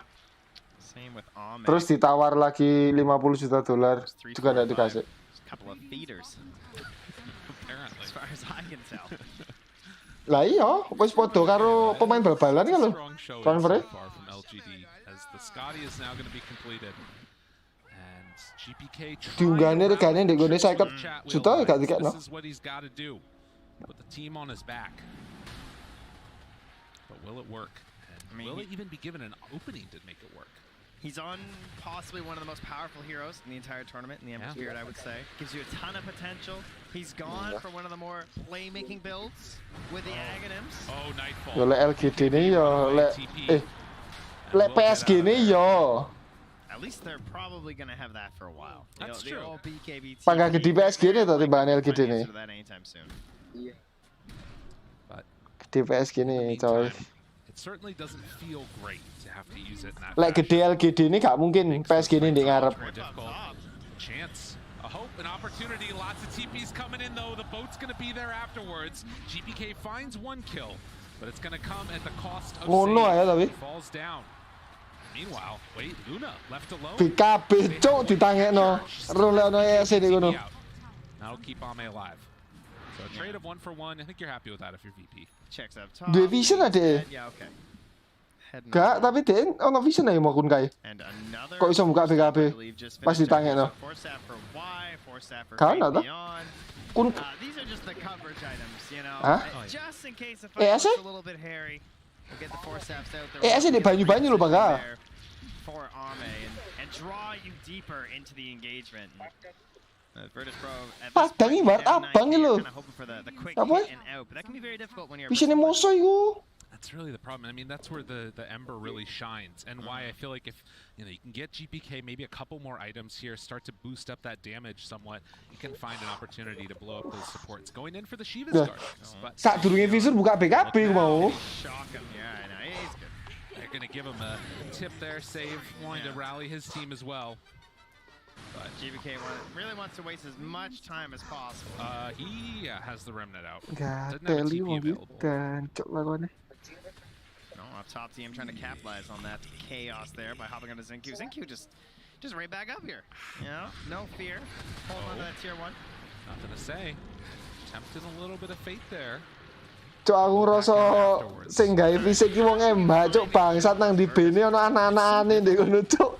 Heroes are either tanky or they got global help or sumpah aku ngerasa wong embah cok ya teli. Right, TM's got to find some plays. Now, you never want to jago bangga wong juara TI. Juara TI lo you. Find something with this Earthshaker and it can be tough. The vision is difficult for them. They're wings though. They're fighting into a team who's very strong when it comes to wards. Of course, you see this really deep one. I mean, I don't even remember when they were over here. Yeah. This thing's just down here. It spots all your couriers coming through. It spots when you're bringing smokes. The couriers tell you wong tolol iki cok. Gateli anak-anak iso roe kok. You know, maybe they don't have wards on other parts of the map, but they're going to see it full anak-anak. Oh, and they're actually going to see there's a gem on it now too. So, a valuable bounty to be claimed. If they can find the kills, and with seeing those couriers, LGD are going to make a smoke play now and head off towards the mid lane. TP ini gak di BKB dari taek sih. Do they run into each other? Anak Silver Edge sih. Okay, DM. He keeps getting the big item. He's ready for the reveal. The blink, it didn't work out. The BKB, not so hot either. But this time, the Shadow Blade. Maybe this is his time. Does he have it? There's maybe an opportunity there. Walking in, breaking the smoke. But no, DM has already left. And Kingslayer going to fall. They've just not been able to, on Virtus Pro, hook together with all of their combo. Everybody's always off, having to push out those other side lanes. Yuk, boy, caramu menang Virtus Pro. When you're under an obs and a sentry. True. GBK and save down here. I mean, this just at least they don't know like saves there, right? You know, until then it wears off. He's been playing with consistently, I feel like, on this team, so much art. Oh, jeez, now DM also running through a ward here too. They're just getting destroyed on vision. Maybe an opportunity to find a kill. They jump in, they jump out. DM still in biz. They're going to run away now with save. The run down with nothing to say is there, and the Bane will fall. Considering the vision LGD had. Sampean delok gak saat durunge dhek di grip karo saat durunge musuhe ketok nothing to say wis TP. That's going to give you the advantage. Ember also grabbing the kills. Ya teli jan kok wong tolol-tolol. Maksudnya sebelum musuhnya gerak kok dhek wis sak step di ngarepe lho. I believe that's another item coming out on the courier, which should be the Shiva's guard as well. So still very farmed, 11,000 gold lead. Sugih tenan yang bertolol lagi. Net worth-nya padha karo Kunkai, what the fuck? Alright, GBK. I mean, that's the play. Cuk, muter-muter gak jelas. Just don't get hit. There it is. Yeah. DM. Bisa mati sih. Nearby, Echo to start, half HP. Gak iso. Gile, wah. Kurung satanik sih. That's the quick combo that they needed with the global afterwards. Alright, GBK. Virtus Pro. They feel like they found their moment, and they might have, as the chase down continues. Why? Running up to high ground, away from the Ancients. They don't have nothing to say nearby at all. And why likely to die here as he hides off on the other side, goes to Stone Form, comes out of it, and eventually in the dirt. Look at this, and this is right around the same time that Roche is capable of respawning. All right, DM, he's in the game. The Earthshaker has arrived. They needed that so bad, not even just for like this game or anything, but I feel like that's gonna help his mentality so much. He's really struggled this game. Now hits the big play that can finally garner them some map control. Oh yeah, Renan Lmao plus C-Fire. So definitely in favor of LGD with that one, as GPK will keep those lanes pushed out. He wants this bird. Get a familiar 100 gold. Oh, that one feels good. Very interesting. Cuk Network iso ngalah-ngalahi Kunkai lo ya apa ceritane wong iku bangsat. Only putting themselves in good positions. Ra nyawang farminge kok ono duite ya ngepet kiri.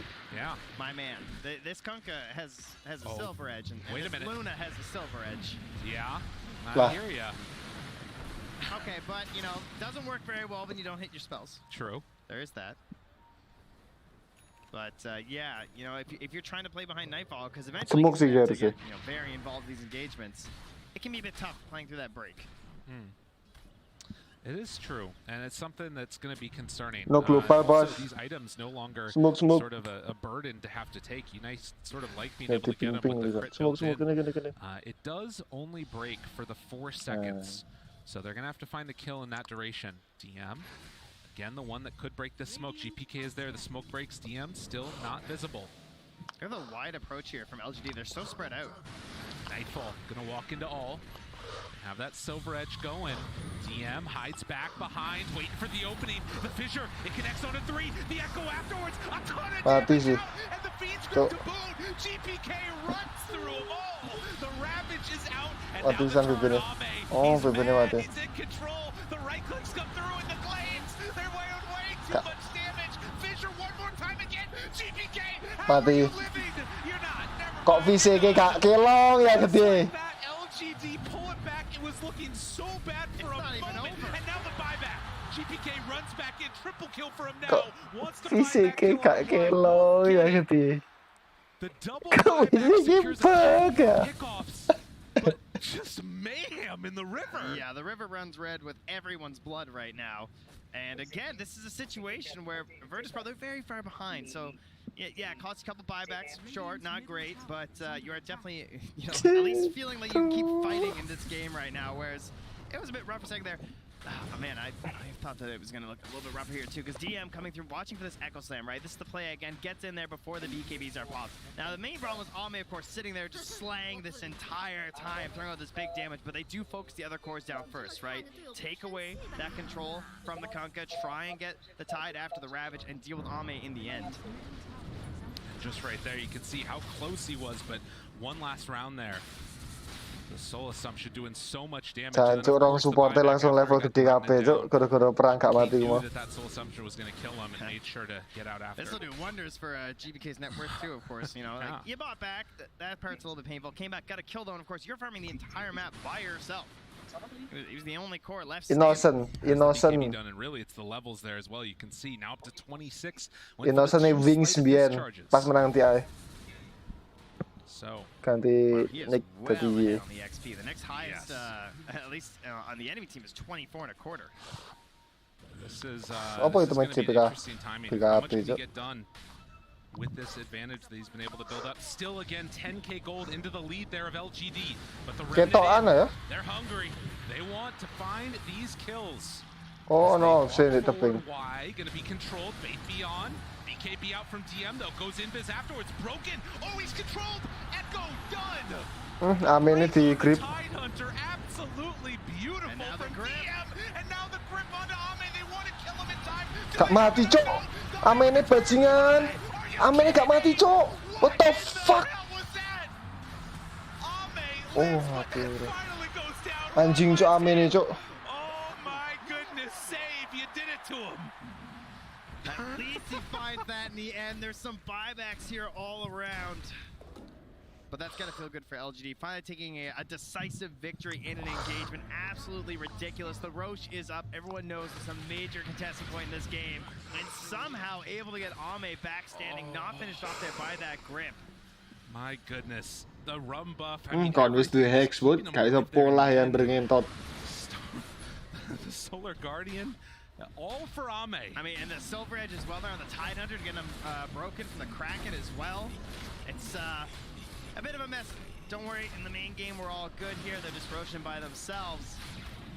And Y, of course, you know, kind of pulls them in. Nightfall is basically just gaining vision. He runs in first, sees what's going on in the team fight, and that's what Save and TM are mostly trying to play around. There's that break you're looking for, the finish with the Echo Slam, and then after the Stone Form, Nightfall can go back, get the finish. But there, again, getting the grab onto the Luna. Oh, he got so low, too. 180 HP? Like, really? At least Save gets the big reach at the end there after the Nightmare for the kill.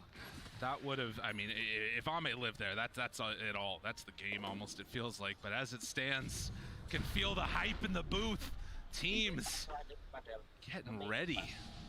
Upper bracket is no place to mess around. I can tell you one benefit there for Virtus Pro is that Luna doesn't have the Aegis. What? They grab that, they put it onto nothing to Say's Kunkka. And, you know, when you actually want to hit buildings and go high ground, you'd probably rather have it on the Luna, especially with all these force staffs they have too, where they can really mess around with the initiations from Virtus Pro. Oh, I see Faithcon just found, was that a gem? Siapa? Ora, iku mah durung urip lunane soalnya. Masih urusan. Kurang urip, ayo diambil. Gak mungkin lah di kayak nokun kaya sini ngarep. Lah posisi ngambil tower. Lah kun kane sing jumo Aegis malah VP-ne seneng, soalnya gak bakal iso munggahi ground. Giving it all out here.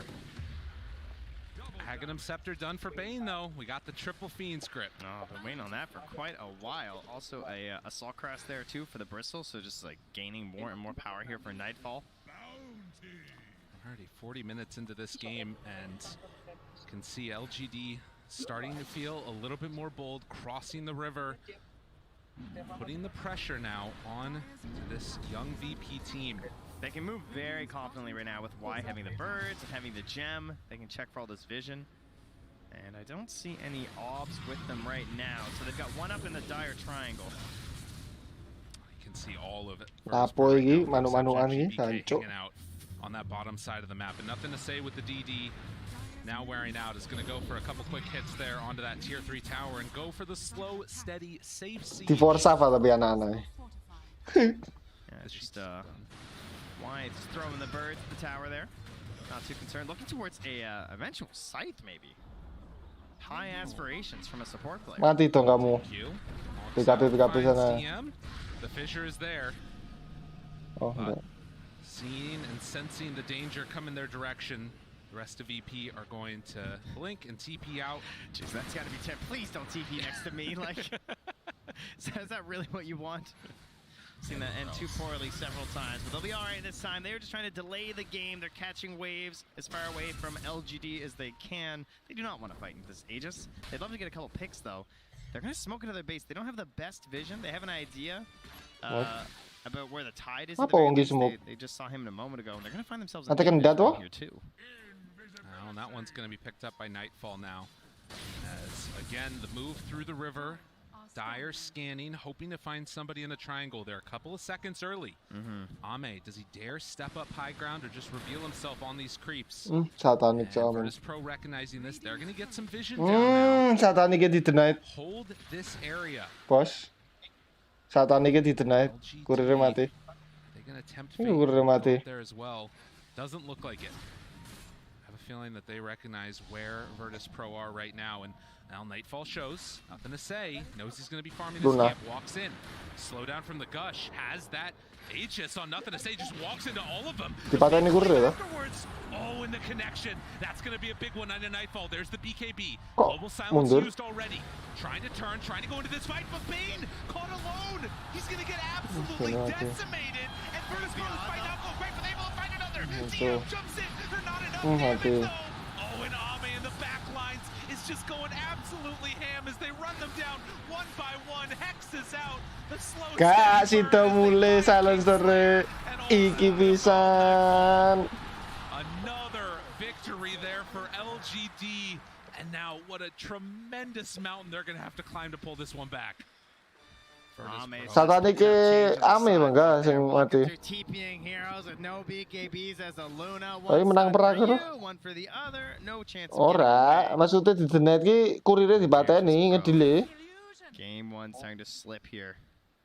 You can only imagine the LG are going to start going high ground. That age is working out fantastically for them. 15 seconds left. Obviously, you know, they don't really need it at the moment. Not looking like a big, strong force here to contest from Virtus Pro. They have the sense that, you know, Bristle, they know that buyback's not back for 2 minutes here. And this is a Luna, ladies and gentlemen. We might be looking at the end. Karena PP toh, PP nih. It's going to go so quickly. And yes, you mentioned no buybacks. LGD sensing a little bit of blood in the water. Looking for Wasu iso ngono, Cok. They catch GPK. He is going to fall. Kingslayer also in trouble as they run him down. The grip is out, but is it enough? Nothing to say. Turns forward, tries to find GPK. He's down to a quarter HP as they set their sights on Suka mati-mati ayo. But the real carry is in their base. Bye kayo. Motor tuh. They turn on a GPK, find that kill, focus down the ancient, another buyback coming this time from Gunka. But in the end, it is all too much as they turn in, take the ancient, and go up 1-0 So in the series. Asu. Sinhyu lagi. The team to beat at TI, everyone knew it coming in, and as we continue through the group stage, through the main event, it continues to be true. Worth it. Nonton game lagi. Great game that one was in this best of 3 series, and again at moments you can see this Virtus Pro team. There were things that looked good. There were team fights that were solid, but in the end, it was consistently LGD with the lead, and they continued to grow it. Despite it being a loss, I feel like there were some good lessons there from Virtus Pro. I think particularly this could have gone down even worse. I think they made very good plays from GPK as well as DM to try and like stay in that game. Everyone playing very well in a situation where they are well behind and they hadn't really succeeded in their initial objectives with their heroes, but finding some of these pickoffs, trying to find these little plays in the side lane. And you can hear the crowd very much appreciating the performance from LGD. But I think they needed that confidence boost of finding those plays because if they just lose that game at 25 minutes, it would have looked a lot worse going into game 2. So I'm sure they're feeling at least like they've got some chance. Well, I love Dota. Our game was great. We can't wait to hear more from the panel. Let's head back to them now. That was an LGD chant. I want to give a special shout out to the crowd and Crowd Sweetener. That was top tier. Yeah, they take game 1 in convincing fashion here with AY, LOA, and TGov, and we're here to break the game down because there is a lot to break down. I want to take it to the laning stage because we mentioned at the start of the game where we were going to have nothing to say versus GPK, the 2 top highest MMR players in the world at the moment going head to head, and LOA, that was a clear favorite. Yeah, I'm not exactly sure what happened in this matchup, but NTS utter decimation, I think. I think at one point he was at 44 CS to the Ember's 18, and at one point he was almost 2k up on him. I think this is a huge setback for people in this game because they're a tempo-based lineup. This Ember needs to come online, hit his Maelstrom timing, hit his Ags timing, and if this stuff gets delayed because this lane is... Nike cepong dek gone Steam gue anda Yahudi. Yeah, it was a rough one. The laning phase as a whole was not the greatest. Set them off on a bit of a wrong foot there in the game, and maybe that was what eventually spiraled out of control. Of course, they're going to have a minute to think about it. It's a best of 3, so they're going to be able to adjust. Katanya kok cuman BO2 cukup ya? Nggak perlu BO3 ya? About anything else other than Dota, I believe Tsunami is going to play with dolls. Kyopo maneh canco ono wong iki. Okay. Action figures. I want. Action figure apik baga. Well, you roll first. No, you roll first. Okay, what I'm really playing with is actually VP's hero pool, hero puddle. It's looking kind of small. Didol toh di harusnya. They had an Ember Spirit this game, which was nice. It was a nice little addition. Pas kok merchandise buka. What they have going, but action figure. Kind of doesn't compare. This is just a smattering of LGD's hero pool. Yeah, they just hit 49 different heroes picked at this tournament with that Dawnbreaker, and people have been saying it even before this tournament started. Is this the new Wings? Shades of it are there. Wings, the most versatile TI winners of all time. They picked 58 different heroes, which during TI6 was over half the hero pool available. With Faith Beyond and Y on the roster, could you really be surprised? It's just a little fraction of it. VP may be a little bit out of their depth when they have to deal with juggernauts like this, which Juggernaut also picked. Same with Techies, and it's not Xingqiu. Faith Beyond played techies at TI6. Will we see it? I don't know. So far, it doesn't seem like LGD are even being tested enough to start dipping into the reserves of their capabilities. But I don't know, VP, hopefully they can bring it back for game number 2, because so far, I don't really know if these are gonna cover it. Back to you, Sheever. Those guys are terrifying up there. Massive, big visage as well, as we saw that visage in a game just now. We're going to talk all about that. But first, I want to check in with another member of our broadcast team that we haven't seen enough of, in my opinion. But we're going to check in with her right now. It's Casey. Hi. Oh, my gosh. What a couple of days. This has been absolutely insane. It's exactly the TI that we have wanted. And it's the TI we deserve. Dare I say it, trying to interact with as many of you as possible online, because I know that this community is just so fantastic and it spans the entire globe. So I thought I'd ask a few interesting questions to try to get some conversations going. I'll get to that in just a moment, because I got some responses I wasn't expecting. And actually, I'm not even sure we're allowed to share some of them, but we're going to try anyway, because why not? I've been seeing a lot of tweets from people who have been watching TI since the very beginning, like all the way back to TI1, TI2, TI3. And I'm also seeing a lot of messages from newer community members for whom this is their very first TI. So I wanted to share some of them, because I think we can all remember that excitement of watching our very first main event. So I want to take a look at this one from Oracle Spammer, who said, I started playing Dota when Dragon's Blood came out, so TI10 is my first TI, but damn, it's already the most brutal thing I've ever seen. And by the way, that was tweeted, I believe, was that before EG was eliminated? Ooh, spoiler alert. Ooh, I hope you already knew that. I want to get to a couple other tweets that I think encapsulate how we're all feeling as we enter and start to end out and close out day 3. So let's take a look. These 4 were some of my favorites. I asked if you could describe TI10 in just one sentence so far this year, what would you say? And Harry Blade said, expect the unexpected and enjoy the ride. Ed Scruff said, well worth the wait. Yes, I agree. Although 2 years is so long. I thought this one summed it up for all of us. Just, I hope I said that right. And then this last one, excuse me, Ravenshaw 520. You can see yourself out. I'm kidding, but like, someone picked techies? No. We do not do that here. But maybe we will. We'll see. Okay. Now I want to get to the next part, which is the GIFs, or the GIFs, as some of you say. I said, if you could describe TI10 so far in a GIF, what would you show? So let's go through some of these. We're going to see if we can get them to work. Corrupt Drop Bear, nice username, harkened back to TI9 and Cap's water bottle cast and said, this is me versus my family seeing me yell at the TV. As well, Nolan tweeted the Steve Carell nodding, tearing up. Actually, a lot of you used this GIF to describe it, especially after the match yesterday, where we saw the brothers, just the nodding and the single tear. And then Nafal Emery tweeted, come on, bro, don't leave me hanging, with the high five, another homage to the brothers. Now, as I send it back to you guys, I have a very important thing I would like to do. Last time I was on this, I tweeted about this dinosaur, which is one of my daughter's favorites, and I called it a Diplodocus, and many of you saw fit to call me out for mispronouncing it. Now, I respect that we all say things differently, but in my defense, this is my daughter's book, and this is how the man says it. Diplodocus. Just in case you didn't hear that.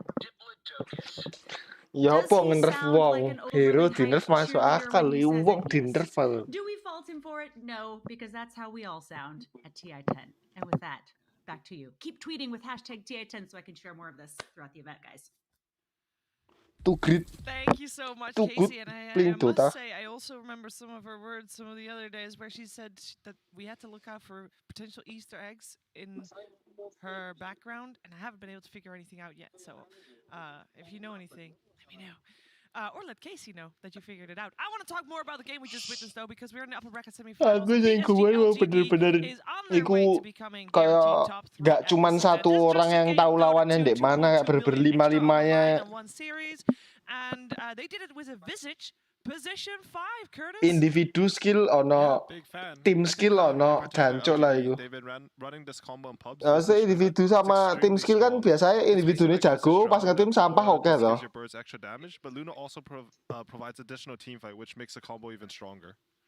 Yeah, I think in this game, if you kind of flip that, Ya sama dulu tweetnya Calis. it was the bristleback carry they have. They Calis try toh and lane semua it kan. into the Luna as well. Calis.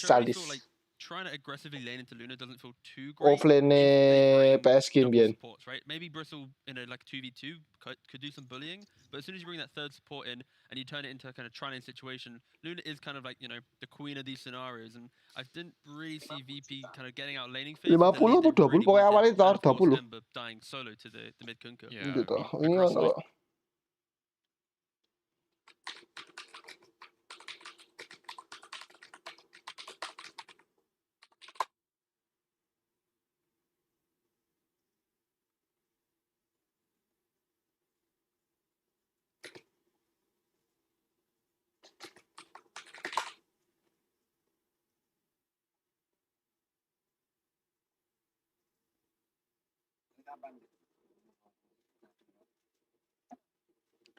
Tak baga 1.000 ora gelem.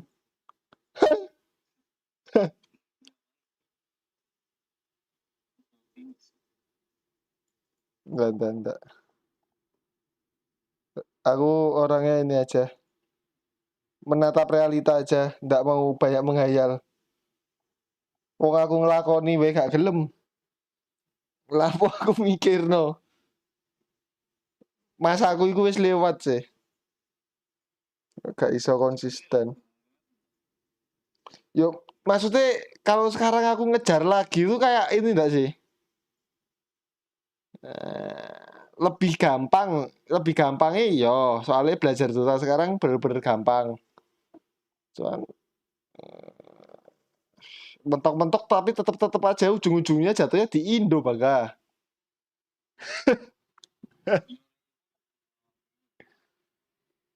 Yo circle-nya kan enggak ada circle lain selain Indo toh. Masalahnya di situ.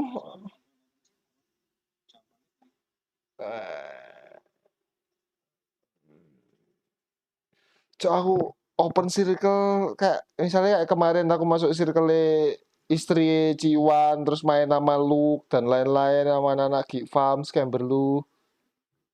Tapi circleku yang ngancurin tujuan gue ya, Be. Bangsat. Subuh-subuh dijak party Rijal karo Black terus ID ku tinggal baca di scam di delete bangsat. Takon niku Black ciling jancuk yu. Makane aku wis wegah party karo wong iku maneh mari ngono. Jak party subuh-subuh ketemune Scamberlu, ora di ruineri game. Bacot. Didelok scam kok sak party karo wong iki. Wah, wong ki retard berarti di-delete tau bajingan.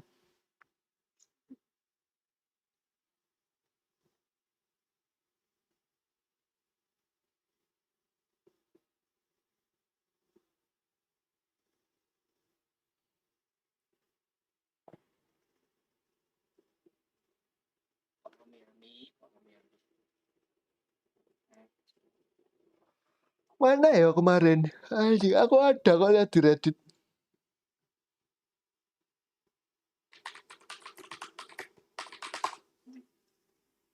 Enggak, kemarin aku ada.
Mana ya Twitter rame?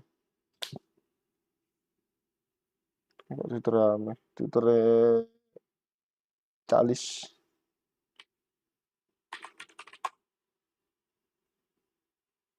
The fuck?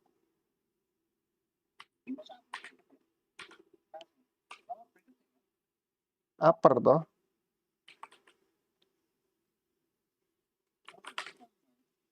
Ora besok. Calis siapa ya? Twitter. Lupa ya. Ame transfer to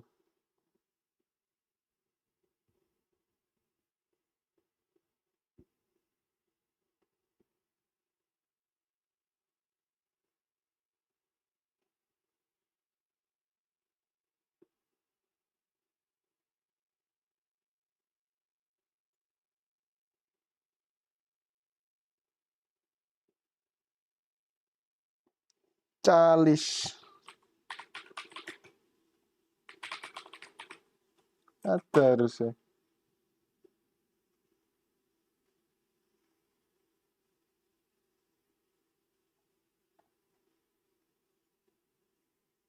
Nggak ada.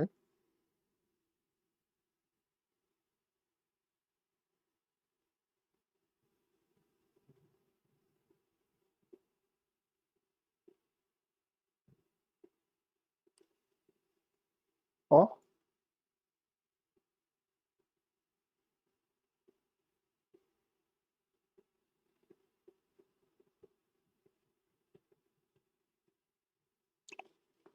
What?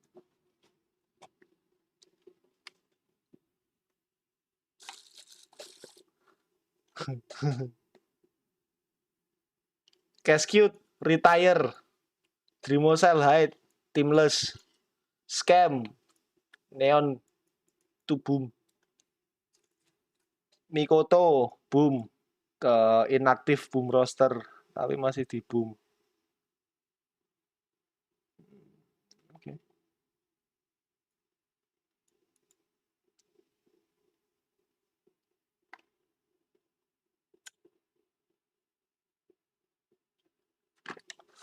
Ada sih kemarin di FB.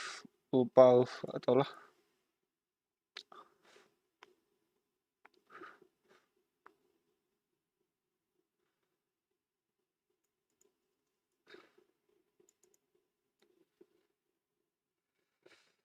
Mana ya?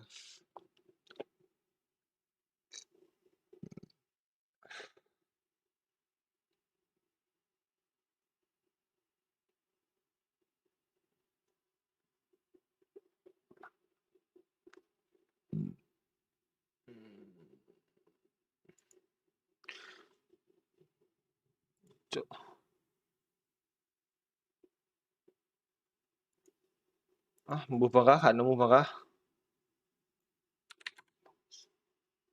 Kemarin sempat lihat soalnya aku, bahas Ame transfer ditolak gitu. Mana ya? Di Discord-nya Cebong sama Cebong di post nggak ya? Traditionally, we think of Monkey King as a carry or a mid, and Wyvern as the support. But this is still a very open lineup.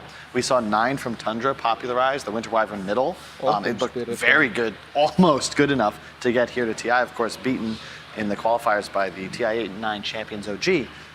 It's very strong with the Aghanims timing, though, against Tiny, because of the HP-based, max HP-based damage on your Q that will consistently be reapplied if you do get Aghanims. Kok ini dilepas ya? Agree, but that got nerfed, so I think they're gonna stay away from it, play it as position 4 or 5. We're gonna have... Wis bakal game 2 ini VP menang ya?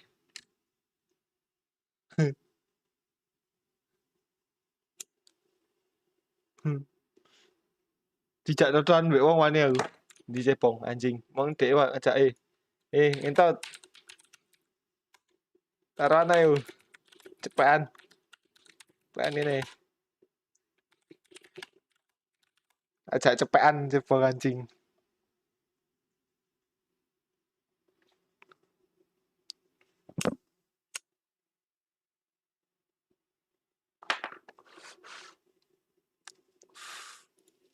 Asu Cebong AFK ya. Entot file master. Yuk. Dia kan mang bengok-bengok lho. Udah pasti PSG 2-0 kene game 2 nih. Wong entuk Tinio. It's always flexible, but it's quite nice against Wisp lineups because you're typically always going to play in this Iya like 3-2 Tinio. split with the IO relocate possibility. Monkey King, whatever the role, is going to be able to provide a ton of vision from the trees, and it's a really cool combo with Wyvern. I think it was EG who famously always ran this Wyvern with Nyx Assassin. Monkey King is kind of the same concept because you get a curse, and then you have a huge spell that follows up without being squandered, right? And then suddenly there's a Wukong's, a Boundless as it ends, and you have this massive teamfight advantage. That's a much earlier Necro than I'm used to seeing, but that is like a hard counter in theory to Tiny. Super high HP, super high armor, but the max HP damage on the Scythe, very effective. Yeah, because Tiny and IO, they love to play like half HP, you know, there's Wah, gak situ bangga. Necro bangga. Necro has this ability to stop this type of a play. What I want to see from Virtus Pro is some kind of heavy magical damage. They have very limited amount of silence, so one of the spirits, I feel, like a Void Spirit, even Queen of Pain. Storm Spirit is banned out in the first phase. Oh yes, I have very bad vision. Apologies. Dan Yes, any sort of a spirit would be potentially very good considering the lack of lockdown. Although we are getting. Tinio Daxir sing ya bah. But this is very up tempo from Virtus Pro. But PSG LGD, like, they already wanted long fights. Now they really want long fights. And in addition, if they were to swap the Necrophos into the Darkseer lane, that's like the dream for you because you just spam Q, get regen off creeps, and you're never really going to get dove under tower. And I'm concerned because if you can't kill Necrophos, now they have even more save. This just ended Darkseer's laning phase. Like, you don't see this hero very often, but like Darkseer's kind of unplayable into Oracle. The Q spam, dispelling the shield. It's a really tough matchup already for VP. It really is, and the combination with Necro, you become magic immune and physical damage immune, so literally no one can touch you. This is going to be a position 1 Monkey King from what I see. They have three positioning abilities, vacuum and kick from Earth Spirit, so Monkey King's Wukong's command might not be as effective as usual, but as Carl said, Winter's Curse can set things up. They're a bit limited on the lockdown, no silence. It's tough because without the Oracle, Monkey Carry is a bit exposed against Earth Spirit Darkseer because they're just going to pull waves, they'll get a level advantage, and suddenly they can run at the Monkey King. But now Oracle's there to pretty much secure the lane, and you're playing against 2 melee heroes. It's kind of the dream. Necro is also a rotate on. Earth Spirits don't like to have to stay in the lane. They want to be able to threaten all places if possible. But you already have pretty durable laning setups from PSG LG, at least what they've revealed so far. Be Wyvern top then with potentially the last pick? Kan tak jak VP LGD toh. Dia ngomong ayo pas Oracle wis metu lho. I want to see something very active banning out the last track to deal with the pray bos. From the Darkseer. Rencana Mangaiwan. Void Spirit feels really good for both teams, and I feel Queen of Pain might be the other one. At least for Virtus Pro. I'm sorry, PSG LGD, they can still flex it. This Necro can be off laner, and they know he's playing into Tiny. Tiny has that much damage. Necro has been used as a counter to like certain heroes like Spectre, where Necro completely dominates the match. IO misalnya IO relocate MK-nya ulti. Limited early on. So is this a situation where PSG LGD, they're just really trying to solidify these lanes up, get that advantage early, and just make it so that way VP doesn't get the chance to get that footing? Darkseer Spirit kena Oracle. Not ahead in the lanes. I don't know if they necessarily have to. Looking at the lineup, I do agree with Lacoste. I think if you put the Necro into the Tiny lane, Tiny kind of always ends up harassing the offlaner just because of how much you CS with your tree grab. But Necro is going to get free Qs off of you. You get a lot of natural sustain just from last hitting. And if there's a Wyvern up there too, like, it could just be a very difficult lane for the Tiny, who, much like the first game when the Bristleback was the win condition, we're now in a scenario where, yeah, sure, IO is like a mild steroid, but when Tiny's looking really busted in this tournament, with multiple sources of amplified damage, a Slardar, an Ogre, a Magnus. And Lacoste is an oracle all to himself this time around because he mentions the Spirit. This is, of course, something that GPK really enjoys playing, is quite skilled with, and also just one of those people that he's very impressive and likes to be able to make these high-octane plays. It fits the profile, exactly what they needed. They needed a hero that can jump the back line, make Oracle's life a nightmare pretty much, and Wyvern, and he is probably the best option that they had. One more time, PSG LGD will go with Kunkka, same goes with the Spirit. I think Void Spirit has slightly better chances, because in the first game he got solo killed, and this time around, you know, with the shield, the different shield from Void Spirit, yeah, they upgraded the shield, and now it's going to be a bit better. Still liking what PSG LGD got. Yeah. In theory, you know, GBK will have a better matchup, but concern is, I think that your safe lane might get exposed. This Necro into the 3 position for Faithion is really nice here. All right, well, that's going to be it coming out from us over here at the draft panel. We've got a very interesting game ahead of us. And speaking of interesting, we have a very interesting person who's ready to give us the last word.